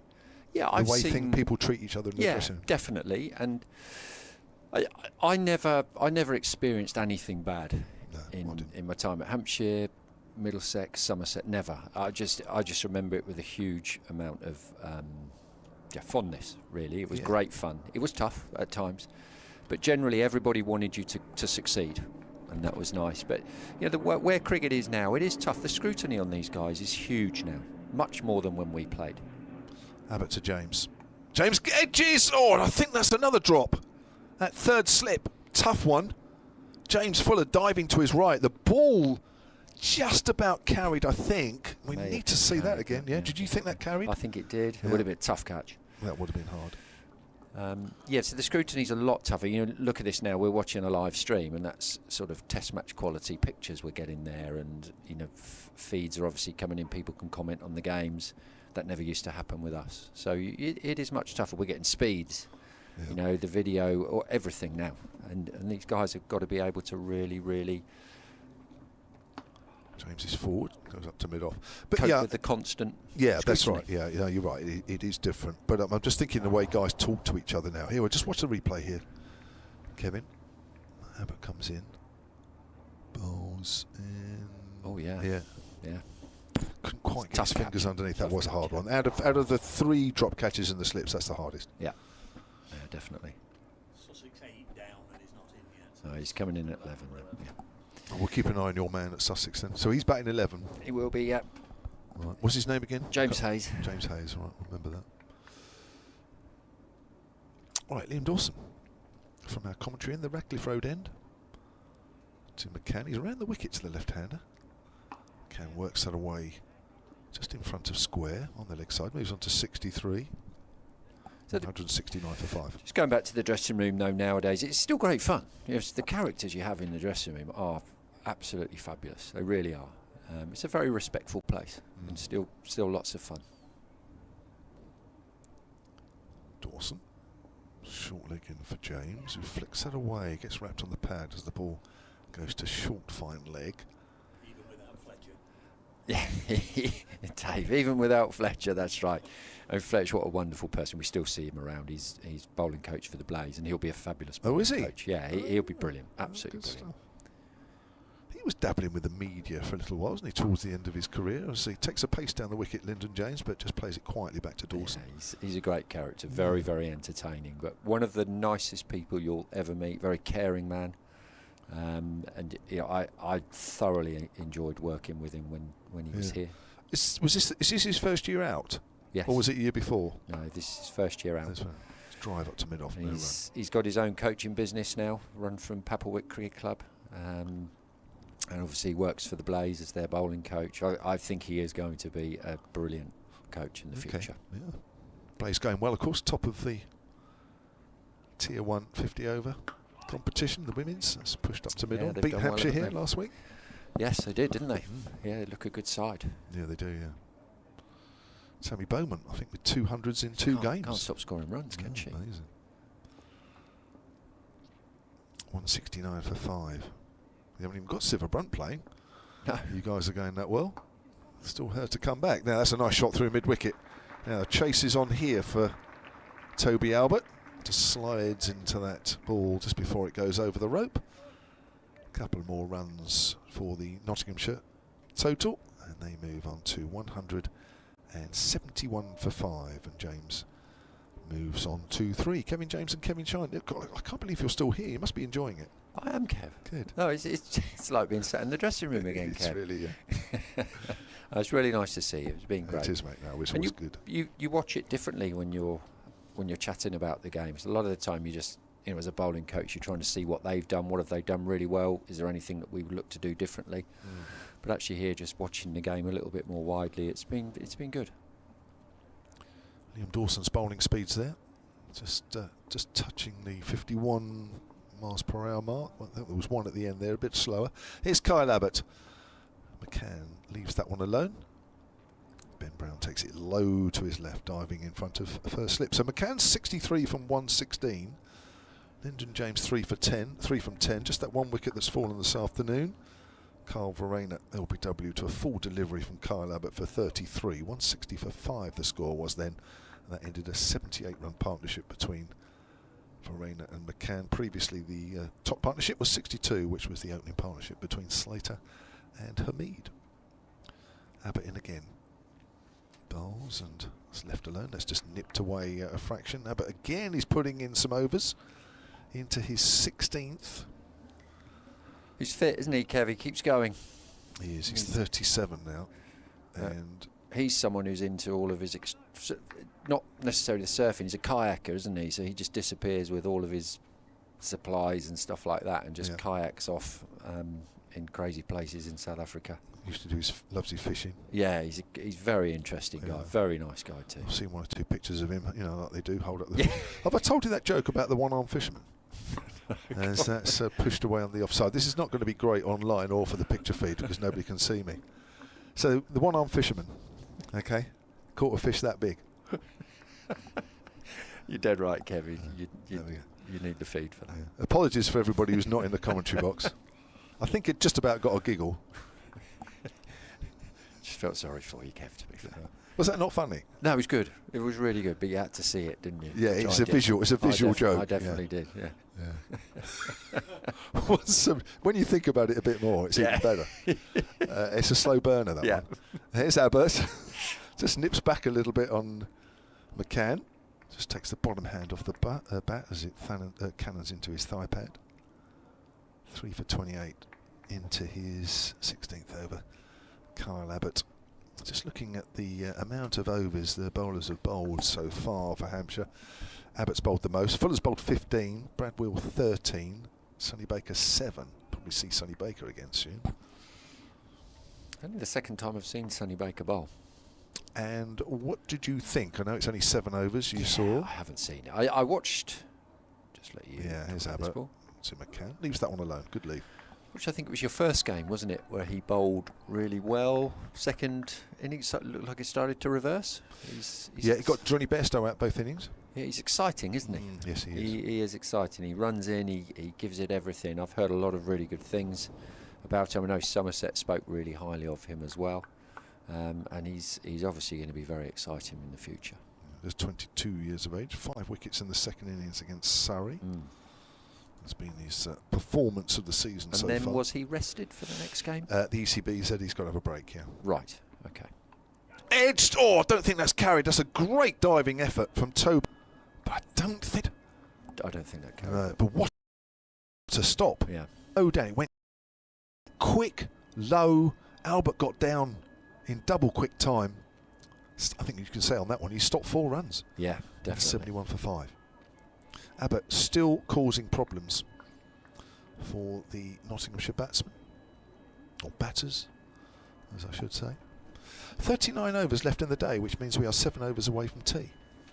I know how much you like your tea, so you'll probably be gone soon. Piling that plate up. With the cream, I remember you and your cream cakes at the old ground. Oh, Kev, Southampton. lovely, weren't they? Oof. That was different. Different when Ron used to come up to the dressing room and then fall back down the stairs going down. That's a dressing room attendant. He was lovely. Started with you over from Dawson, and James is off the back foot. Just single. Just hear the crash as all the plates stuff smashed at the bottom of the stairs. You used to love your cream horns. Yep. We had to battle for those. We had to beat Peter Sainsbury to them, didn't we? Because he'd be there before we managed to get off the field. There's one very old joke at Hampshire, and you probably would have heard it. And apologies if others have heard it over time, but it's played out on the offside of no run. There was a guy who played for a little while called Richard Hayward, who played at Hampshire before you. Yes, he came and coached for a little while, didn't he? I think he might have done back actually. to coach. Yeah. That's right, left-hander. Yeah, shots. Yeah, shots. Yeah, got 100 against Sri Lanka. I think was his main performance. Didn't play loads. As that's turned away really on the nice side. Cracking man. Yeah, he was. Yeah. Lives in New Zealand. Has done for quite a while now. He's a match manager in New Zealand for their first class. Is that a match referee or? Match referee, what they call him now. Yeah. So basically, what is it? Steve Davis who's doing the job today? Yes. Yeah, he's doing that. Right. He does that in New Zealand. And it was well known that when he walked out to bat, he didn't put his gloves on until he got to the crease. Right. So that's pushed out on the onside. There's no run. So he would walk out with his bat, but it's superstition. It was one of his superstitions. He held these gloves, but never put them on until he got right to the middle. Yeah. And one of the guys, he was batting, and it was tea time. So we all had our tea, and he walked out as a not-out batsman to the middle. And of course, everybody knew that he didn't put his gloves on, and somebody stuck a cream cake in his glove. So when he got to the middle, he went to put his hand. He go, ugh, and he's right in the middle of the pitch, waiting. Then everybody's waiting to start the new session. And that's exactly what cricketers of the 1980s used to That's do. what they used to do. That was your dressing room humour. That was the humour. Dots and bowls. I'm surprised you didn't hear that story in your time I at didn't. Hampshire. That was a well-known. I wasn't there at that particular point. No, but it was one of those stories that carried over. No, I didn't. I didn't hear that one. Yeah. 172 for 5. Yeah, they used to do all sorts of pranks, isn't it? I mean, somebody told me a story of a test match where Ian Botham walked out with his mobile phone or something and put it in Dickie Bird's pocket. and it rang during the test match. I mean, that's a well-known one, but there's lots of sort of stuff that they used to do, isn't it? I mean, it would have been a big mobile phone in those days, Kev, as well. It would have made a noise, wouldn't it? Like a brick. Well, yeah, it would have done, yeah. You're not exactly hiding that in Dickie Bird's umpire jacket, are you? 172 for 5. Abbott again from the pavilion end. Bowls to Lyndon James, and James is forward. Let's just nip back a fraction. The ball makes its way out towards mid-wicket. Still a bit of movement out there, Kev. There is. It's good to see from a Hampshire point of view because we're into the 59th over here. Wicket's still looking reasonably green. I don't think it's changed colour much. No. But Abbott's skillful bowler. There's Dawson's. He's varying his paces there, just isn't he? About 3 or 4 miles an hour, isn't he, throughout the over? Just shows he's got the confidence to be able to do that. Yeah. Abbott's in to Macan. Oh, that's a good leave. That's nipped back. Yeah, that's a good leave. Abbott's getting it to go both ways here. I've always said with Kyle Abbott that yes, his stock ball is the one that will nip away from the left-hander. But if he's also getting the ball to nip back, yes, of course, it's helping him a bit. But he's in good rhythm. He uses the crease well. Yeah. Kevin, you know that's something. You know that's a real talent because you're actually changing your positions. It's quite difficult. You think back to when you bowled, you almost like to groove yourself into one position, but he uses the crease a lot and still manages to be incredibly accurate doing that. That's a good leave as well. And an example of that was last week against Durham, because he tends to come round the wicket to left-handers virtually religiously now, and bowled at Will Rhodes. You know, quite a few deliveries. I saw that they showed the Twitter feed of it, or the feed of it, and I thought to myself, if I was a bowler, I'd be absolutely spewing if someone put that all over into it, because that's my secrets. Yeah, that's right. Yeah. How he varies, and he came much wider, didn't he? He did, and got the ball through his defences and bowled him. Yeah. That's but that's what happens now, isn't it? You know, you know, you think, you know, as a mystery spinner, you think somebody like a Sackley Mushtaq when he came on the scene, for Surrey, and you know, with an off-spinner's action, would bowl off-spin, but somehow the ball would every now and then go the other way, and you think, how on earth is he doing that? Yeah. And yet now you'd have super slow-mo cameras, and you'd be able to work it out. But I don't think anybody ever worked it out when he was playing. No, that was unbelievable. Now, the skill of it's not just as simple as move around the crease. He's really clear on what his plan is for that and why he's doing it. You know, he'll have probably looked at something in a batter's arm, or he might deliver from a different position on the crease to a different batter, and he thinks that he can either slide one through the pads, you know, get the player playing at it more, so he's got more chance of a nick. You know, he's a very intelligent bowler. Certainly is. 21 a wicket he averages throughout his career, and actually for Hampshire, it's down to 19. Wow. They're outstanding figures, aren't they? Comes. How many wickets has he got, Kev? For Hampshire, he has 437. He's playing his 107th match. Wow, for Hampshire. For today, in this game. Overall, because of course he played a few tests, he played 11 test matches. I'll call up that figure actually, because I haven't actually got that written down, but I'll call that up in a minute. He's going to have over 500 first-class wickets, isn't he? I think you're right. So that's the end of the over. 174 for 5. 59 overs have been bowled. So we've got 37 left in the day. We've got 5 overs until tea. Do we get a tea here as well, Dave? Yeah. Oh, gosh. Get looked after well. We do. No, I'd say it is brilliant. It is brilliant here. It really is. There's not too many places where you get a tea on top of a lunch. Really? Yeah. Now, either I've done something wrong because Kevin Howes has walked in the room, that's pushed out square on the offside, or he's here to have more Haribos. And do you know what? I'd have won that bet. He's coming for some more Haribos. Other chewy sweets available, of course. Well done, Kev. You keep coming back with that. That's good. That's right. I want to keep my job for a little while longer. Fair enough. Free lunches, you mean, Kev? And the free lunches. Yeah. Nice pie I had at lunchtime. Lyndon James just using his feet there a little bit as he works it back to Liam Dawson. Anyway, let's quickly look up Kyle Abbott. Mentioned his Hampshire stats. Dawson hasn't got the leg slip in anymore. It's just got the slip in for the moment. First class record. Where are we? Here we are. You can have a look at this as well. James drives out to deep cover. Right, so there's his Hampshire stats. Oh, that's his batting. 97 not out. I was against Somerset at Taunton. So there we are. Oh wow, he's got some serious wickets there. Yeah.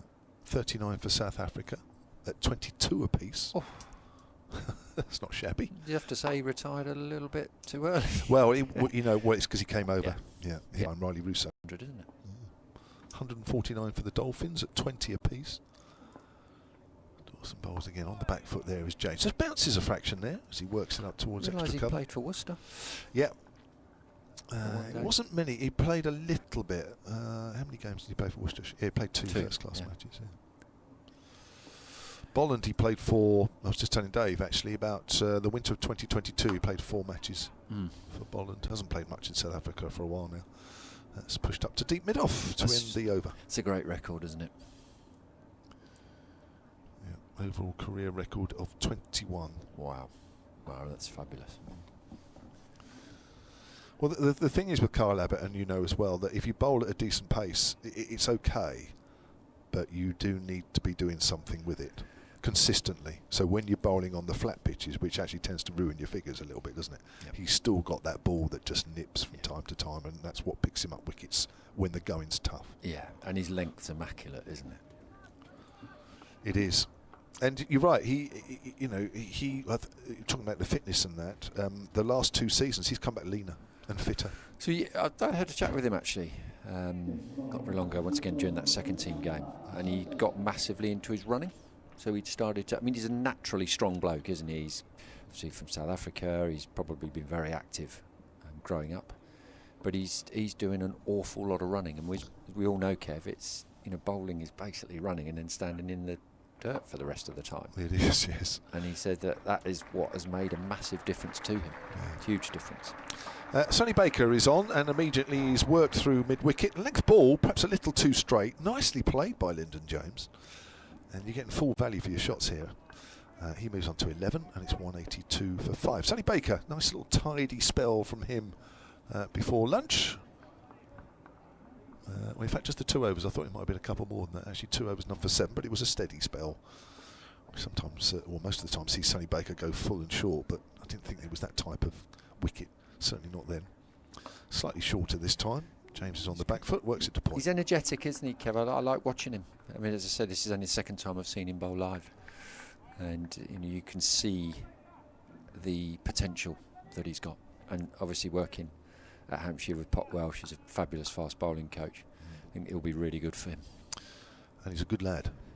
Yeah, I've heard that. I've heard that. Really nice lad. Yeah, I was lucky enough to go out to Guyana during the winter for the Global Super League, and that's the first time I'd come across him, and first time I spoke to him.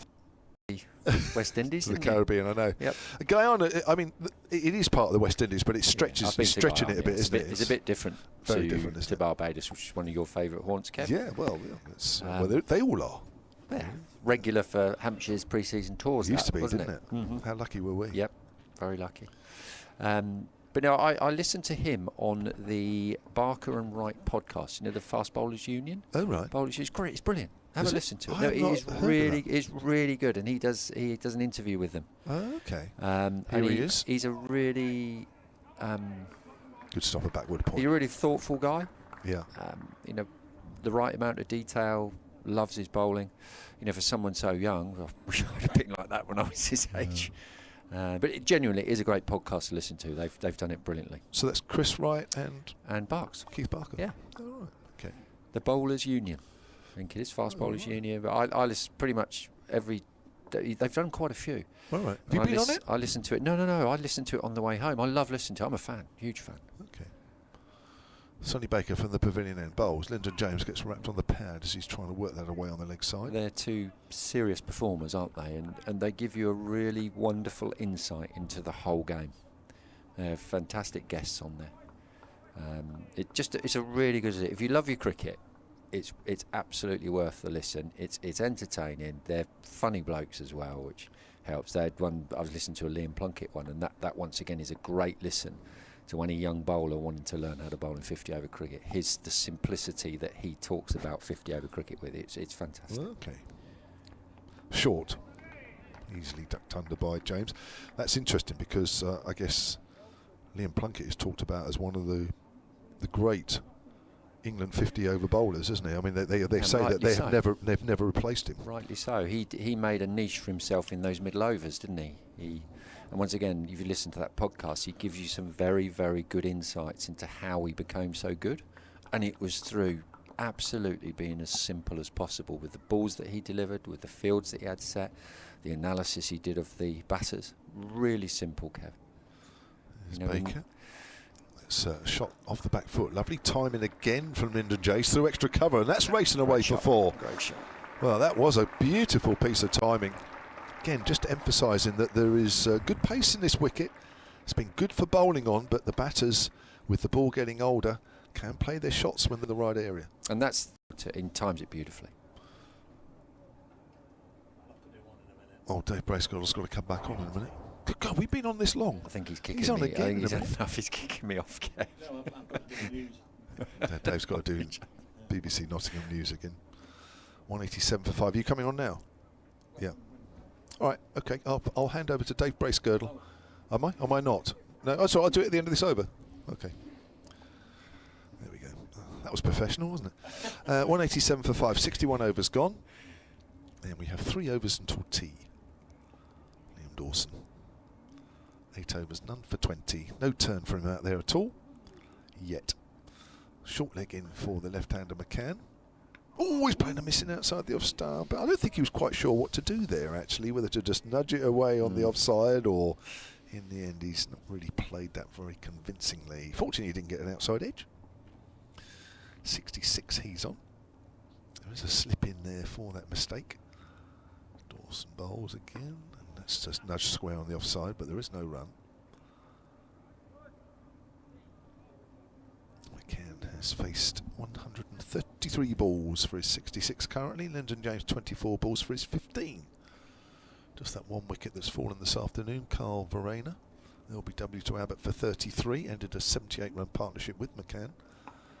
That's pushed out behind square on the offside this time by Macan. And there is no run. It's been a good session though, isn't it, overall? Let's forget what might happen in the next 2 overs, but it's been a good one, isn't it, for your boys, I guess? Well, I think it's two really good teams slugging it out here. Yeah, we were on the back foot at lunchtime. And a much better session this afternoon. We've rallied really well. Dawson's come on and bowled nicely, as he always does. 106 runs for the loss of 1 wicket since lunch, says Dave Bracegirdle. Thank you very much. Still got nice writing. That's a good session. He really wrote that quickly, and it still looks good writing. It does. Yours is pretty good too in that diary that you Yeah, but I've had around. a bit more time to write that down. Dave had about 2 seconds to write that. What sort of car have you got to carry that thing around, Kev? Oh, he's wrapped on the pad on the back foot. That's where the shout has come from. It's actually a jumbo jet. It's a car. It can carry some cargo. That is Eastleigh to East Midlands Airport. You'd only be going Excess first baggage class as well, wouldn't you? Yeah. I wish. Never been first. Have you been first? A couple of goes in turning left, and it was very nice. Did you all fly first class? Business class, it was called, wasn't it? Or upper business class. What do they call it on Virgin? Oh, on the top tier. But it was something. It was something that once you started doing, and then you had to turn right when you worked with the England Lions. You've just. I think I'd rather go back upstairs, lads. Well, how nice. So you know you've made it with England if you turn left, but I don't think those guys ever turn right, the big boys. But England Lions slightly different. You go right, which is okay. Which is quite right. Yeah. But it's very different, though. Well, I go right and then keep going. Yeah. Until you can't go any further. Yeah. Down by the toilets. Yes. Yeah, that's where I ended up most of the time. Here's Baker from the pavilion end. Bowls to Macan. I'm going to do this ball, and then I've got to go. That's played out square, behind square on the offside, and there's no run. Kevin Shine is staying, and it's going to be Dave Bray's girdle.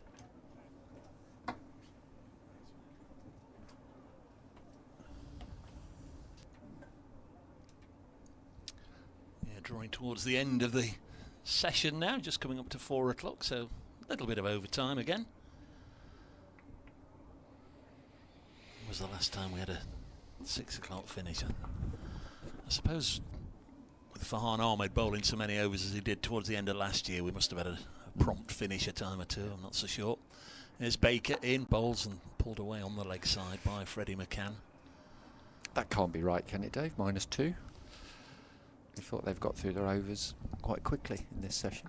They tend to change them at the intervals, don't they, or check with the umpires and the match referee at the intervals, but certainly during this session it has gone from -1 to -2. Yeah. But it is a great mystery how they come up with whatever they come up with. 189 for 5. Lyndon James on 15, easing into his work. Tall right-hander. This down the leg side would have been a definite white ball wide. Nicely taken by Ben Brown. And we are 9 legal deliveries away from the tea break, or a maximum of 9 legal deliveries away from the tea break. Light aeroplane goes over the ground. Former Hampshire teammates here cropping up on a team photo that's been sent in to Kev. 189 for 5. Sonny Baker into his 9th over. Ball's now driven back past him by Lyndon James, but that's clattered straight into the stumps. And there's no runs. Denied at least a couple there, Lyndon James. Lovely looking shot. But just a fraction too straight.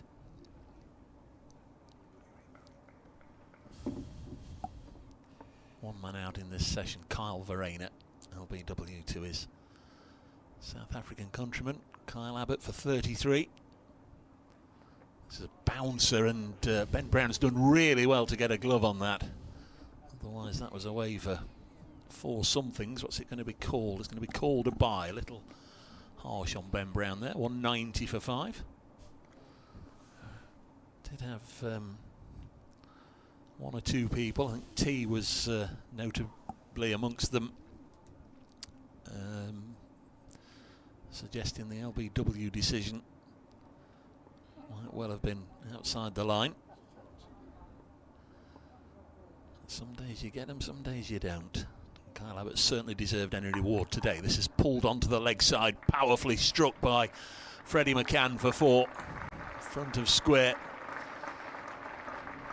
Macan into the 70s. 194 for 5.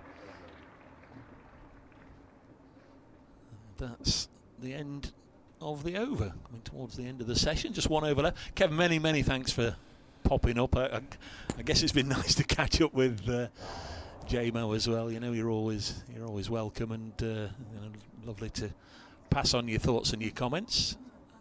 Just do a radio update.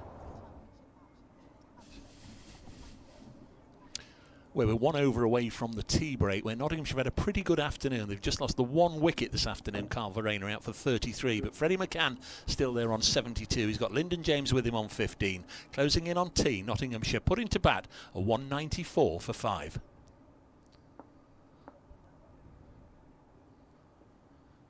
So final over of the session. Liam Dawson round the wicket to James, gets a stride in and pushes it out onto the offside. And there's no run. Dawson into his 10th over. He's been typically miserly. Only conceded 21 runs. And again, and work. This morning, Hamid and Slater put 62 on for the first wicket. And both fell in the same over. This is pushed out into the offside, and there's no run.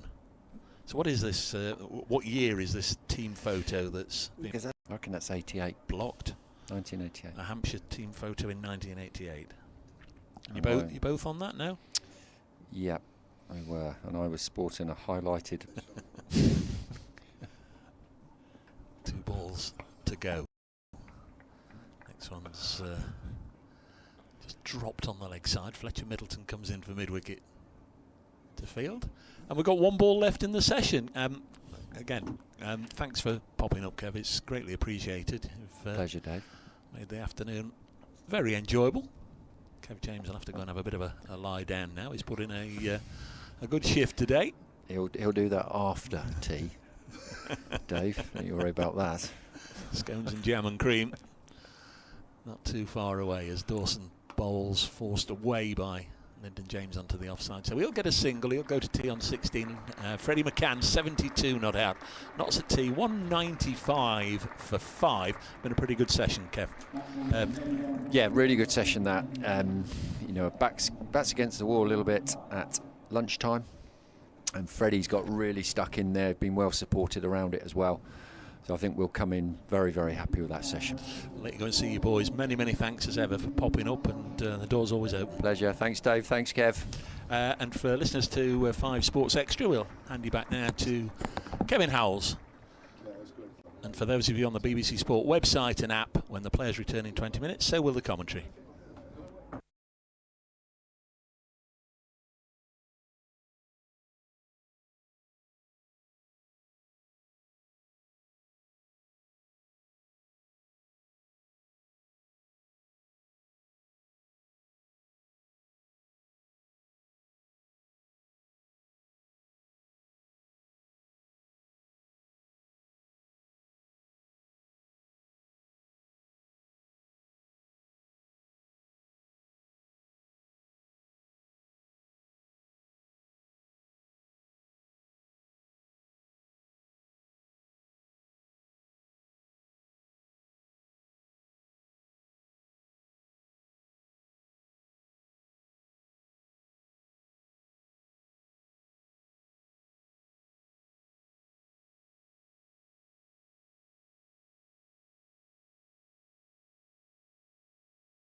Welcome to Trent Bridge, everybody, in time for the final session on day one of this County Championship Division 1 game at Trent Bridge between Nottinghamshire and Hampshire. Notts will return to the field with Freddie Macan and Lyndon James at the crease in a moment or two. 195 for 5, whilst we're waiting for everybody to get back out to the middle. I can tell you the scores elsewhere. Just started after tea at Chelmsford, where Yorkshire are 160 for 6. They chose to bat. They were in a good position earlier on in the day at 71 without loss, but clatter of middle order wickets. Johnny Bairstow out for 2 today, so just starting after tea, 161 for 6. At Hove, Sussex 224 for 9. They're in that delayed half an hour period. Tea should have been taken, but 9 wickets down. They play on.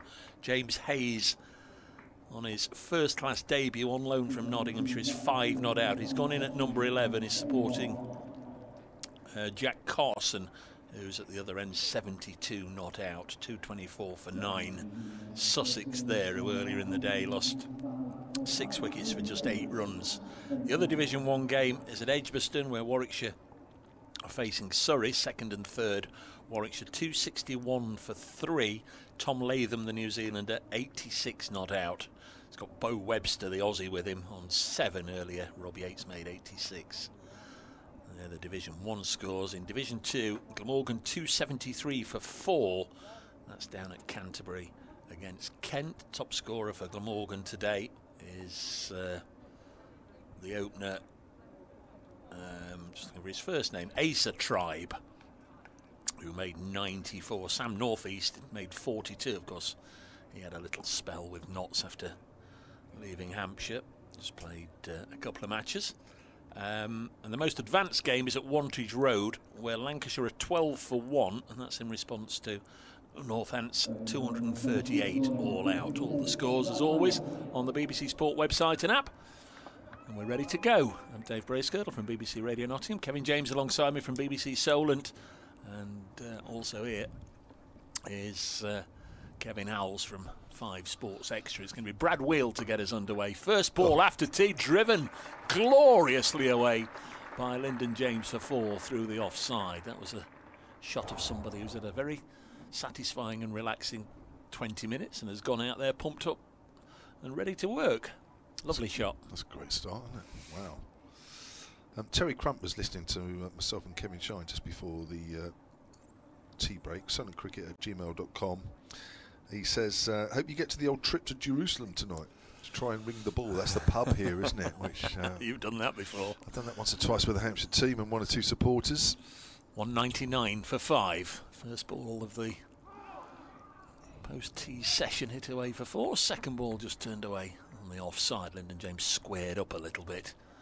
First ball of the morning went for 4, but it certainly wasn't an elegant extra cover drive. It was a nick by a Seba Mead from the bowling of Kyle Abbott that somehow found its way between first and second slip and went away for a boundary.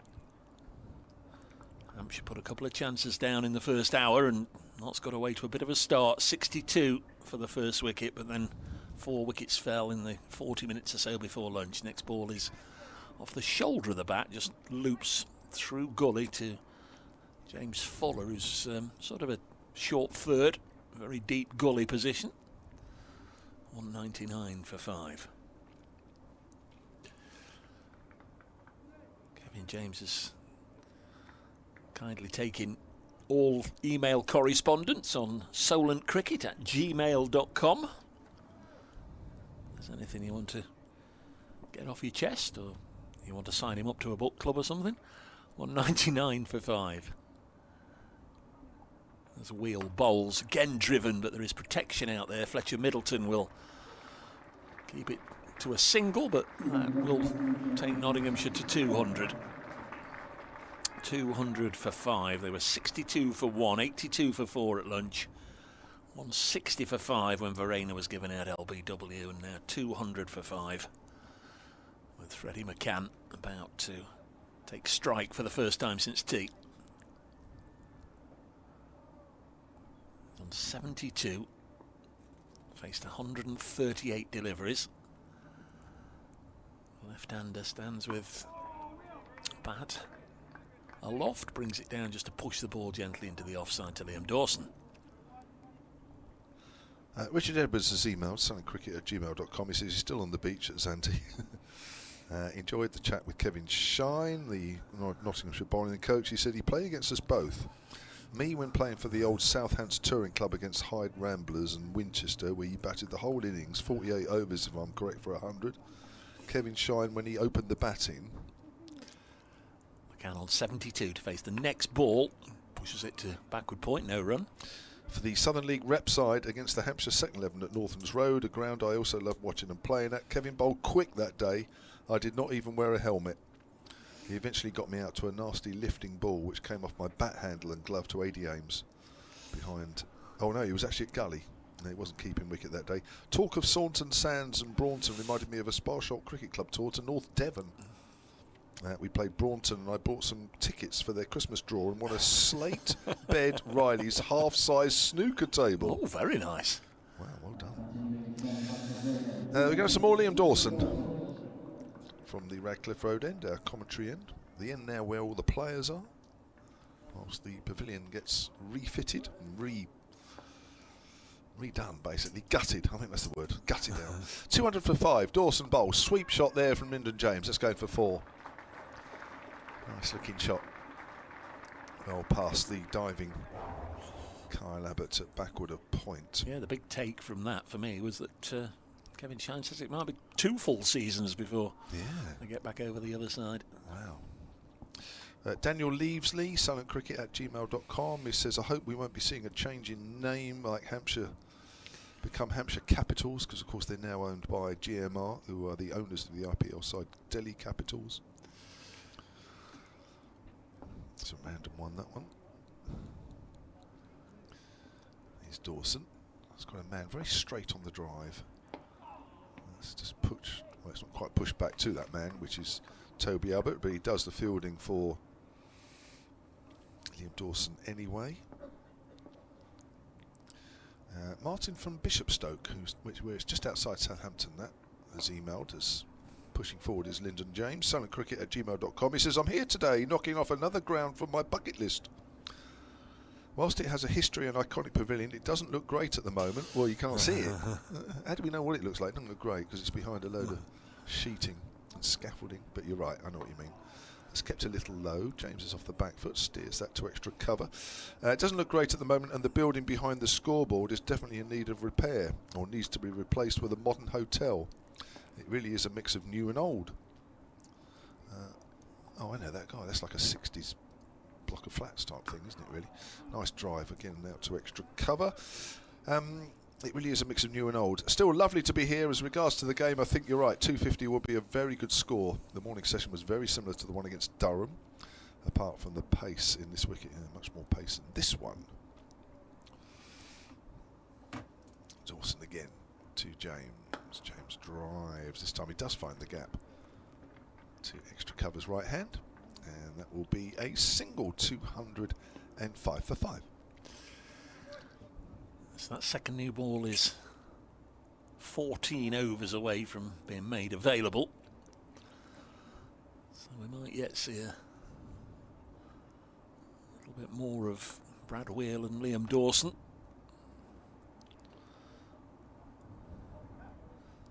Unless they want Wheel for that second new ball with Kyle Abbott. Might be James Fuller to have a few overs between now and then. Here comes Wheel. 14 overs under his belt already. Bowls to Lyndon James, just drops it into the vacant spaces on the leg side. Takes a single. Abbott comes round from mid-on to do the fielding. They'll all swap over again for the left-handed Freddie Macan, who's on 72. Not yet added to his tea time score. Yorkshire have lost another wicket at Chelmsford. They're 169 for 7 now. They still play on at Hove, where Sussex are 228 for 9. That is infuriating, isn't it, when you're waiting for your tea and you're into that extra half an hour. There's Wheel to Macan. He'll get a run this time. Field set deep on the leg side, so he can just drop the ball and amble down to the other end. Notts dearly love to get that first batting point at 250 with enough wickets in hand and somebody going very nicely just to give them a little bit of optimism that they might be able to push on further. If they can get to 300 from where they were at lunch, I think they'll regard that as a pretty decent effort. James on 27, and he'll get another single here. Took his right hand off the bat handle there as he just dropped it down on the leg side. 208 for 5. Still a little bit of bounce. Even With this ball into its 67th over. They've not had to work hard for the last 2 runs. The field's set deep, so they've just really been able just to drop the ball and run, or really drop the ball and walk down to the other end. Wheels just brought up his half century. None for 50. He's in now, and Freddie Macan will cut this to backward point. Straight to the fielder, no run. It's Nick Gubbins. Took a catch this morning to dismiss Ben Slater. Courageous, gutsy Ben Slater, I think, was how Kevin Shine described him before tea.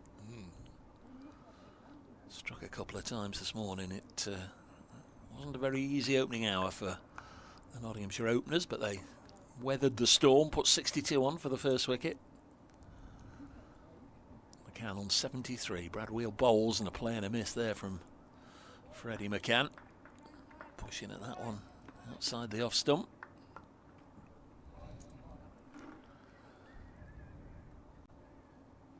Clear blue skies over Trent Bridge. Look away to our right and see the aeroplane just having taken off from East Midlands Airport, just on its way up. It's bizarre. Didn't know I've been away for a few days. Came back on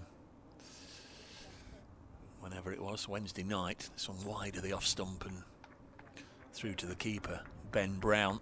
208 for 5. Coming into land at East Midlands Airport, and obviously we're coming in and everything has been done with regards to the wheels going down and everybody's back on their seats and strapped in, and we're just coming in, just about to land, and then suddenly we had the old straight back up into the air again, and away we went as if it was almost a practice landing. 208 for 5 as Dawson is in and bowls, and it's pushed away onto the offside. Nicely fielded, no run. And then we went round in another big circle, and the captain came on the intercom and said, apologies, there was a 747 cargo plane on the runway that was a little slow getting off the main runway, so we were told to abort the landing. Lyndon James drives this one down the ground, and he'll get just a single. 208 for 5, so we had to do another lap of the area. The second lap, though, I noticed that we were right over Trent Bridge. I've often commented that I've sat here day after day after day and watched loads of aeroplanes go over Trent Bridge, and I've never experienced it before. Always seem to have come in from the other direction, maybe landing on a different or coming in the other way, so to speak. And this one's just turned, gone through to Brown as appealed for a stumping towards where the square leg umpire should be, but the square leg umpire wasn't there, so then he had to look to point to find umpire Robbie White, and it's still not given out. 209 for 5, but yeah, eventually we got back and landed safely at the second attempt as Dawson bowls again. Macan, little push up to Fuller, and Lyndon James was slow to set off, and he's going to be run out here as he just got back. It's a good job. He's a big, tall man with long, stridey legs there, Lyndon James. Otherwise, he'd have been in a bit of trouble. That's the 50 partnership. But Freddie Macan pushed it straight at James Fuller and went, and Lyndon James has now gone down the other end, and the two are making up, and a touch of gloves. It's the 50 partnership between this pair. 210 for 5. It's a little bit harum scarum, but in the end Lyndon James just about getting home.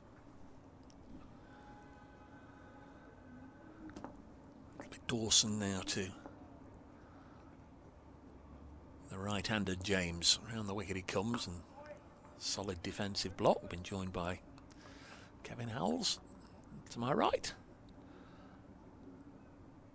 In the midst of a tweet or a text or some important correspondence. Bring him in a second as Dawson bowls and floated up and drilled out into the covers, and there's no run. 210 for 5 after 68 overs. Lyndon James has 29. Freddie Macan has 74. Knots were put in today. Top scorer comfortably is Freddie Macan. Carl Verena made 33, and this morning Ben Slater 31 and Asiba Mead 25. Welcome back. Well, thank you, David. Yes, things have changed a little, haven't they? That afternoon session, we were all enjoying the broadcast, the little chats there between the two former teammates. Whilst all of that was going on, sort of the mood sort of changed out there in the middle, and this is terrific from Macan. Oh, that almost cuts him in half. Oh, it does cut him in half straight through to the keeper. It's still a battle. It still requires hard work from the batters, but Macan is an interesting character, one really to be excited about, I think, for the future, is Freddie Macan. And so to the fellow at the other end, all-rounder and Lyndon James. So they've got the future of Nottinghamshire out there in front of us at the moment, and trying to put matters right from this morning when it really was so hard and difficult. Eventually those 4 wickets falling down by lunch as this next ball is bowled and left by Macan from Wheel, who's into his 16th over here now. Because I thought the way things were going today that it may have been a short old game, but you can never tell, David. No, you can never tell. I think they were thinking the same for just as an example last week at Taunton, which eventually finished, I think, just before lunch on the final day.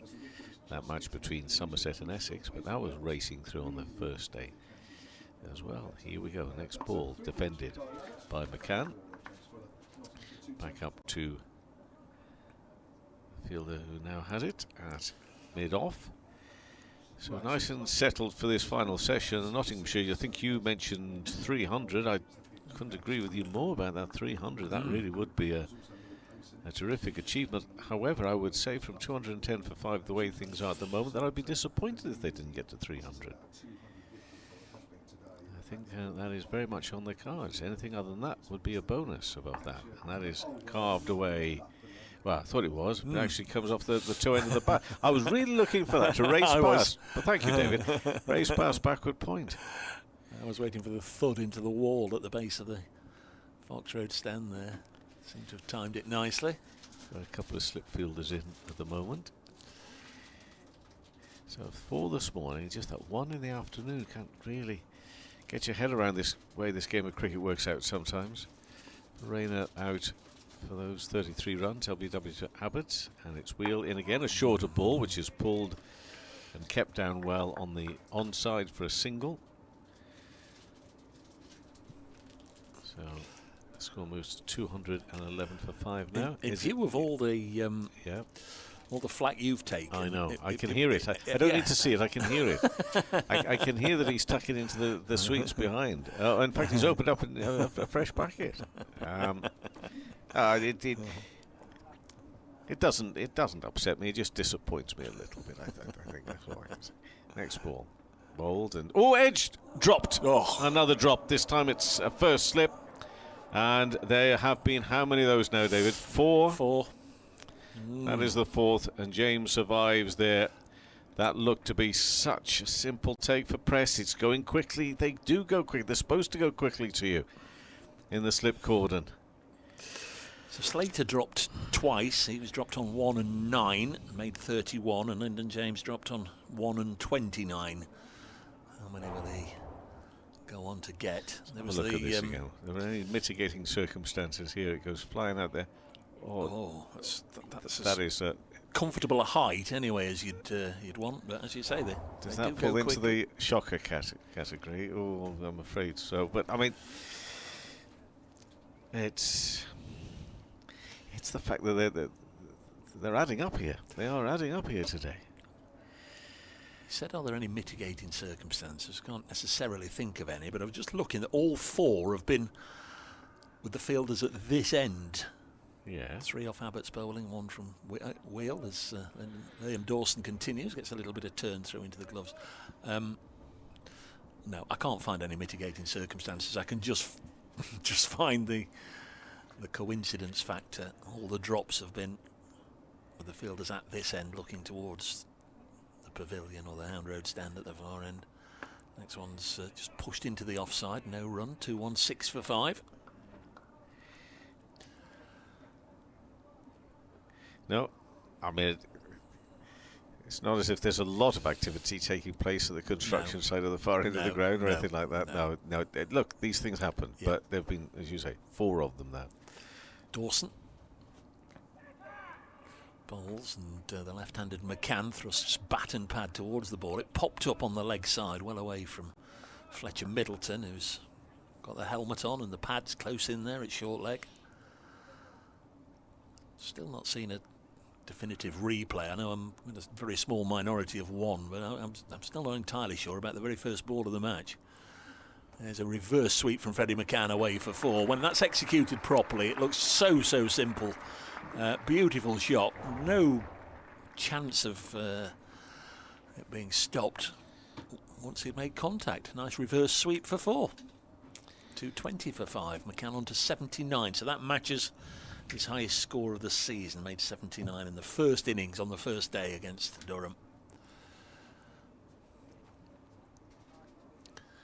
Dawson won't be too thrilled about that, but lovely shot from Freddie Macan. Everybody will just be aware in case he goes for it again, but he doesn't. He reaches forward and drops this down at the feet of Fletcher Middleton. Sussex still batting. They're 235 for 9. Must be getting close to the tea break. James Hayes 10 not out. Jack Carson 78 not out. That's down at Hove against Worcestershire as Macan gets his 80th run of this innings and goes on to his highest score of the season, 221 for 5. Just a little push square on the offside. 70 overs gone. Wonder if they'll rest Brad Wheel now for the second new ball. Yeah, it looks as if Sonny Baker's walking briskly towards the umpire. It may well be Sonny Baker to come into the attack. I think it is. What's at the end of that Brad Wheel over there? That 5 Ps. 5 penalty runs there. Oh, that's what it says. What's that for? Well, I did know it I'm hit the watching. helmet after the drop? You know. Okay, sorry, I know I should know. I head down on the computer. That's what I'm going to blame. Looking at another score. You know, we was worried about, well, not worried about the drop, but was focusing on the drop, and I was a little surprised they didn't get a run, and the ball, Ben Brown just went behind him and just picked the ball up. Must have clattered into the helmet. Well, it's 5 more to the total. 221 for 5. And this is Baker in now, bowls and angled past first slip, and it's going to be 4 runs down to our left hand side. So you've just got to hold it all together here a bit, Hampshire. That doesn't help. We've had drop catches and then those penalty runs. So all things that can happen, but as I say, all these things are just starting to build up in the Hampshire story of the day today, when they've been bowling extremely well. Conditions have favoured the bowlers, and drop catches and then those penalty runs. And there's nothing more to say really than they happen, these things. But it's painful for Hampshire at the moment. And this one is past the off stump and tumbling stop from Ben Brown, the keeper. Yeah, it's listed under the extras now, which have gone up to 15. We've had 2 no balls, 1 wide, 1 bye, 6 leg byes, and now 5 penalty runs on that. Yeah. So 225 for 5. The Nottinghamshire score in this final session. Got another 25 overs left to play today. Does that go against the bowler, Kev?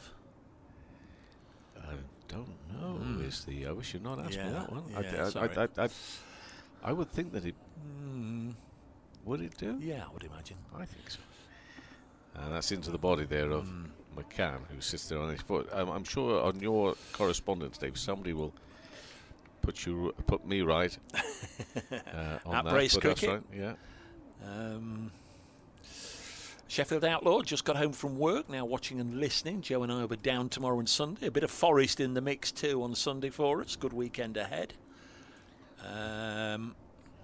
Somebody by the name of Don Topley's been in touch. Would love to have been a fly on the wall with Kevin James and Kevin Shine.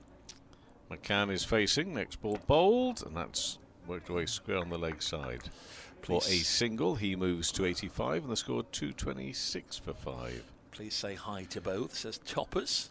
Can I give you an AI view? Penalty runs in cricket do not go against the bowler. Okay, thank you. Awarded to the batting team, breach of rules, treated as extras, but not against the bowler.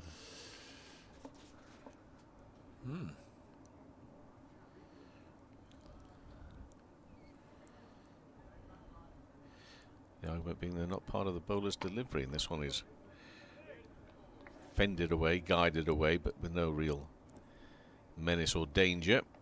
It's a backward point where there'll be no run, so it stays at 226 for 5. Somebody earlier had taken the trouble to get in touch. I've had so many messages come through, I can't find it. I'll keep looking. Sorry folks, try and read them all if we possibly can. It's a long run up. Sonny Baker has, of course. He's got one ball left of his 10th over, and in he comes now and bowls and punched, but for no run, straight to mid-off for James. So this partnership worth 66 runs from this pair, James and Macan. And Macan's on 85, James 29, 226 for 5. Graham Rowley had been in touch, sent a picture of him at the ground in the Isle of Wight in 2019. Here's a pic of a certain Mr. Broad in his pomp. There's me in the Forest shirt in front of the ice cream van. I've just retweeted that at Brace Cricket. No, I can't find the one I was going to read out. Anyhow, here's Liam Dawson to continue. Try and get through them all in the fullness of time. This is the start of the 72nd over. Notts 24 runs away from a first batting point. Freddie Macan on the strike pushes this one square on the offside. Macan's on 85. He's batted quite beautifully. He's up to this point not been one of those that's given a life.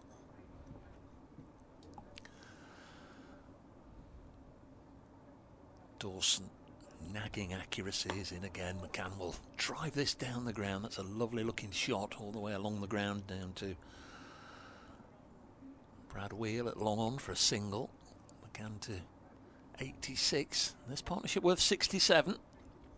227 for 5.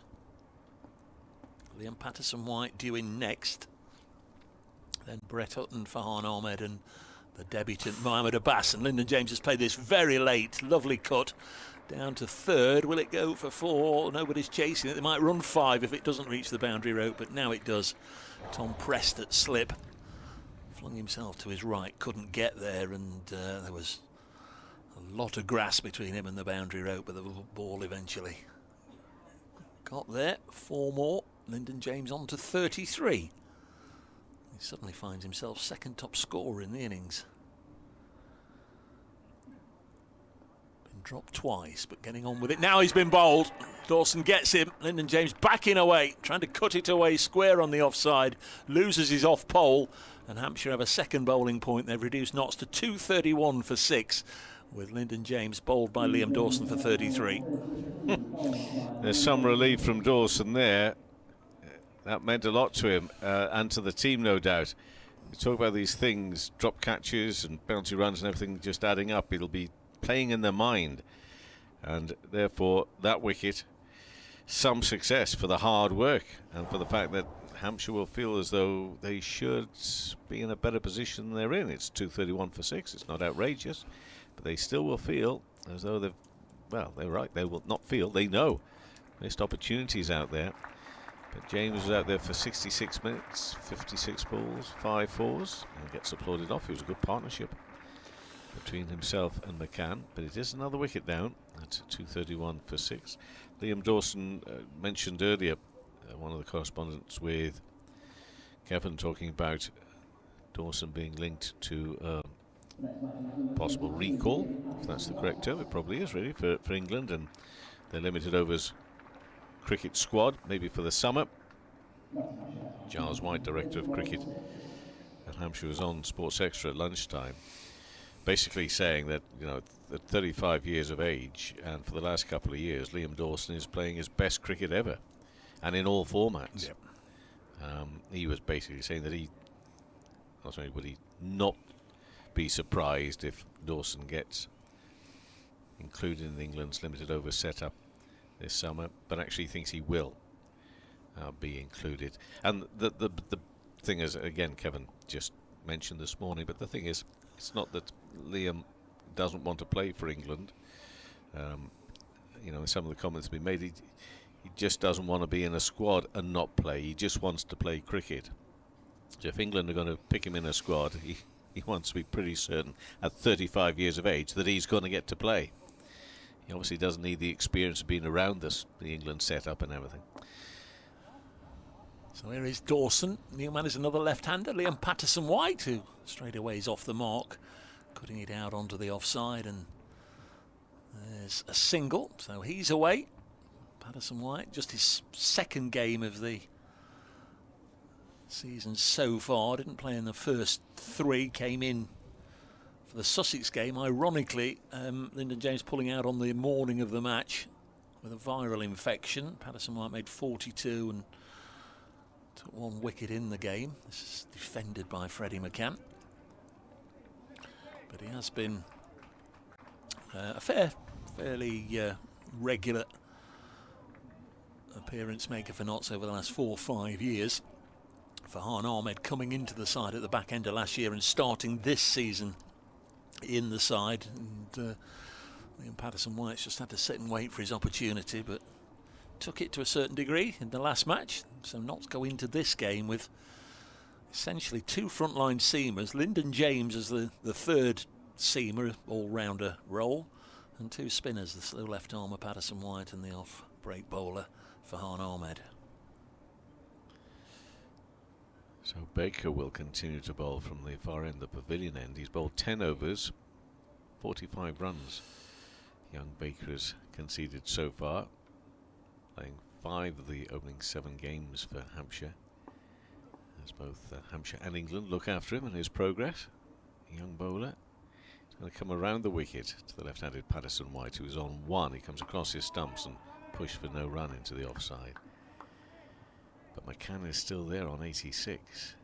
And in these circumstances, Dave, I don't want to get ahead of myself and all that sort of stuff, but even 86 runs, never mind what I was about to go on and say, which is quite clearly talk about a century. 86 runs here. Wonderful effort. There is something very, very interesting about Macan. Yep. And as I say, there are a few of them up and down the country, actually, batters who have really got potential to go on and make and have some wonderful careers, and Macan's certainly one of them. Patterson-White this time will prod that one really into the offside. More of an afterthought to go for the run, but he does, and he moves to 2. Takes Nottinghamshire to 233 for 6. Got some starts in the Notts side today. 2 of them have made 33. Carl Verena and Lyndon James 6, and Jack Haynes just a couple. Come over the wicket here now to Macan is Sonny Baker. Past the umpire, bowls, and almost squeezed through. Just enough bat on that from Macan to keep it out. They're now at tea at Hove, where Sussex 244 for 9. So closing in on a first batting point, which didn't seem likely. That's thanks to Jack Carson, 81 not out, and James Hayes is at 3-4s in an unbeaten 16 so far on his first class debut. Young Nottinghamshire seamer who was in the squad of 13 for this game, but as we were hearing from Kevin Shine last night, the call came from Paul Farbrace. Might he be available? Stuck him in an Uber by all accounts. That's a short pitch ball which is pulled down around the corner and fielded just on the boundary by Fuller, and they come back for 2. Has to be rather quick about that second one, actually. Lancashire 41 for 2 after Northampton made 238. It's not an easy season for Lancashire, and it doesn't look like it's an easy pitch to bat on either. They're at Northampton, judging by that score. Keep an eye on that one. Macan 88 not out. one slip, a gully, and a backward point. Oh, and that's a lovely ball. Beautiful delivery. Went straight across the face of Macan. And taken by Ben Brown, the keeper. It's been a constant struggle. A real battle of wills as well. You've got to concentrate out there. Both concentrate and be a little relaxed about it. You can't be too uptight about it, even though as a batter you know that you have got this battle on your hands to score runs, keep that board ticking along, but keep them out as well. Because the bowling has been really good. It's the fielding that's let them down here today, Hampshire. And that one is played behind square on the offside for no run. And that's 11 overs completed by Baker now for 48 runs. 3 came from that last over. Nottinghamshire 235 for 6. Patterson White on 2. And Macan is not out on 88. Been a gloriously bright sunny day, clear blue skies. Those of you that have chosen to watch the pictures on Trent Bridge Live will have seen the overhead conditions. Absolutely postcard perfect. Lovely day for watching cricket, lovely day for playing cricket. Liam Dawson with a wicket then, getting rid of Lyndon James. Now going to bowl to Liam Patterson White, his replacement out there in the middle, and Patterson White will cut this away for 4. It's a lovely shot, backed away and put back to ball, gave it a little bit of beef, and the ball sped away over the outfield, came to rest after clattering into the hover cover. 239 for 6. Patterson White on to 6. Comes Dawson again bowling, and similar shot, and he's going to get, I think, 4 more. He is, same part of the boundary. The ball crossing now, wasn't hit as cleanly as the first one, but end result is absolutely the same. Back-to-back boundaries. So Liam Dawson says, I'm going to go round the wicket. Earlier we had Kyle bowling to Kyle, Abbott to Verena. We've now got Liam bowling to Liam. Almost a complete change of tack here from Liam Dawson, strengthening the leg side, going to go round the wicket. Desperate not to give Patterson White as much room as he did from the last 2 balls. However, it is cut into the offside, but they'll just get a single. 244 for 6. Patterson White on to 11, and Freddie Macan on 88 back on strike.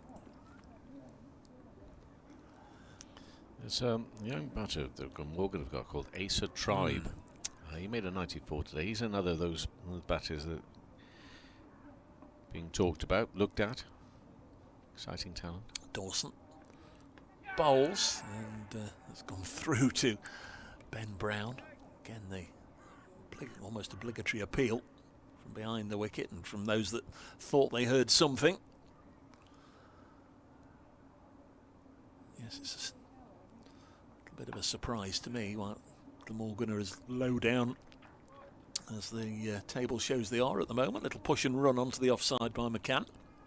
245 for 6. He's up to 89. Well, Ingram and Callaway did well, almost got them over the line in terms of taking wickets and beating Derbyshire earlier this week, Callaway, but he's got a 50 with a bat today. Ingram 67, both of them not out at the moment. 309 for 4 away to Kent. Kent's not including Zach Crawley anymore. He's been left out for England purposes. Dawson round the wicket, past Patterson White's bat, through into the gloves of Ben Brown. Now Callaway is the spinner that can bowl left arm round and right arm round, isn't he? Saw him do it down at Neath against Notts last year, and just felt. Always an update for Radio Nottingham. Championship match against Hampshire. They break their lot in the Trent Bridge and have belated heroes. Yeah, potentially a couple of milestones just around the corner. First in terms of a batting point, Notts are 245 for 6, so 5 runs away from that all-important first batting point. And individually, Freddie Macan is 11 away from a century. He's on 89. Story of the day, Notts put in. There were 62 without loss, 82 for 4 at lunch, and this afternoon, Verena and James both out for 33. Macan holding 40, he's 89, not out. Thanks, David. You can hear all by the commentary on the BBC Sport website on the smart speaker via. Looking at that Division 2 table, you know, it's surprised, you say, by Glamorgan being bottom. I know you would also say this, it's very early stages. There are 3 of them have failed to win a game yet in... no, beg your pardon, 4 have failed to win a game in Division 2. Gloucestershire, Lancashire, Northampton, Glamorgan. And that's what keeps those down the bottom, and Leicestershire right at the top, then Derbyshire and Middlesex. Macan's on 89, and this is Baker in his 12th over, and that is cut and carved away, but square on the offside, straight to the fielder by Macan. And the score moves up to 246 for 6. Macan to 90. Not out. I'd love to know. I don't know if he'll be the person who speaks with the media at the end of today. I'd love to know what he thinks of this innings. I hope he's going to be very proud of it, because he should be. I mean, there have been opportunities, of course. The Hampshire will be kicking themselves over, but he's still there, and in tough conditions, got those 90 runs. Patterson White on 11 around the wicket and driven to mid-off for no run by Patterson White. So, although it's the early part of it, this partnership for this 7th wicket, they're not mucking about. There's 15 of 17 balls from this pair. Saw a couple of boundaries in that previous over, of course. But not being reckless, but still not overly negative, being positive when they can, trying to keep their eyes open for those bad deliveries that can be put away. Patterson White is on 11 at the moment, comes across his stumps again. Well, that's got through him and past somehow the stumps, to be taken low down by the keeper. Charlie Baker can't quite believe it. He makes his way back to his mark, but there's still plenty there for the bowlers. Baker's bowling from that far end, the Stuart Broad end. Called it the Pavilion end earlier, forgive me, of course, Stuart Broad end, and has been there for a good season and more. Although we can't see the plaque anymore. Which is my excuse for forgetting. But from that very end, Baker, with 2 balls left of this over. Bowls now, driven on the offside. That's beautiful. Straight through extra cover. There's nobody there. Racing along to the boundary. 4 runs. Patterson White to 15. His team Nottinghamshire bring up the 250 and a batting point. 250 for 6. In terms of overs, we've got 1 ball left of the 75th. And that's where they pick up their first batting point. Yeah, they'll be delighted, I'm sure, to see them get this batting point with only 6 down, having been 82 for 4 at lunch. That's 3 boundaries Patterson White's got, all through extra cover, 2 off Dawson and now 1 off the much quicker Baker. 2 slips going down as this next ball is bowled, and that's been struck away to mid-on. That went with some power, I think. If that hadn't been stopped, that would have flown out to the rope, but it was a good piece of fielding in the end from Carl Abbott. Yeah. So it's 250 for 6, Patterson White on 15, Macan on 90. Baker's bowled 12 overs for 53 runs, hasn't got a wicket to show for it yet. 21 overs remain in the day.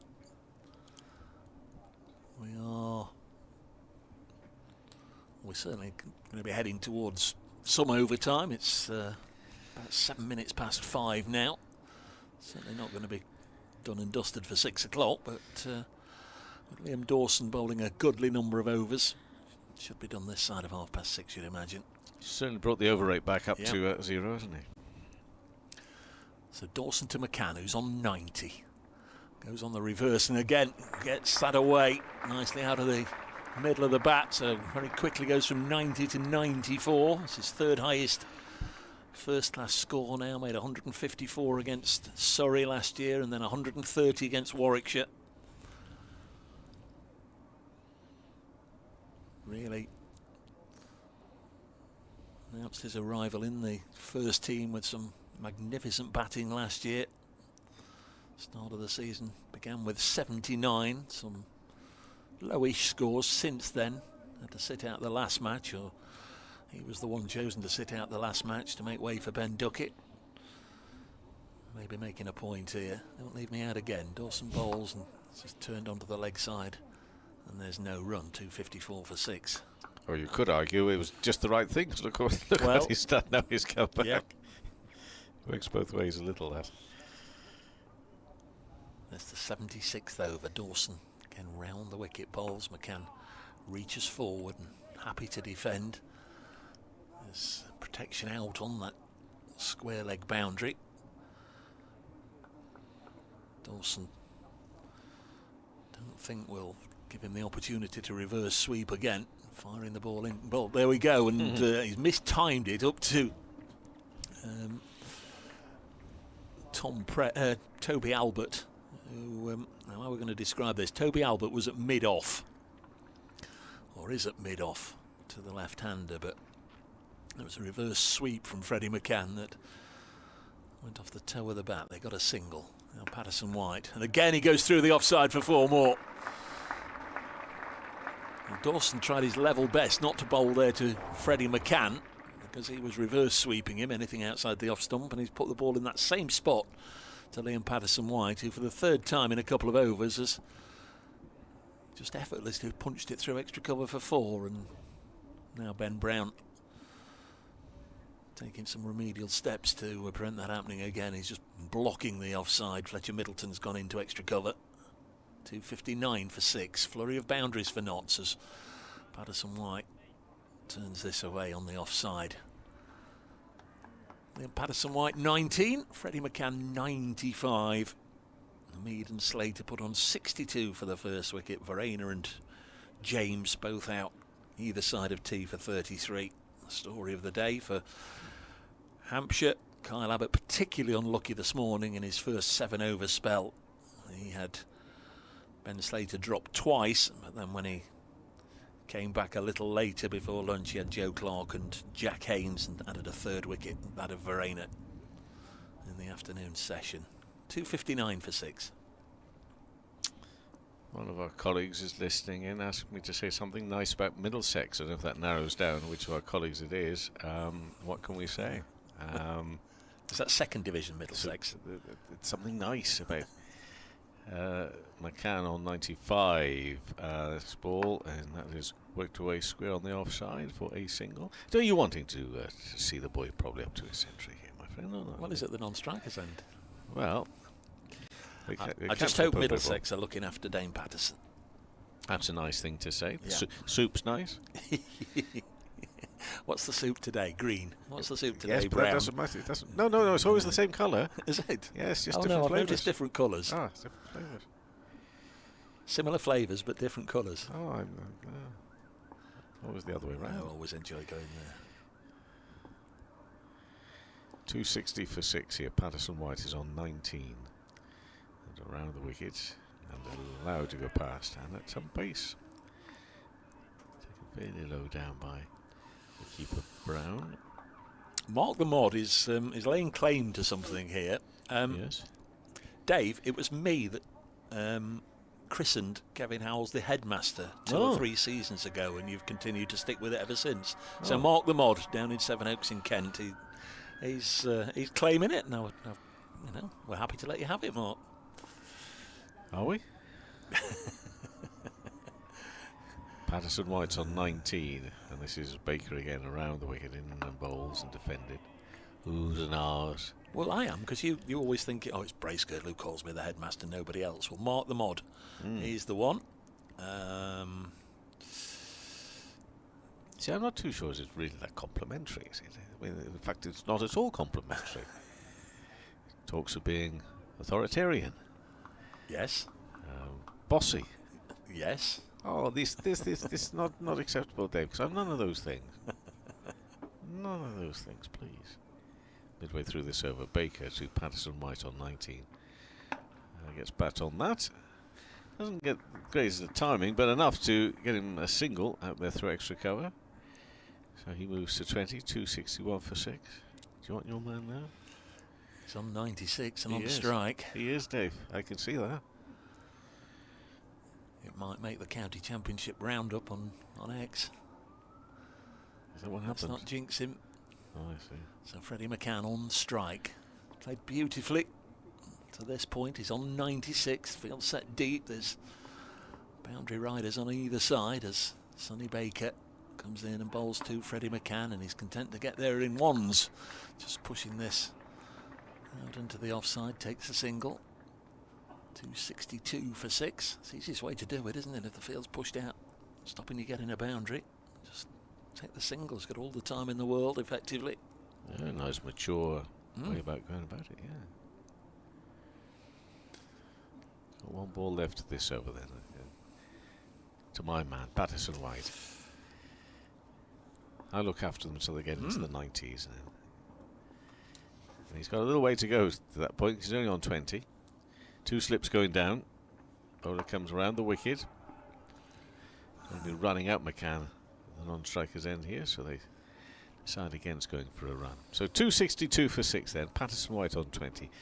Macan 97, a partnership of 31, and Bakerswell 13 overs for 56 runs. I'm going to move aside for a short time, but Dave, if you'd like to take a break, I don't. Maybe you don't. I can give you one as well in a few moments' time as well. It's up to you. Not just yet, obviously, because your man's looking good. Lovely to hear from you, Kevin Howells, a.k.a. well, you know the rest. 262 for 6. So Freddie Macan on 97. Liam Dawson, well, I'm sure have something up his sleeve and ready to deliver here. There's a short leg. There's a slip. He's in and bowls, and he goes on the reverse sweep and connects with it and gets it away for 4. And Freddie Macan reaches his 3rd first-class 50 with another excellent reverse sweep. They're all out on the Notts balcony to salute the 20-year-old. Fabulous innings, 179 balls and 11 fours. Really is something special, this young man. His 3rd first-class 100. 5th different Nottinghamshire player to reach 3 figures this season. That's a tremendous innings. 266 for 6. And really, no time to celebrate. First ball of the over. He's got to get right back on it, and does now as Dawson bowls and he pushes it out onto the offside. I've swapped one Kevin for another Kevin. Welcome back, JMO. Thank you.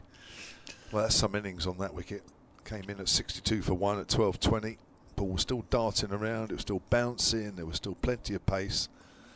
And he hasn't given a chance. Not that I can think of. No. So LPW, Liam Patterson White on strike. He's on 20. Played some nice shots. There's another one, but Hampshire have been caught out a time or two. In fact, about 5 times already by him punching the ball through the offside. Is that Felix Organ out there as a sub-fielder in the floppy Sonat?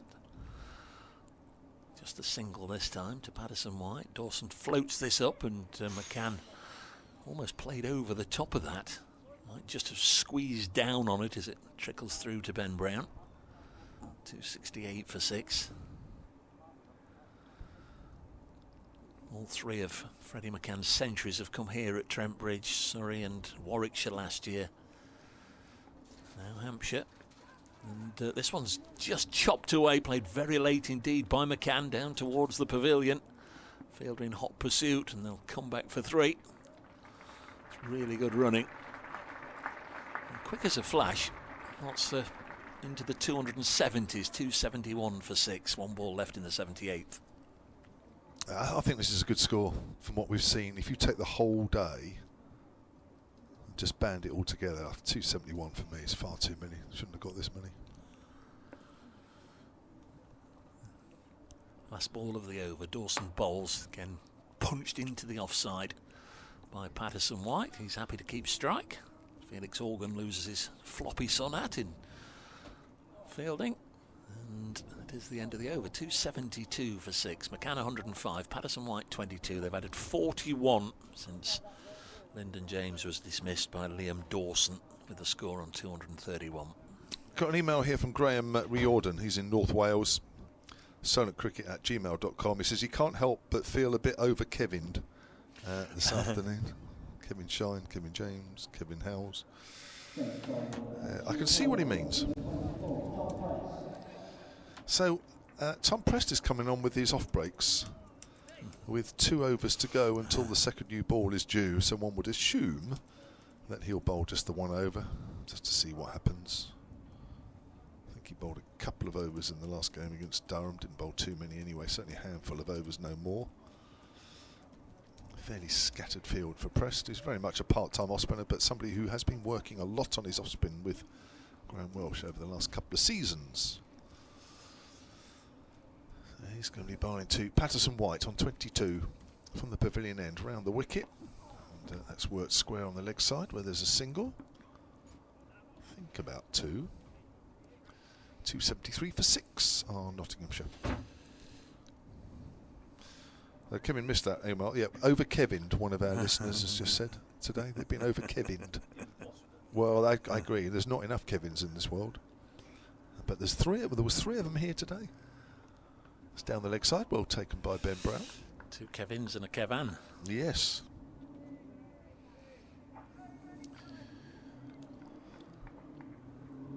Ryan O'Connor missed this one, sorry. An email, sunandcricket@gmail.com. As forward is Macan said he is, because I think he's going to be in all day. Tuned in from his apartment in Munich. Not much cricket over here, he says. Says he hasn't seen anything about any more overseas players for Hampshire, as that's worked to mid-wicket by Macan, and there is no run. I think one of the 2 T20 players is available for a couple of championship players around that T20. Forward wrapped on the pad. Not out, says an umpire. I think he looked a bit too far forward, did Freddie Macan. Yeah, Tom Prest denied the chance of gloating for the rest of the day and all evening. Should have had me on much earlier, skipper. Yeah. Yes. Lead me to the 79th over. That's pushed to mid-wicket. That's been quite a tidy over with just the one run off it. 79 overs gone, 273 for 6. Have a blow, Tom. Have a blow. Mark Lamond, back to his claim that he was the first to call Kevin Howes the headmaster. Says he does have a somewhat stentorian tone and speaks with authority, which is a compliment, he says. Stentorian. Stentorian. And then he also says, fabulous Freddie Macan, this boy will go far, he says. David Fennick, I think Liam Patterson-White's a Sunderland supporter like myself, he says. Let's hope we do the business against Coventry tonight. He's born in Sunderland. I'm not sure if he's a Sunderland supporter or not. I know it's a strong Forest household, so I'd be surprised, David. There's Liam Dawson, 273 for 6. Bowls to Patterson White, and he'll cut that one away for 4. Timed the ball beautifully, Patterson White, really getting on with things here. He's scored 27 out of this partnership of 46. Charlie says, just come home from work century. Looked up the word stentorian. Loud and powerful regarding the voice. Loud. Uncle Bryn. Dawson to Patterson White. Tucks this to mid-wicket. No run. 277 for 6. Second new ball, Kevin. You taking it? Got to. Bit of extra pace and bounce. Even though Tom Prest has just bowled his over for a miserly single.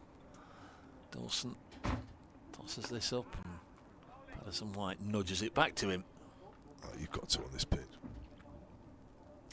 Where is Kyle Abbott? Deep backward square. Not noticed him overly stretching or bending yet. Little punch by Patterson White up to mid-off. They don't take the run this time. Doesn't seem to be getting himself ready, does he? No. There's Dawson in again and defended. Guess we're going to find out in 1 ball's time. Sometimes captains do like to leave it 3 or 4 balls. So there's like the feeling that tomorrow morning when they start, the ball is still absolutely brand new, even though they've had 7 or 8 overs with it tonight. But and with Kev, I'd imagine that he'd want to take it straight away. In fact, he comes sprinting in now. Look, Abbott, 277 for 6. Got me sprinting in like a 20-year-old. He did. Give me the ball. He did. It's about 17 overs already, 3 for 30. And yeah, there's an exchange of balls between the 2 umpires. The new one is in the pocket of Robbie White at the far end. And Kyle Abbott's peeling off his sweater, so expect to see up on the scoreboard in a moment ball age up underneath overs on the top right-hand corner as soon as they take it. Umpires to signal to the scorers. Already bowled 17 overs today, Kyle Abbott. 3 for 30. Economy rate of 1.76.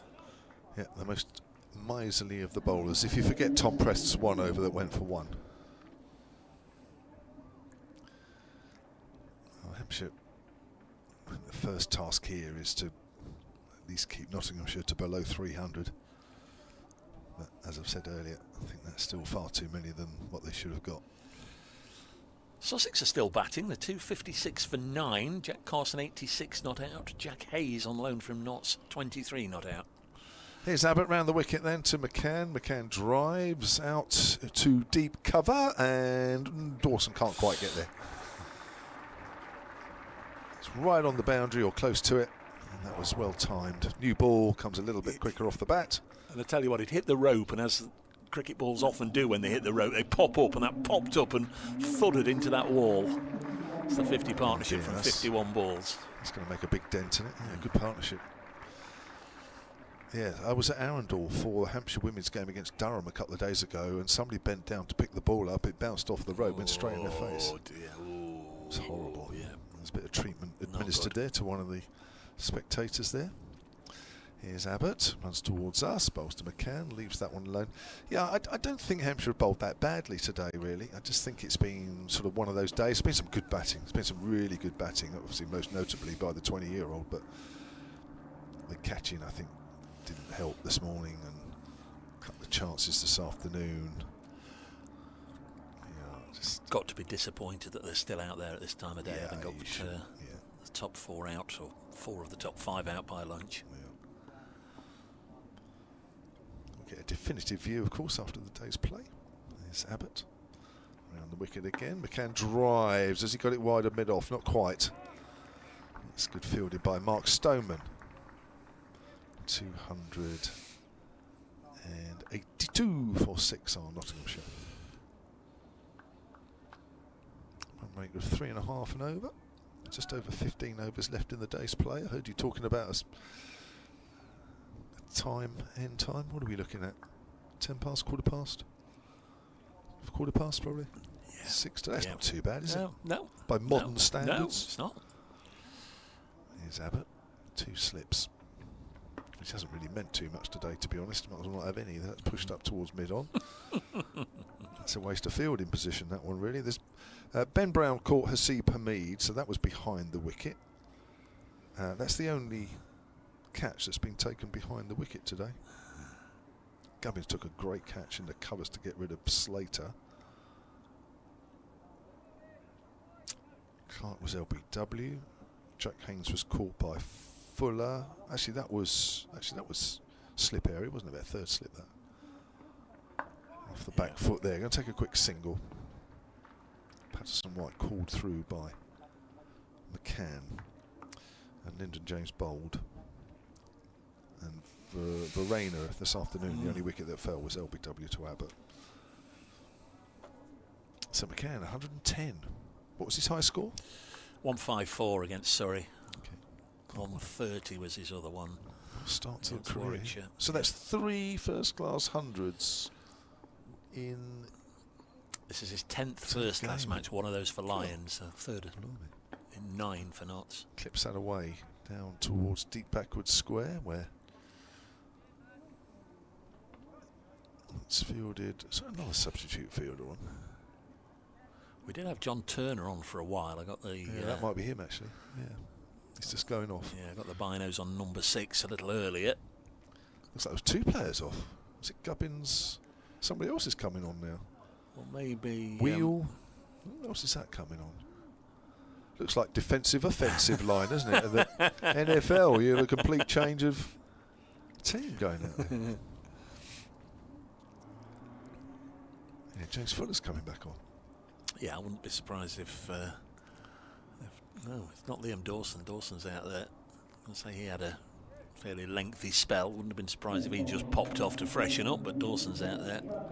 So Brad Wheel is going to share this second new ball from down below us, the Radcliffe Road end of the ground.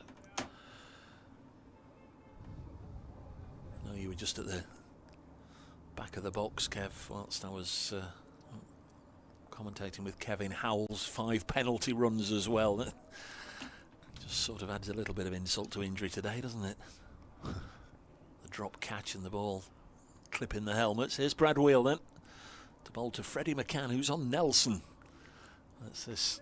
Goes through to Ben Brown, the keeper. So there's 2 slips. There's a third man. There's a point, an extra cover, and a mid-off. 6 on the offside and on the leg side. Got a long leg, a deep square, and Kyle Abbott at mid-on.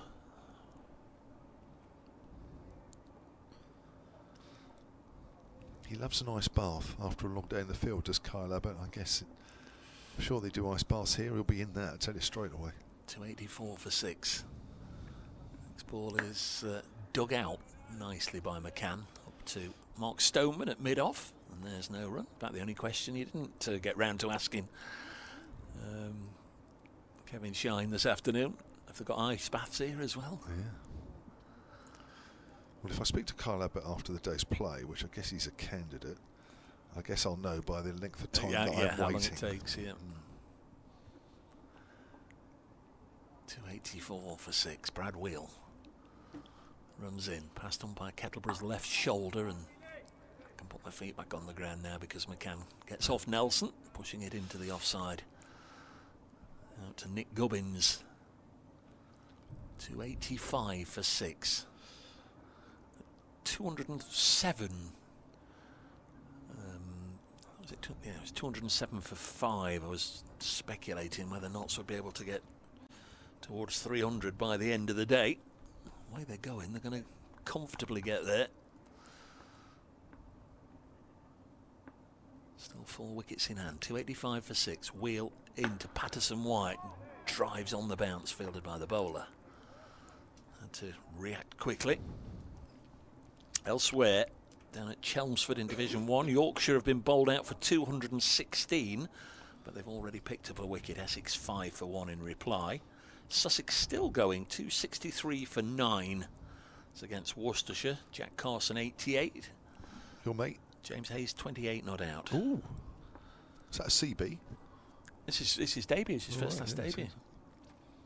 Wheel into Patterson White. He'll turn this just gently on the leg side, gets another single.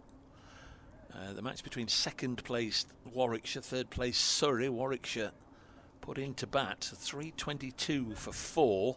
Tom Latham of New Zealand, I think it's his first game for the Bears. Did he break a finger or something? There was a reason he was delayed in coming over this year. He's 120 not out. 322 for 4. 286 for 6. Here's Wheel to Macan. Inside edges this onto his boot, and there's no run. 2 games in Division 2 at Canterbury. Glamorgan 341 for 5. 94 earlier from Asa Tribe. And in the most advanced game of the day at Wantage Road, Northants made 238. Lancashire in reply now 59 for 3. All the scores, all the text updates as they happen on the cricket page on the BBC Sport website. Lovely clear blue skies over Trent Bridge. It's been a very, very nice day indeed weather-wise, and the weekend expected to be even hotter. 286 for 6. Almost beats that photo we got earlier from the beach at Zante. I think there might have been a little bit of hazy cloud there. We got less here. Bluer. Here's Abbott. Comes in and bowls around the wicket. Forward is Patterson White. Goes out on the offside. Got an email earlier from Paul Griffiths. Actually, not that earlier. About 10 minutes ago. solentcricket@gmail.com. We were saying about the amount of Kevins that you would have listened and heard over the last 2 or 3 hours. He said there could be a collection of Kevins. It could be called a heaven of Kevins. I like that. Heaven of Kevins. Speaking of which, Dave Bracegirdle, who feels a little bit outnumbered, has made way for Kevin Howells. He's been playing with his phone over the last 10 or 15 minutes. Playing with it? Working with it? Well, working. Well, okay, playing, working. It's just a play on words. No, it's almost as if There was something very important on your phone. Oh, don't you start? No? No. Okay. Yes. 286 for 6. Just plodding along in life as you do. As you do. As you do. The life of a 5 Live reporter. Trying to get to the end in one piece. But again, that was a nice drive straight down the ground. A little bit over pitch there from Kyle Abbott. Hasn't quite made it all the way to the boundary yet, but it does now. And Patterson White will move on to 33. 290 for 6. Whilst we're enjoying our cricket here, it's not the case. PSL and IPL. PSL initially had said, with the ongoing tensions and whatever between India and Pakistan, that they were going to move their competition to the UAE. I think they now decided they're suspending it. They're not moving. Oh. The IPL are taking a week off before they decide what they're going to do. Well, there's one beneficiary for all that. Oh, that's left alone. Oh, he's bowled. He is bowled, leaving it alone. And Patterson White goes for 33. Well, Abbott has threatened that a few times, with 1 or 2 of the batters leaving it and it being close to the off stump. This time, he's got through. And Patterson White goes for 33. But a mistake from him, 290 for 7. I thought he got through, and then Patterson, when he's bowled up, but Patterson White was looking at the bottom of his bat. Did he get something on it to... Deflection. Yeah, we need to see the replay for that. Either way, it didn't look great, did it? No. From his point of view, which is why probably I think I'd look at the bat in that situation. Well, isn't it strange how there are so many ways. So let's have a look at this replay first. But there's so many ways that, you know, Hampshire could have got wickets today, which have been very impressive. And actually the way they've got them in the end is a little bit of fortune. We'll just take a look at this. Patterson White is out though for 33. No, he just left it and took the bails off the top there. Just clip your stump. So I don't know what he was doing looking at his bat. He must be looking at his bat as if to say, I've got it in my hand. It'd be one of those like that Darren Lehman thing from right at the start of the season, you know. How much do these bats cost? Well, isn't it a good idea to use them? That's maybe what he was thinking. He's looking at his bat. Anyway, 290 for 7. Well, how many overs we got? 13 overs left here, Kevin. You know, who knows what's going to happen. But there maybe is a decent chance Macan's going well, but a decent chance that by the end of today, Hampshire may have got Nottinghamshire out. But it could be a session and a half later than maybe they should have done. Yeah, agreed. It's been what a captivating, compelling day of cricket. It has been a real joy to be watching this one today. And because of all the what's ifs and maybes surrounding it all. But Kyle Abbott, 4 for 41. Look at him still going. How many overs now? 19th over for him here. Best figures of the season so far. Really? Beats his 3 for 57 against Durham in the last game in the first innings. Yeah. He's been taking, consistent wicket, twos and what have you. Look, I mean, at some point he's got to stop playing, but I hope it's many years off yet. But he can't be. But he's just terrific. Comes in and bowls to Hutton. Well, there's a lovely shot on the up, on the front foot. Wow.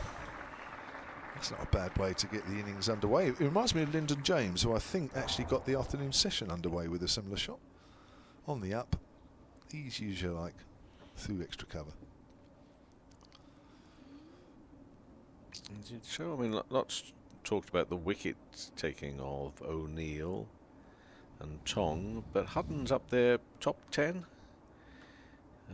in terms of the wickets, 15 taken this season. So, he's been doing a good job for Nottingham. Obviously wants to get a few of the bat here now if he can, but very important part of this team.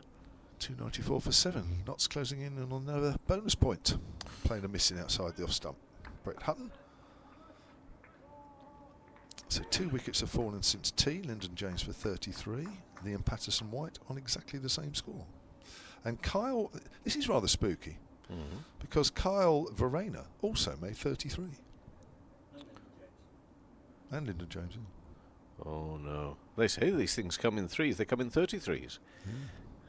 So the next batter that gets to 33 better watch out. Trouble. He's in trouble. Mind you, Nottingham should be delighted if another of their batters gets to 33 from here. That's true. That would be good for them. Very good for them. So, start of the next over. What is it? Over number 84. And it's been bowled by Brad Wheel. and bowls now, and that's driven in the offside for a single off the bat of Macan. He moves to 113. I mean, that innings today for Macan, it has been extraordinary, hasn't it? Terrific. He hasn't had to rely on any missed catches in the slips or anything like that. It's chanceless, 113. Might have played and missed a few times, but you would have expected that on here. Well, we spoke ahead of play. I said an exciting cricketer, one to really look forward to. I didn't know obviously he was going to go and get a century today. Hutton's on 4 and pushed into the offside. Scamper through. I say scamper. He's in all the right ways. And I'm not going to go further into explaining this, but in all the right ways, he's quite a big frame and unit to move, is Hutton. But when he gets going, he's up and running, and by that means a tall, strong lad. He's not most fluent, but he called that early and gets through for a single. He moves to 5, 296 for 7. He bowls a heavy ball as well. Once again, Wheel comes in. Bowls. Oh, and that's a lovely delivery. Well, there's another one. He just goes straight across Macan to the keeper. Wheel, how on earth does that number under W's there show as naught for him today? Yeah. 17.3 overs, 2 maidens, 55 runs. I've so enjoyed watching him bowl today.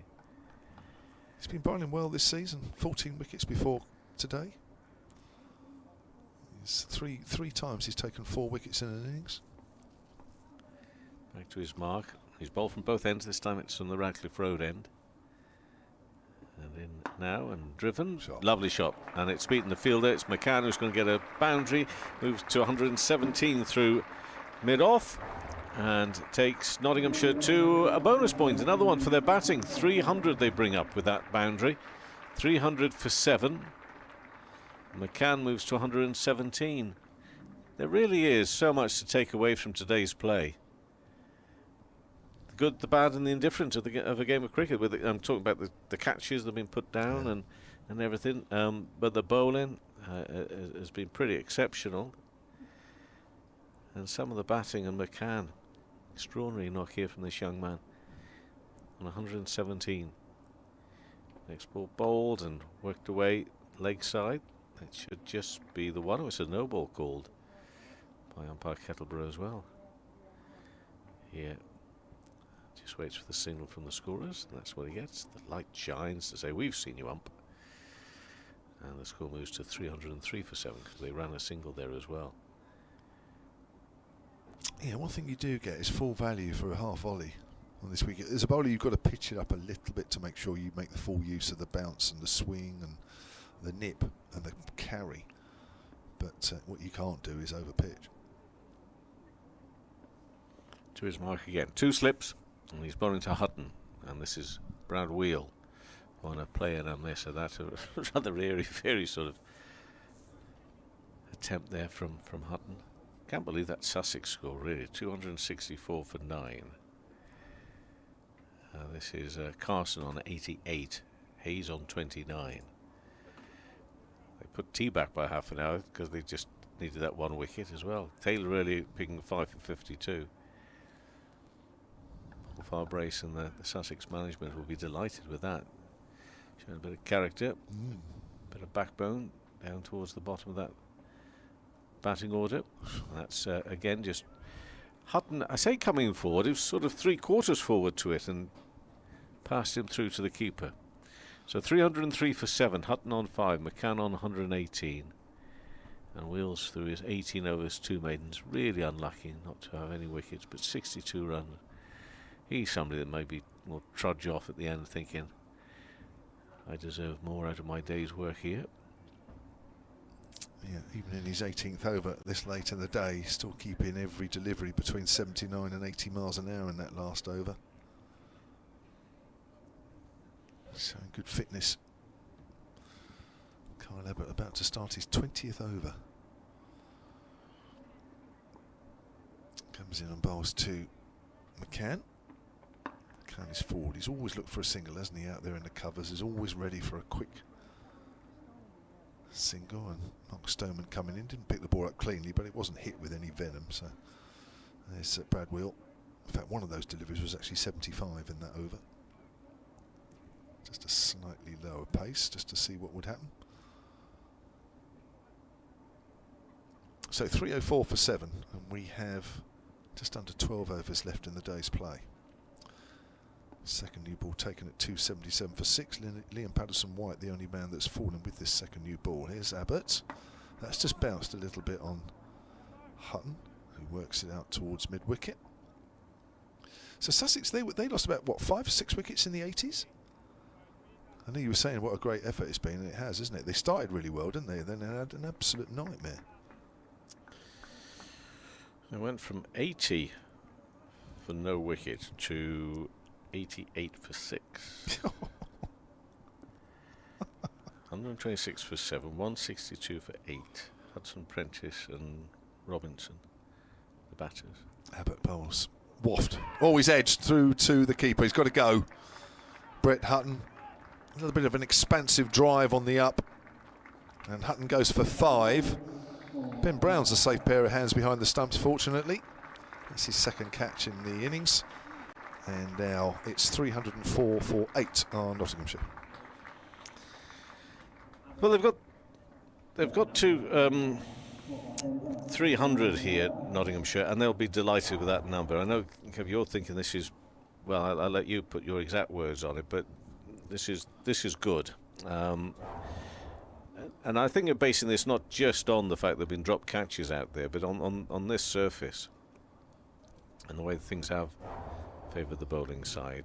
And we're talking about the way that Sussex had lost wickets here. Let's just remind ourselves that there was 4 down, only 80 odd on the board at lunchtime here for Nottinghamshire. They got through pretty much the first hour, and then that second hour those wickets fell.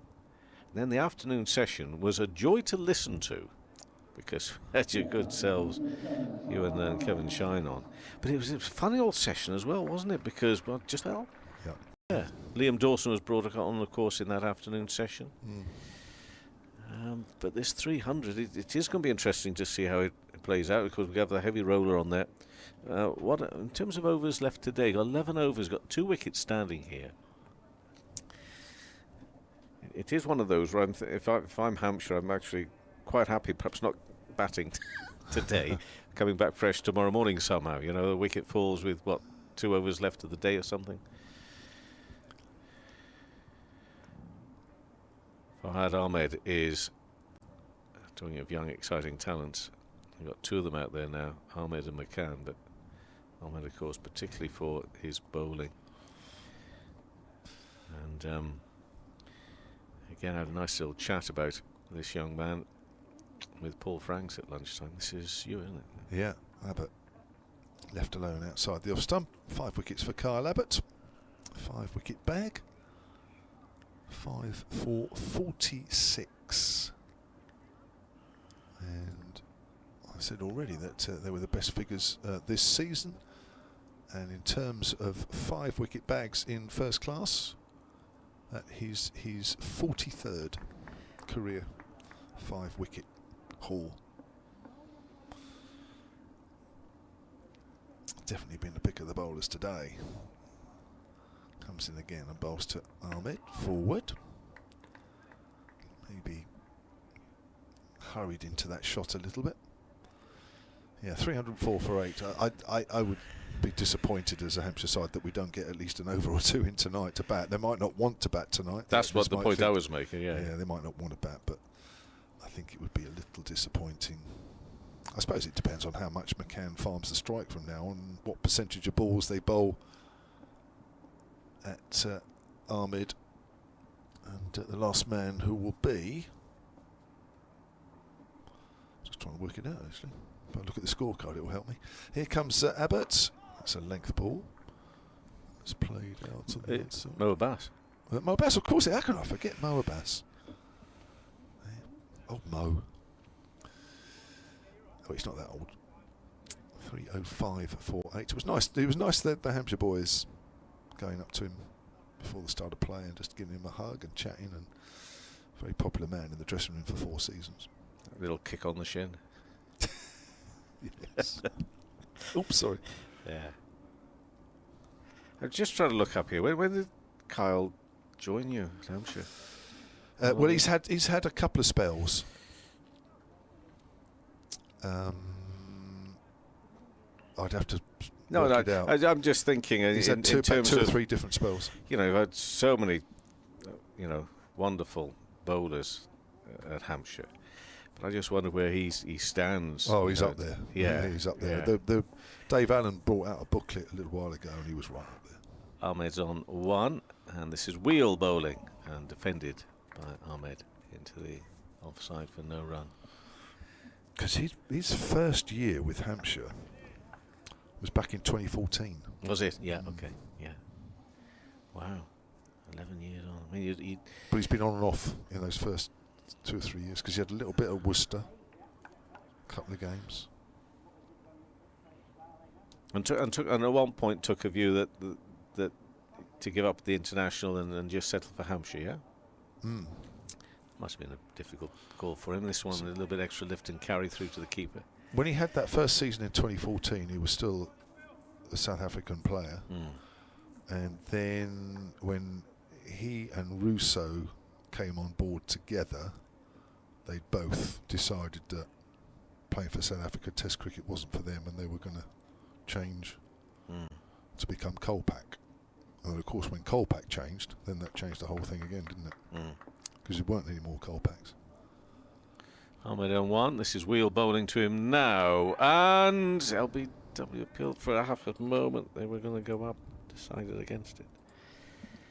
What I was going to say until on the subject of Ahmed here, Paul Franks at lunchtime on Sports Extra, talked about how impressive he is as a young man and a bowler with the coaching staff. And the thing that strikes them is that when he bowls, every ball is like the last ball he's ever going to bowl in his life. Ahmed with the bat at the moment, though, on 1. And with the bat, it looks as if it could be the last ball he's ever going to face in his life as well. But as a bowler, they're talking about just how competitive he is, how everything means so much to him out there.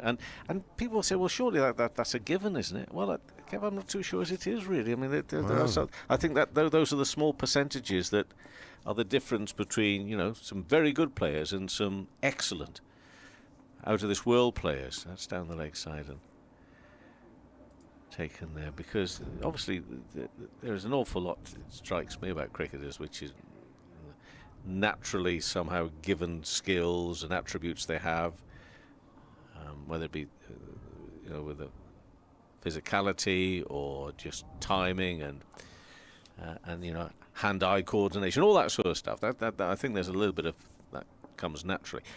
The bit that makes them stand out is attitude, about the way they go about it.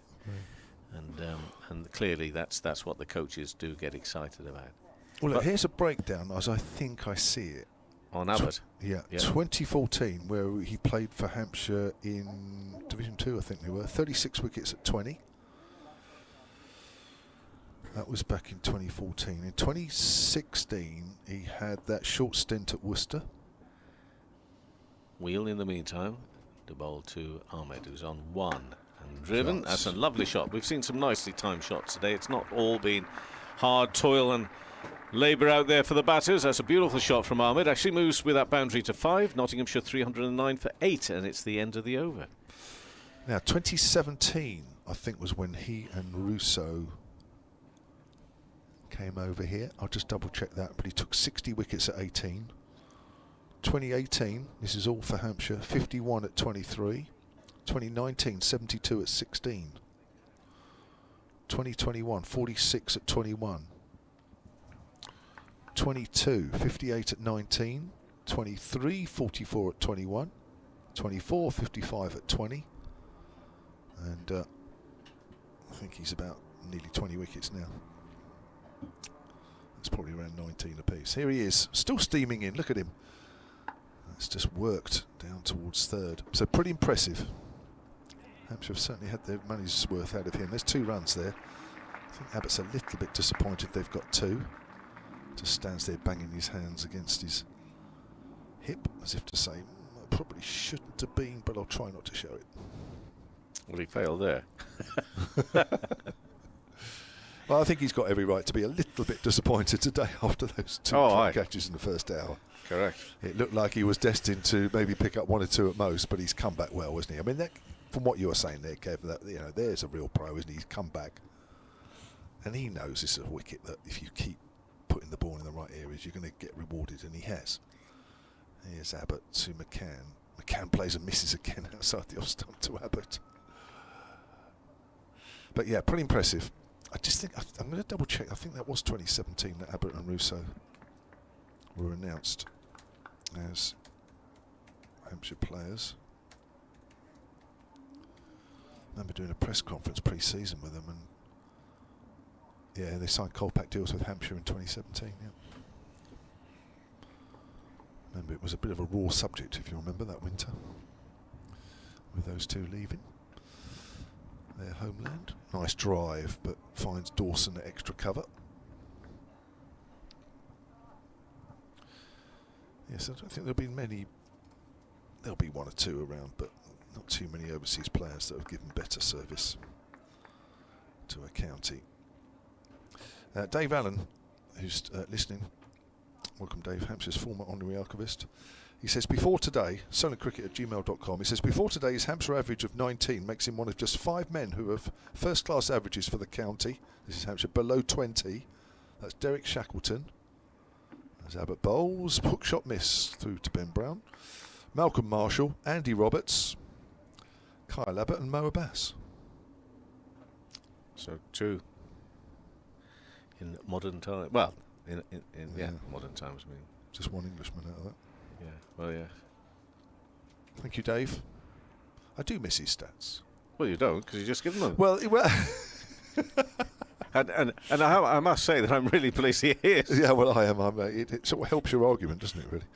No, I mean, he still provides them from time to time, but obviously not in the same regularity. That's a nice drive. Oh, that's going for 4. That's beautifully timed. There is a deep cover fielder, that's James Fuller, but that's gone to his left. And McCann moves on to 125, 315 for 8 on Nottinghamshire. It really has been a day to enjoy this, because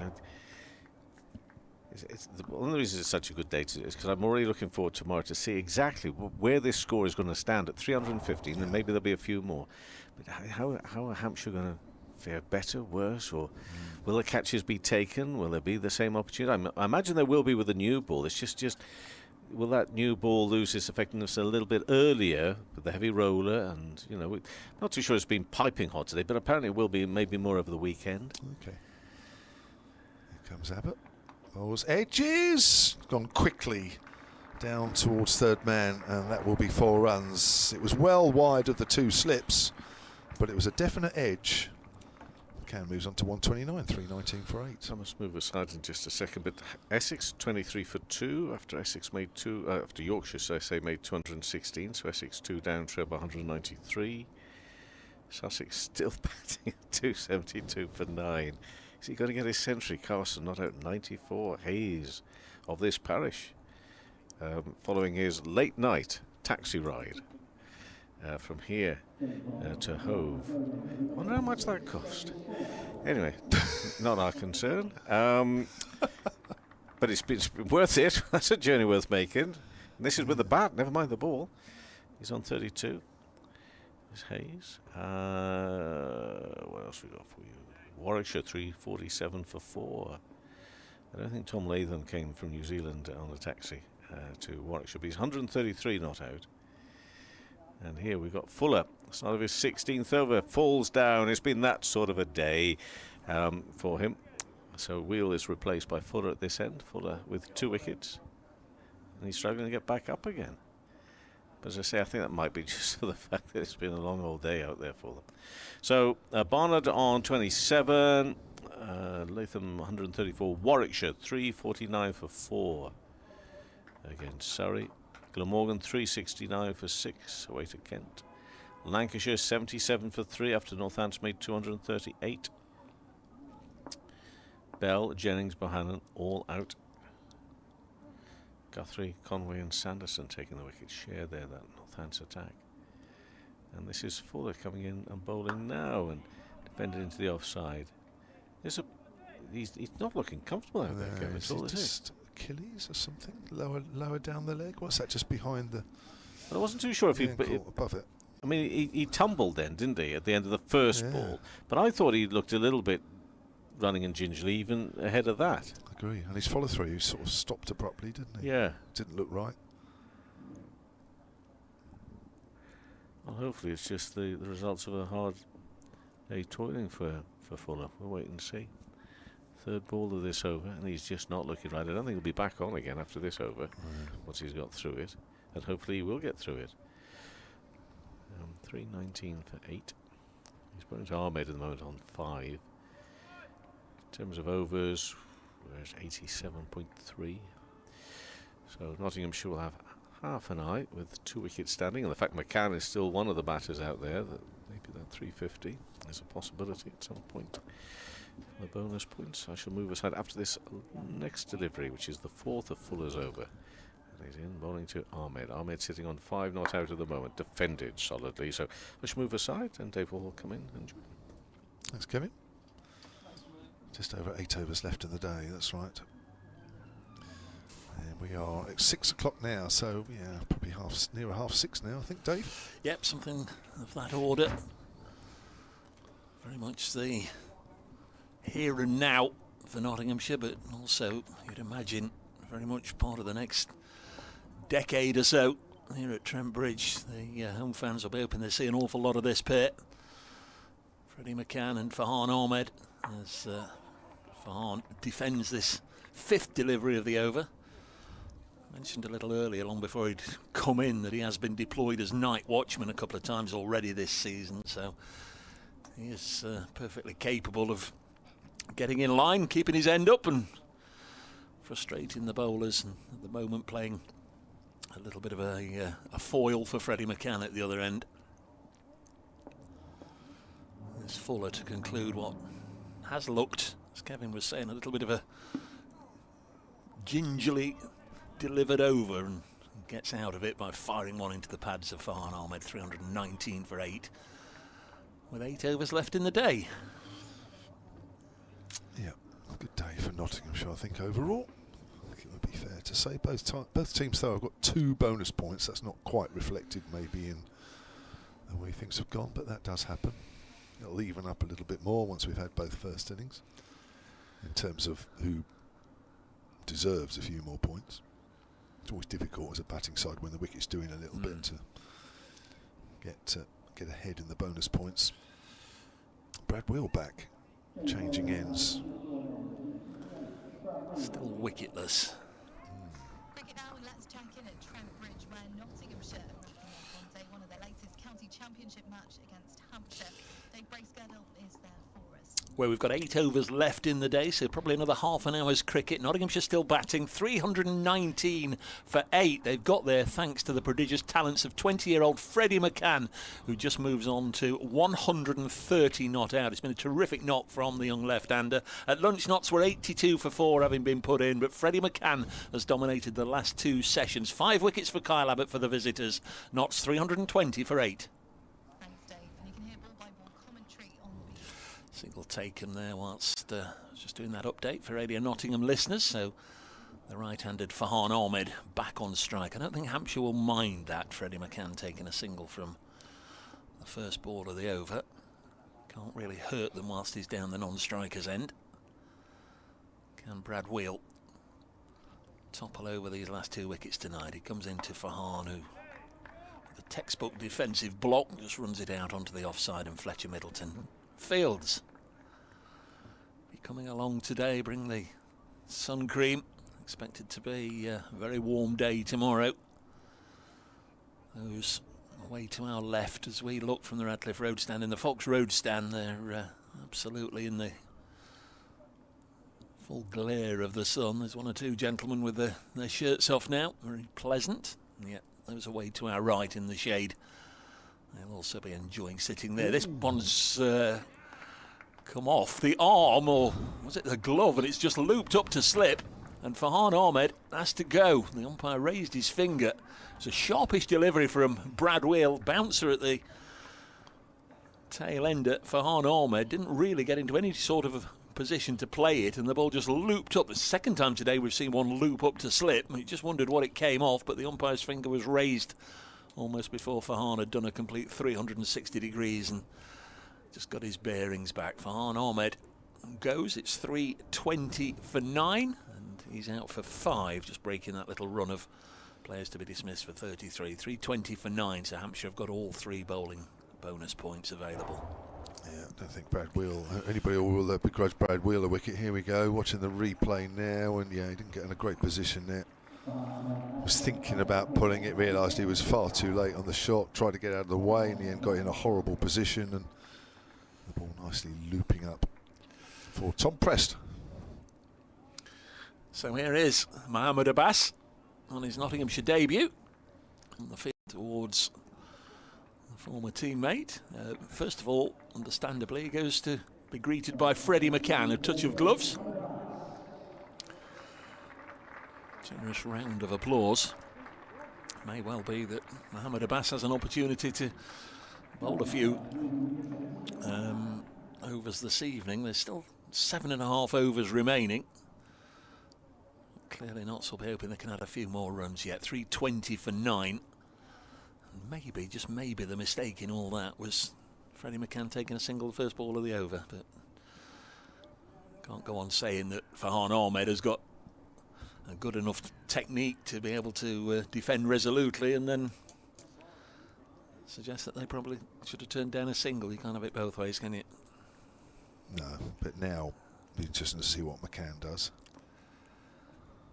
If he gets another opportunity. 3:20 for 9 as Wheel with his first wicket comes in, edged and out of reach of second slip, and he's off the mark with a boundary. The first ball that he's faced in Nottinghamshire colours gets a boundary off his former bowling partner, Brad Wheel.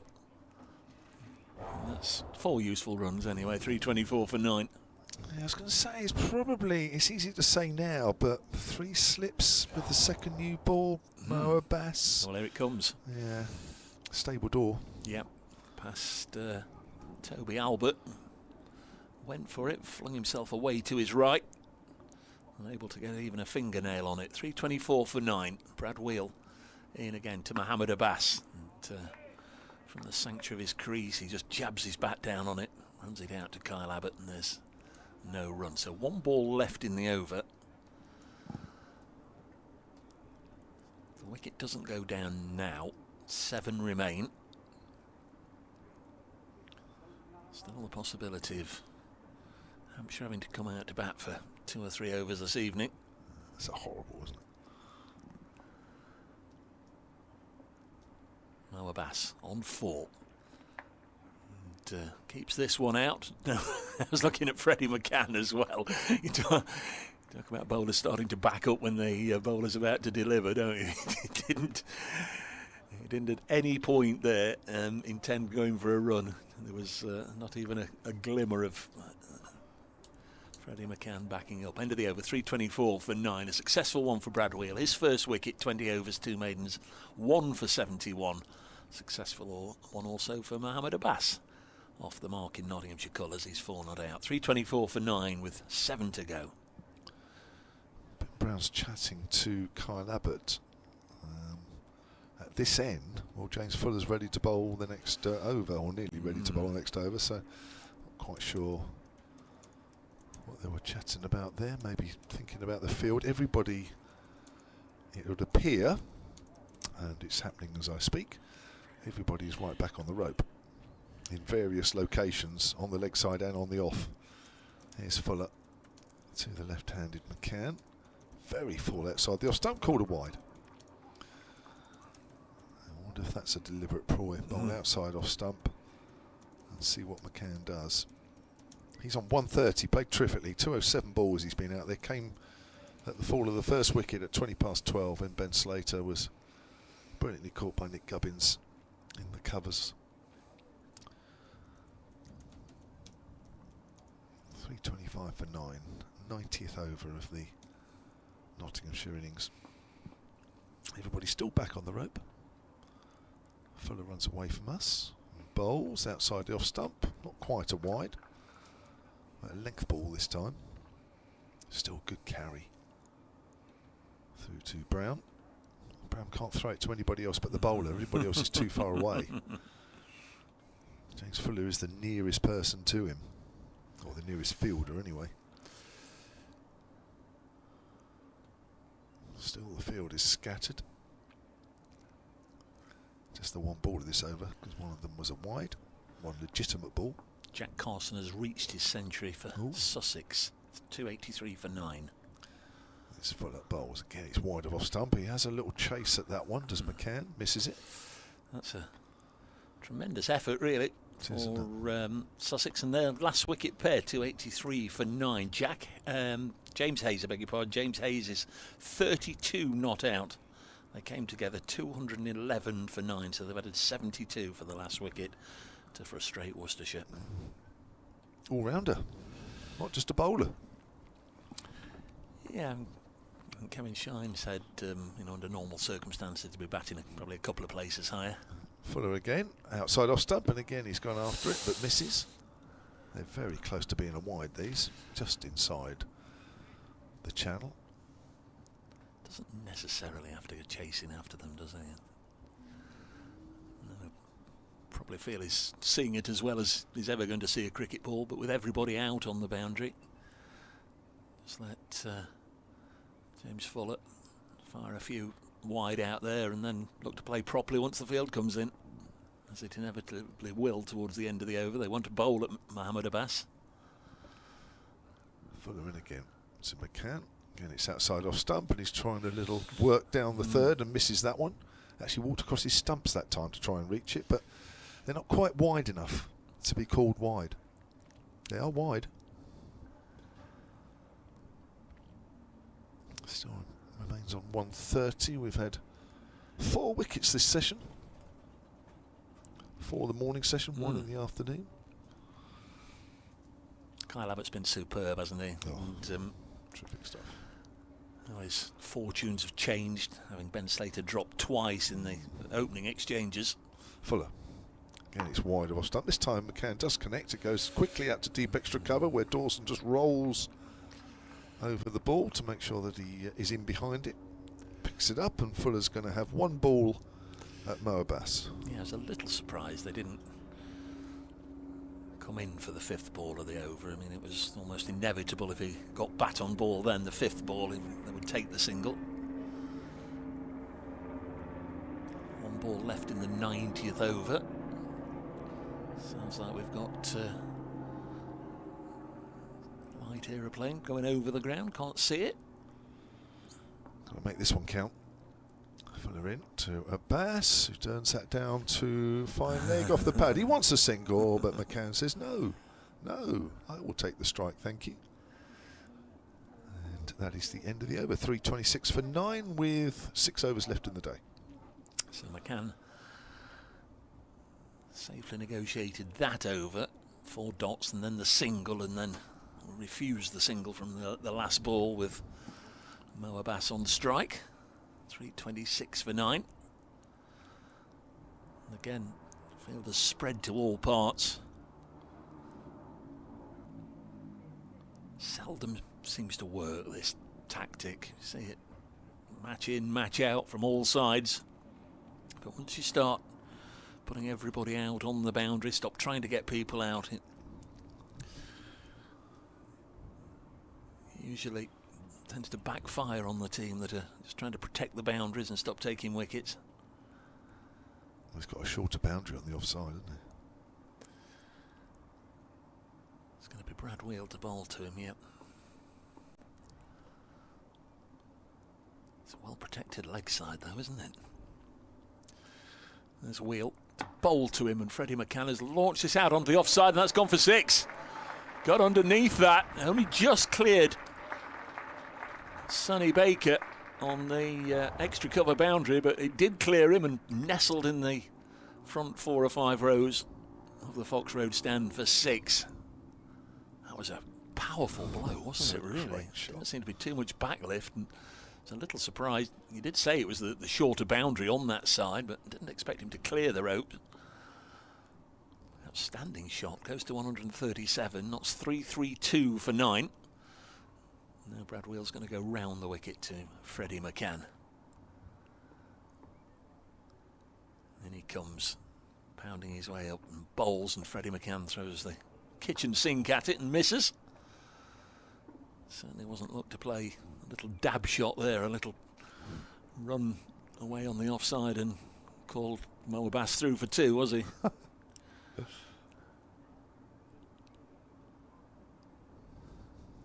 think he's at the stage, Freddie Macan, where he knows that he's had a good day, and whatever happens now, he'll get a good reception back in the dressing room, and sometimes are in need of a clear voice telling him exactly how to play in these situations. He's just run this out on the offside and there's no run. That was nicely played. I'd rather see him do that than the previous delivery where he just had a real old heave at it and missed the ball completely. Just try and take it right down to the end of the day if you can. Still playing everywhere in all 6 county championship matches, all now into overtime. Essex 23 for 3, replying to Yorkshire's 2-1-6 all out. There's Macan, and he'll cut this down to 3rd, and they've taken a single now from the 4th ball, so this time Brad Wheel will have a couple of shots at getting Mo Abbas's wicket. And we've got triple Nelson on the board, 3-3-3 for 9. In they come. Fielders converging on the slip cordon and closing in on all sides around Mo Abbas.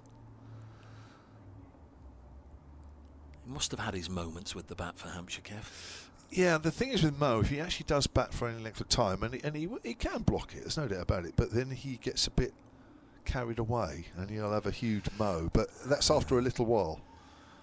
He's on strike now. Oh, now then. He's ducked underneath that one and it's gone through to Ben Brown, and that's about the best we can say there for Mo Abbas, because I think Brad Wheel thought he'd hit him and I thought he'd hit him.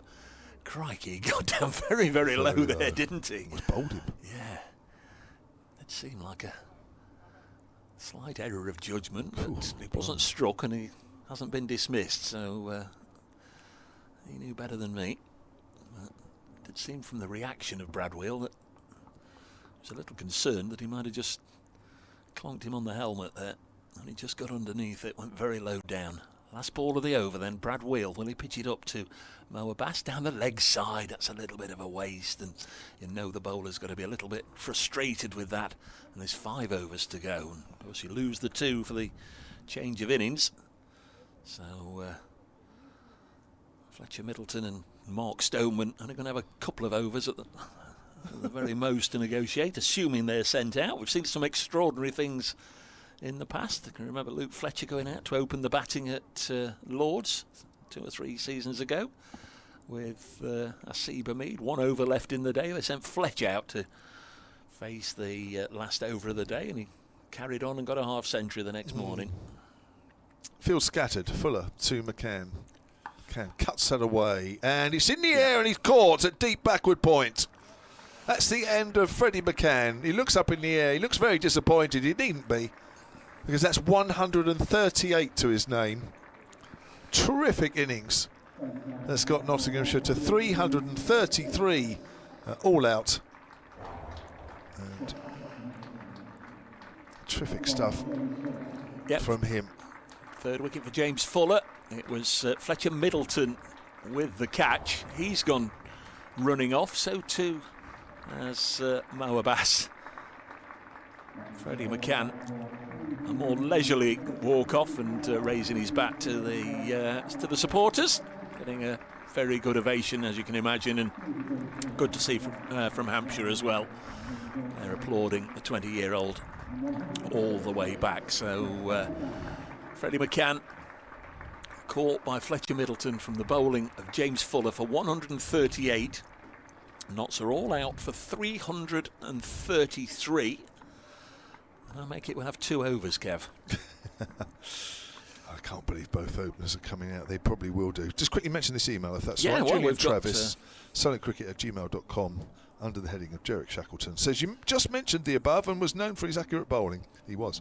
A coach at our club used to put a handkerchief on a length and tell us if we could hit the handkerchief 5 out of 6 times, would we be better? Or we would be better than Mr. Shackleton. It was claimed that if the batters missed, he hit the stumps. That's right, it was always claimed that. Of today's bowlers, who comes close to this type of stock bowling? Ooh. I'd have to think about that one. I'll have to think about that in the 2 overs that we're going to get shortly. I suppose Mo Abbas wouldn't be far off that. So, terrific stuff. I think Nottinghamshire will be happy with 333 all out from what we saw of the morning session. They certainly made the most of it in the afternoon session, only losing Verena for 33. They added 113 in the afternoon session after being 82 for 4 at lunch, and then we had 5 wickets in the evening session. But fantastic innings from Freddie Macan, who at such a young age, playing just his 10th first-class match. That's his 3rd 100? Yes. Wow. What a start to his career. And that's been a really good knock, coming in at 62 for 1. Yeah, he's quite pleasing on the eye as well, isn't he? Yeah.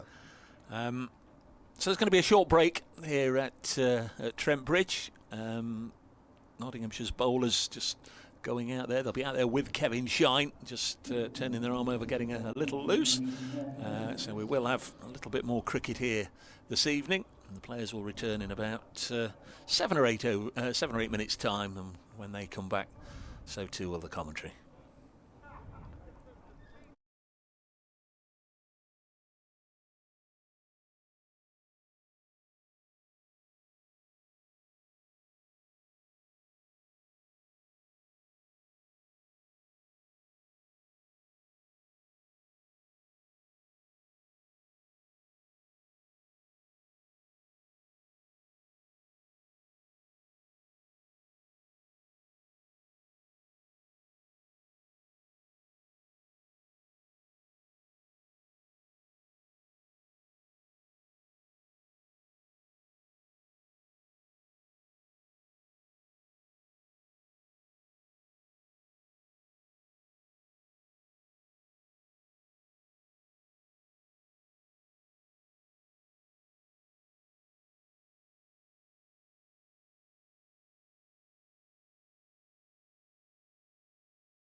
Well, welcome back, everybody. The umpires are on their way out to the middle. Just 2 overs worth of cricket left on this first day here at Trent Bridge. Nottinghamshire were all out for 333 in 91.1 overs. The respective stars of the show, if you like, so far for each side. Freddie Macan for Nottinghamshire made 138, having faced 217 balls, 15 fours and a 6.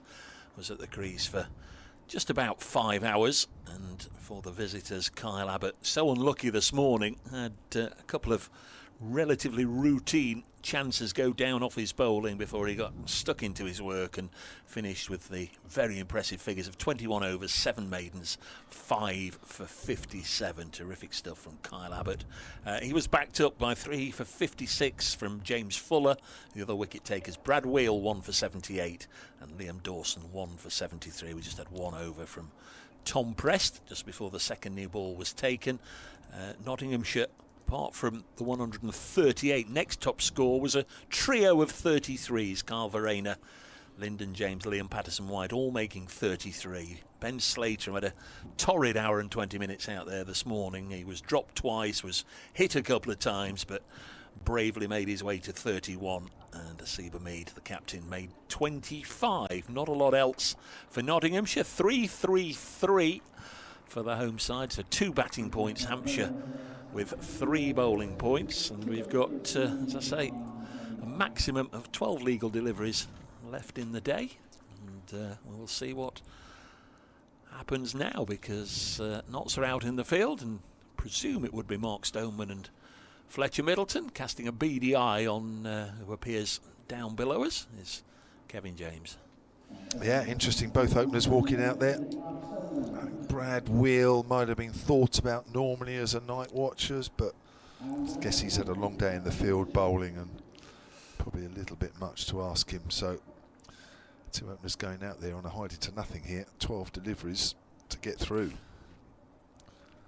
Well, Brett Hutton has handed his cap to the umpire at the far end, and Mohammed Abbas has just strided out his bowling run up at this end, so that's going to be the 2 bowlers. So have we seen the last of the excitement, if you like, the incidents of the day, or will something materialise during the last 12 deliveries? Well, I for one hope it's a quiet 12 balls. Yep. Yep. 15 wickets already so far for Brett Hutton at 16 apiece. He's had a good start to the season. Yeah, missed the first game as well. Eager there. He was running in and nobody was ready.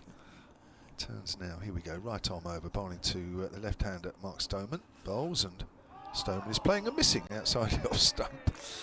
Yeah, first game they had Josh Tong and Dylan Pennington and Fergus O'Neill, the Australian, Lyndon James, the 4th seamer. So Brett Hutton, who was in the 12, was the one to miss out. But as you say, since then he's been right on the money. Yeah, he's been a good bowler for a while, hasn't he? Brett Hutton done a good job here over a few seasons. Which is 25 with the ball career. Comes in again and bowls. That's a leg ball. Stoneman gets a bat on that one coming forward. 10 balls to negotiate. Yeah. I'm carrying every single ball here. It's a short leg. Ben Slater, 4 slips in there. Joe Clark at first, Freddie McCann at second, Jack Haynes at third, and Lyndon James at 4th.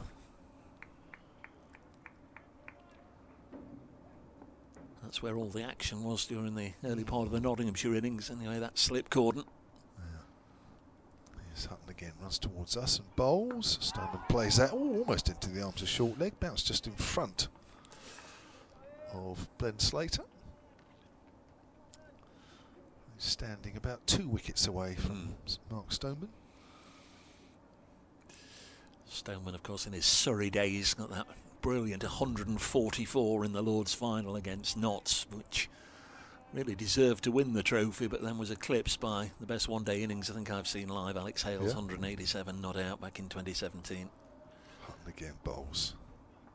Stoneman forward of the outside half of the bat. They'll get a single as it goes to backward a point.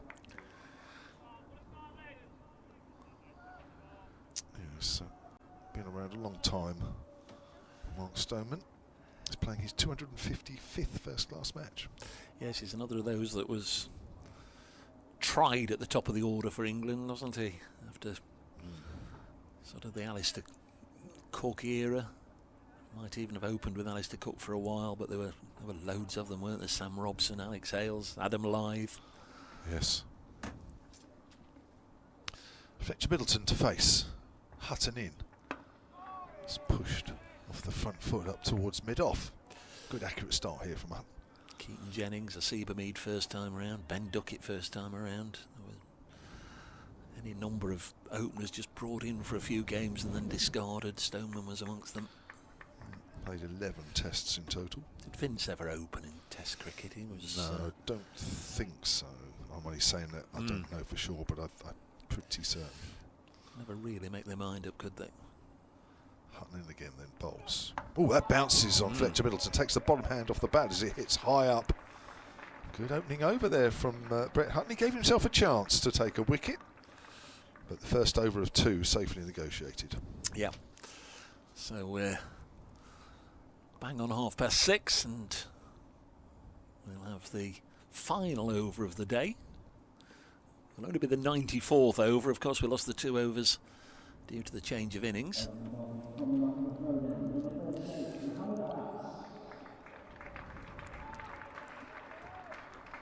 He's already popular around here as a bowler ball, yeah. I'm going to say, we're spelling him M-U up on the board.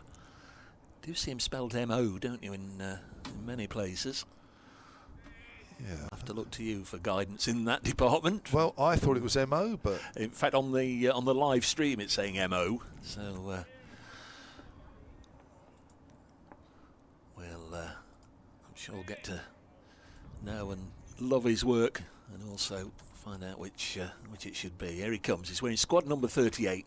Comes into bowl to Mark Stoneman, and his first delivery is pushed back to the bowler. That really would have been a dream start for Mohammad Abbas. I think hit his first ball away for 4. It was a snick in truth, past the slip cordon for 4. If he could have taken a wicket with his first ball, that would have been a dream day for him, even though he didn't get on the field until after 6 o'clock. okay. Well, I'm going to stand corrected. It is M-U. I suppose I've just forgotten really, but I know it's Muhammad. I don't know. Here he comes. Bowls again to Mark Stoneman, squeezes it away on the leg side past Ben Slater, who has to make his way out as quickly as he can, clad in all that protective gear. But a second single of this little mini session for Mark Stoneman, and Hampshire are 2 without loss. Notts making 3-3-3. Freddie Macan 138, but the scorecard, Kev, dominated by 3s. 3-3-3 all out, and we've got Verina, James and Patterson White all out for 33. Odd looking card. 2 without loss. Last over of the day. Abbas bowls, beats Fletcher Middleton, who was on the forward press there. Outside the off stump, the right-hander goes down and does a little bit of nervy prodding.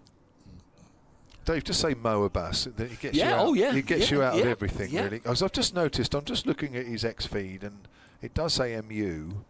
But then when you look at a lot of other stuff on there, it's got Mo. Yeah. I think the confusion is because His Mo nickname's Abbas, and Mo, everybody thinks it's Mohammed. Yeah. And I think, well, we just called him Mo. It was easy.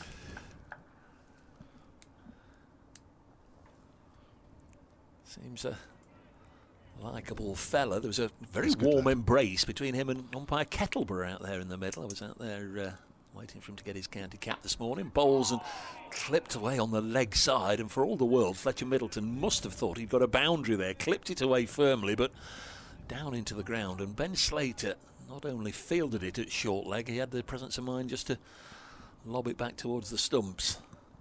Tell you what, he's running in here, Mo. He's got a spring in his step here. Bound to want to make an impression, because he's played here several times before. Should have played for Notts in 2020, but COVID wiped that out. Now he gets his chance, and lovely delivery beats Fletcher Middleton. on the outside, and Middleton again goes down and prods away. I don't think there's anything to prod there, Fletcher, in truth. It's bone hard, and I don't think he's going to be making much of a mark. One ball left in the day, 333 then, Nottinghamshire. We've just run through the scores and the bowling figures and what have you, so there's not a lot else to add.